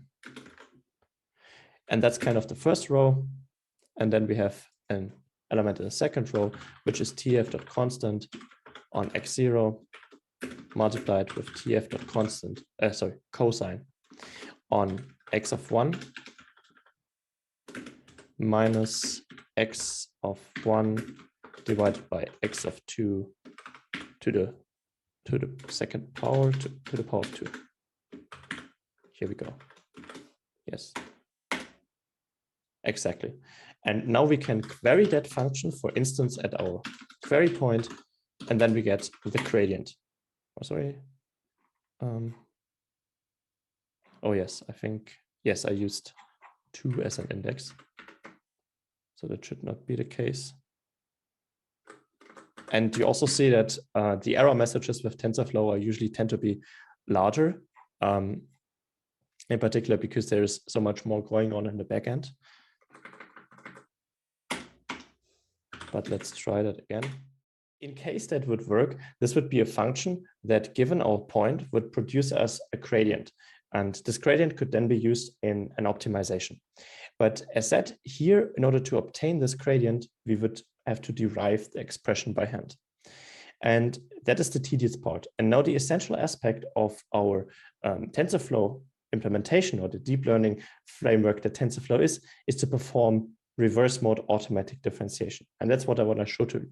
That's what I want to show to you. And for this, we have to record our computational graph in order to then perform these automatic differentiation operations to obtain our gradient efficiently. And this works as following. For this, I will also introduce a new construct we haven't seen yet, which is called a new syntax element in Python, which is called with.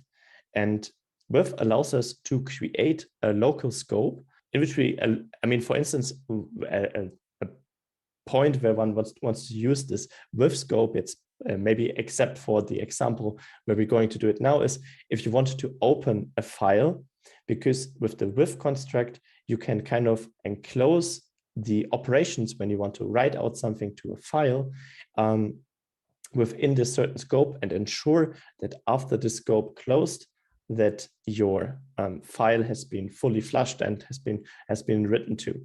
And here in that particular case, with the with construct, we kind of tell TensorFlow, hey, we want to build a computational graph, which we then later on want to evaluate in order to obtain our gradient information. And so we say with tf.gradient tape, and a gradient tape is an object which kind of try to record certain operations that we do. And we say with tf.gradient tape as tape. And essentially this instantiates a TensorFlow gradient tape and calls it tape. And then this tape basically works as following, in that we say tape.watch on the query point. So basically we see this will be our input to our computational graph. And let me quickly just get that here. And in essence, this is also what we have seen in the slides, that we have our X and Y position at the bottom of the computational graph, that they enter the computation, and then they are basically flowing through the operations that we have here. So we want to watch it because that's the input to our model. And then we kind of perform our computation. We just want to evaluate this example scalar function. So we say example scalar function evaluated is the example scalar function called on the query point. And so the tape watches. So the tape starts to watch the query point, and it sees the query point enters this computation, and then it sees what happens. And because all the computations in our function are expressed by the help of TensorFlow operations, the tape will record them. So it will record that we applied the cosine, it will record that we applied the multiplication, it will record that we applied the addition, and it is stored somewhere for us, or basically within this tape variable. And then we can basically execute that and call the tape in order to obtain our gradient from the computation. So we say tape.gradient, and then use the example scalar function evaluated and the query point. And this basically means use your recorded operations to obtain the gradient estimate for this quantity here, for this scalar quantity, with respect to the query point. And here we get a vector out of it, which is the gradient vector at that particular position. I must say I'm a little bit confused why this function does not work, but we can evaluate it individually at least to see that our gradient estimate is correct. So if we bring over this particular example again and see the gradient estimate in that case, maybe I can also move that in the foreground. Exactly. So then we can just try whether our gradient estimate was correct by evaluating minus tf.sign on query point dot 0 index, multiplied with tf.sign on query point 1. And here, of course, I use the one-base indexing in that formula. That's, of course, confusing. Plus 1 divided by query point 1. And here we get that expression, and nice, that is correct. Oh yeah, that's a great point. We had note in the chat. Let me try that. Let me see if that. So there's the TensorFlow convert to tensor. And I'm not sure if that is solving it, but let's hope for it. Oh yeah. Oh yes. Thank you very much. That's that helps us a lot. Of course, I also have it in my script that it needs to convert to tensor, but I did not use it. How smart of me. Either way, so I'm quickly seeing that I have probably an error. So the bottom line is that what I want to show to you here is we have our gradient tape, which allows for our reverse mode automatic differentiation. And the result we're getting out here should identically match our analytical gradient. And of course it does not, which is not good. Certainly we have an error. Let me check. Yes, of course. So this one should be x0. Okay, that took some time. I hope that's finally done now. Okay, nice. Okay. So we get the gradient of the example scalar function evaluated at these nodes. And then we also have the gradient information that we get from our automatic differentiation. And now, of course, why did we do that? So the point is here that our automatic differentiation allows us to evaluate or take the advantage of the computational graph that the neural network is made of, and allow us to take arbitrary gradients within this neural network graph. And these gradients are exact. And I mean, as of right now, it doesn't greatly seem where is the difference. Why should we do it by the automatic differentiation? And the idea of automatic differentiation is, so first of all, we don't need the symbolic derivative that we have here, which would be impossible to get for large neural networks. And on top of that, we kind of can do that in a constant complexity. And that means in the case of neural networks, we would do one forward pass through our computation. So this is basically what we did in our gradient tape. So where we evaluated the example scalar function.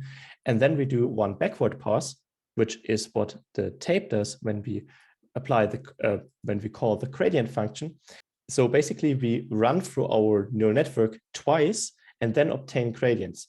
And we can obtain gradients of arbitrary length. So we can obtain the gradients of all kind of parameters that are within our neural network model. And that's kind of the big power, and probably also one of the reasons why neural networks and these large optimizations they form are feasible in the first place. And maybe let's check the other way of obtaining gradients, which would be a finite difference computation.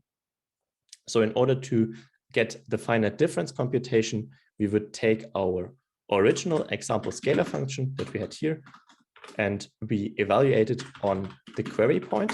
So this would be our unaugmented evaluation. So I would just quickly save that in a local variable. So let's say unaugmented evaluation. And then we can, for instance, obtain the derivative with respect to the first parameter by evaluating the example scalar function at a slightly augmented query point.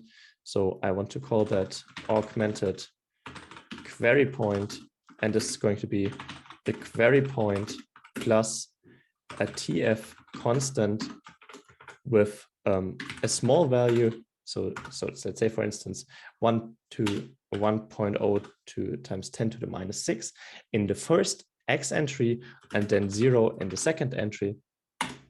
And then we might have an augmented evaluation, which is the example scalar function applied to the augmented query point. And then we can obtain an estimate for the derivative by taking the augmented evaluation in brackets, augmented evaluation minus the unaugmented evaluation, and divide that by our step length that we did here, which is 1.0 times 10 to the minus 6. And here we go. So this is kind of an estimate for, if we haven't done anything wrong. So this is kind of an estimate that we get for our X entry in our gradient. So in particular, this entry here. And this one is not too correct. Probably this is because of we are at a certain point in this computation graph where it might not yield the best numerical stability.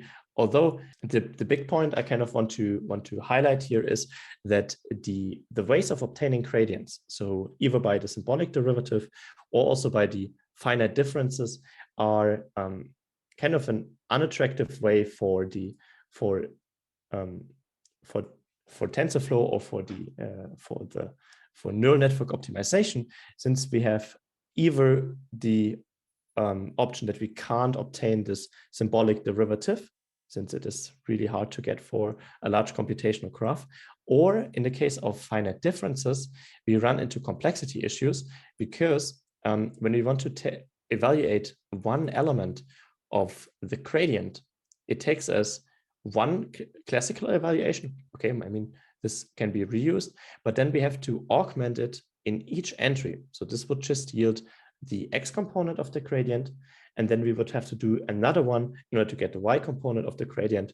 And if our gradient consists of 1,000 entries, we would have to do that 1,000 times, and that then also quickly turns infeasible. So bottom line, in order to obtain the gradients for neural networks that we need in order to perform the optimization over it, reverse mode automatic differentiation often is the only choice we have, and also quite a decent one, since we only compute once forward through the network and once backward through the network. Let's head over back to the slides to maybe see if I could convince you a little bit about the topic of automatic differentiation, despite the small issues we had with the implementation. As said, bottom line, I mean, one thing that you can also take away from this is that the functionality of TensorFlow, as mentioned, in these essential like computation steps, are quite similar to what you see in NumPy. And so in case you understand the NumPy interface, you also tend to understand the TensorFlow interface. Okay, let's do a quick poll with regard to this optimization or this automatic differentiation. And I would like to get your opinion on what do you think is the coolest way of obtaining, well, maybe not exact, but sufficiently exact gradients of highly complicated functions. And this can, for instance, be the neural network functions that we are looking at, or something else where you might want to take the gradient of. Here we go. So 11 participants, nice. And it seems I could convince you. I hope you're not doing this to be nice to me. So automatic differentiation is something cool. And for me, in particular, when I learned about neural networks, and in particular these topics, this always seemed something I've never really thought of, and probably also was never taught, but it's something that is so widely applicable. So many things can be done with automatic differentiation. Of course, it definitely has its downsides. I just did not present them to you quite yet, but it's something that's so handy. And it's also one of the reasons you see people doing other stuff with the deep learning frameworks, except for just implementing neural networks. I just want to do one more thing with you. Probably this is doable in the last 10 minutes before we then wrap up the workshop. And that's then to use the gradients that we get in some super simple gradient-based optimization.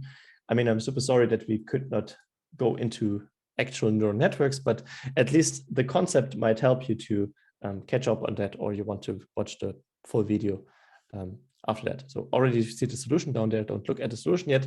We can't do that together. So the idea of gradient descent is super easy. It's probably also the easiest optimization algorithm one can implement. And if you remember, when we looked at our paraboloid or parabola with x and f of x, and we said this is it, and then we want to go down and follow the negative slope in order to slide down the hill and go into the valley. This is essentially gradient descent, and it works like that, in that we say that the value, whatever we're optimizing over, usually it is a parameter. Here in that case, again, we will again optimize over the input to a function. But of course, neural networks optimize over the parameters, or any machine learning model optimizes over the parameters. So this was the example with the factory, whatever enters the factory, what goes out of the factory, and then we have the tunable knobs in the factory. We want to tune the knobs. We don't want to tune the input. But here it's just to showcase how it's done. And it's kind of done by saying, well, the previous iteration, and then we go negative. This is negative gradient. And then we have some learning rate or some step size. And in the easiest case, this is just a constant value. Long story short, let's just implement that and head over to Visual Studio Code for this very last example. And let me clear the screen for you. And here we first want to implement the function f itself. So I want to use a paraboloid for simplicity. So we say define f, and let's also give it the super verbose name f, and f takes a vector x, and then it returns x0 to the power of 2 plus x1 to the power of 2. In essence, just our paraboloid. And now we want to use automatic differentiation in order to define a function that computes the gradient. So we do def f grad, for instance, for the gradient of f, which takes a position x. 1 second, I will just quickly disable the poll such that you can ask a question if there's any. And this should work as following. So again, we will use our gradient tape to record operations.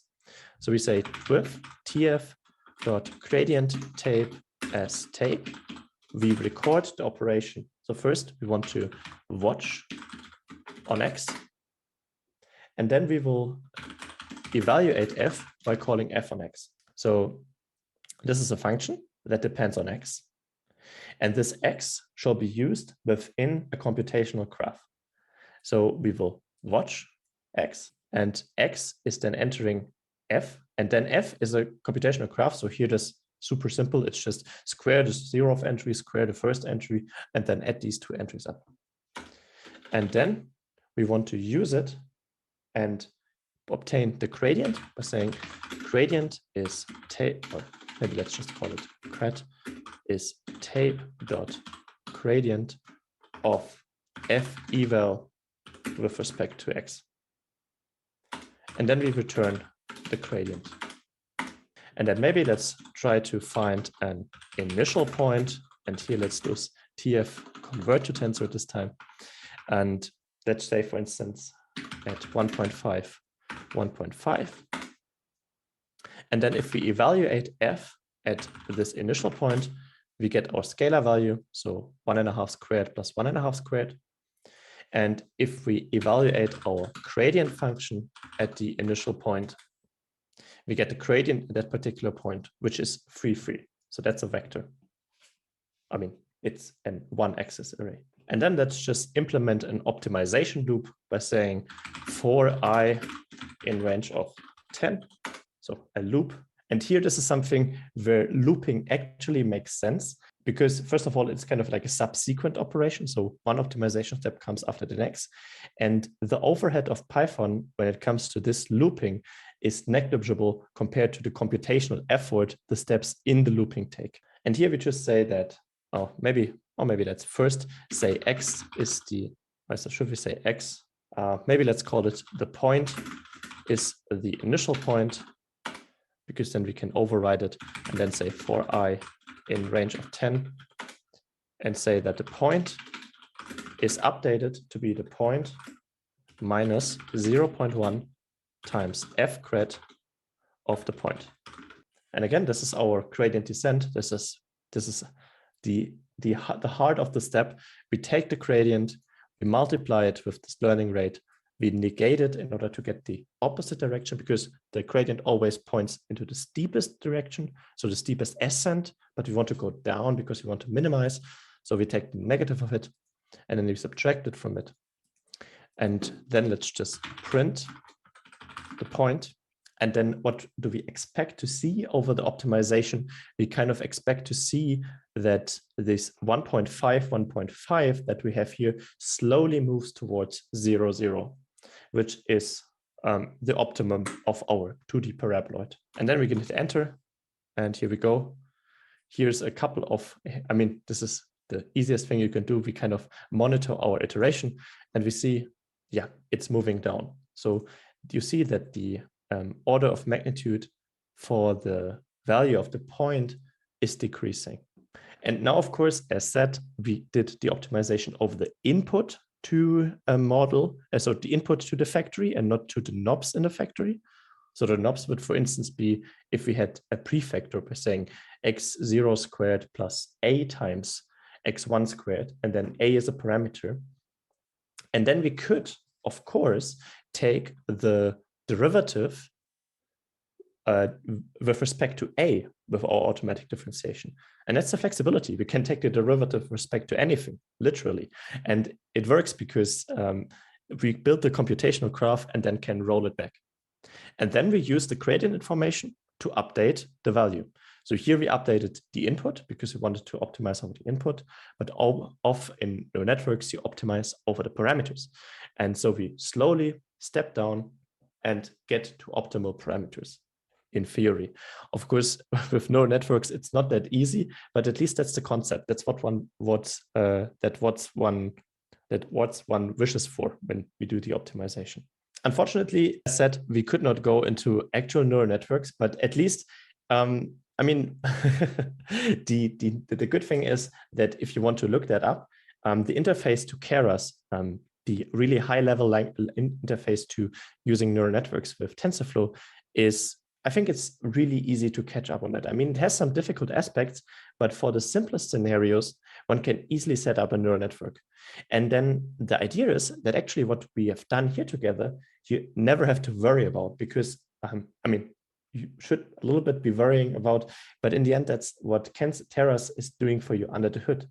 But I think it's so interesting or so relevant to understand how TensorFlow does it, at least from a conceptual point of view. Let's return to the slides. And then I unfortunately will just give you like a loose overview of what we would have done with the TensorFlow example. And then, as mentioned, I just want to give an outlook for the Python course, and then we will wrap up the 2 days. So we looked at this gradient-based optimization. So we would have done a little bit more. And there's something on conversion. I don't think this might be a little bit too detailed. So we would have looked at 2 examples. The first one is kind of a really contrived example where I would have shown to you how when we take like samples from a sine function, how a neural network can learn an regression through the sine function. And then we would have looked at how the neural network improves over time, and not over time, but over optimization. So the more optimization iterations it takes, the closer it comes to the sine. And with this, I wanted to highlight this universal approximation theorem, and also with respect to having functions. I mean, of course, a sine is rather unspectacular, but the aspect that we can learn the sine is kind of promising that we could learn theoretically anything, given enough time, given enough computational resources, given enough data, of course. And that's so motivating about neural networks. And one thing that I also just want to highlight, just that you know that Scikit-Learn also can do neural networks. There is the package called sklearn.neural network, but these neural networks are limited to multi-layer perceptrons, which is a good start for working with neural networks. And they are limited to computations on the CPU. So for smaller neural networks, you can also use Scikit-Learn. But of course, everything larger and fancier, you probably want to resort to TensorFlow or any of the other deep learning libraries, not necessarily TensorFlow, maybe even something else, of course. And then the actual example I wanted to look at with you is the MNIST dataset. And the MNIST dataset is kind of the larger version of the digit variant we looked at. So the digit variant from sklearn had about 8 by 8, no, not about, but it had 8 by 8 pixels. And the MNIST dataset consists of 28 by 28 pixels. I mean, it's still not much, but at least it's well, in each axis, we have it about 4-fold. So it's still a difference in the difficulty of learning that. And we would have also used that example in order to go to Google Colab, in order to choose one of their free GPUs and see how that can greatly improve the learning process. But as said, you should be able to see that in an additional video that I want to upload after the courses have been processed and uploaded. Okay, then let's now go over to the outlook to wrap up the course. And I just want to highlight a few Python libraries that might be worth learning that we just did not consider here. If you are interested in me maybe doing a workshop about them, then please leave that in the feedback form. Depending on the particular library, I might be rather proficient in them or rather not. So it's of course then dependent on this level of proficiency. So there is SymPy. So SymPy is an amazing library for doing computer algebraic manipulations.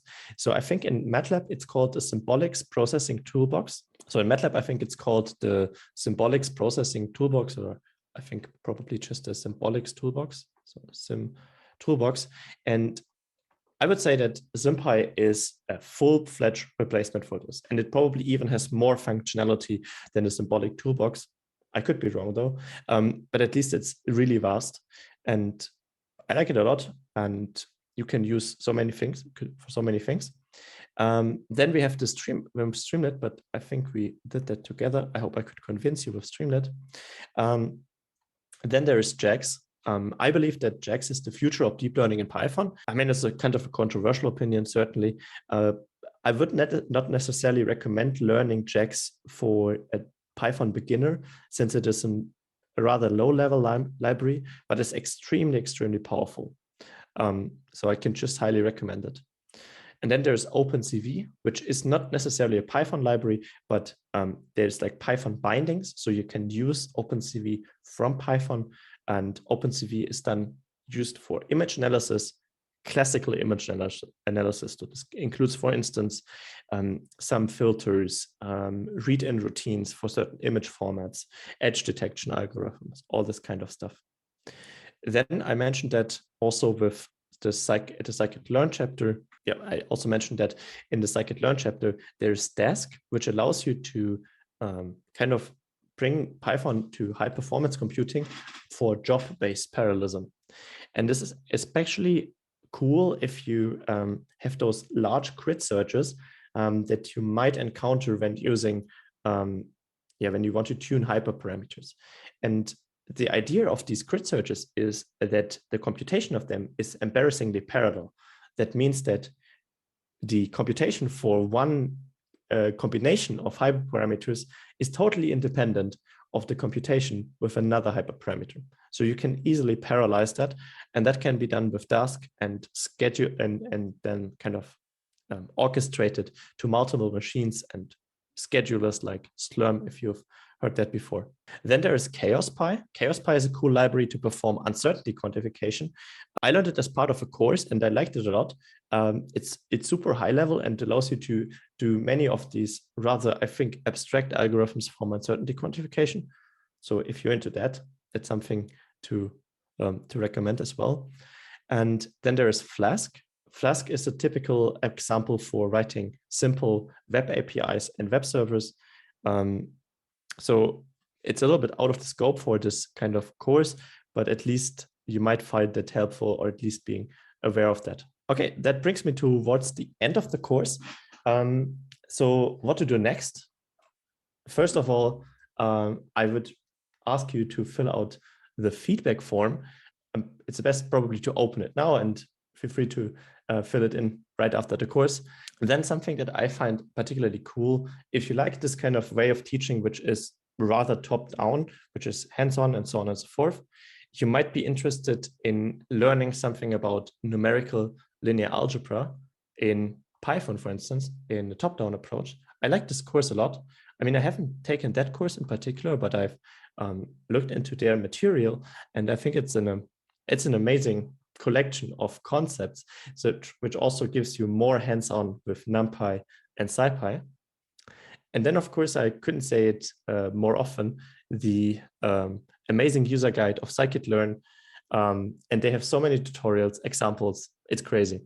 Same holds for TensorFlow, though, also with Keras. So in case you want to get your fingers dirty and write a neural network in TensorFlow, then feel free to do this by the help of the tutorials. You can really easily follow along. They are extremely well documented, and in the worst case, you can also just copy and paste aspects. So this should help you to easily get you on track. So that's the end of the official part of this workshop. Thanks so much for watching this video. I hope you enjoyed it. If you did, then please leave a like and consider subscribing both to the Machine Learning and Simulation YouTube channel as well as the Musen YouTube channel, and also stay tuned for the additional video where I'm going to cover the topics of the TensorFlow Keras chapter I wasn't able to do in this workshop. Here you will now see similar videos, and I hope to see you in one of the next videos.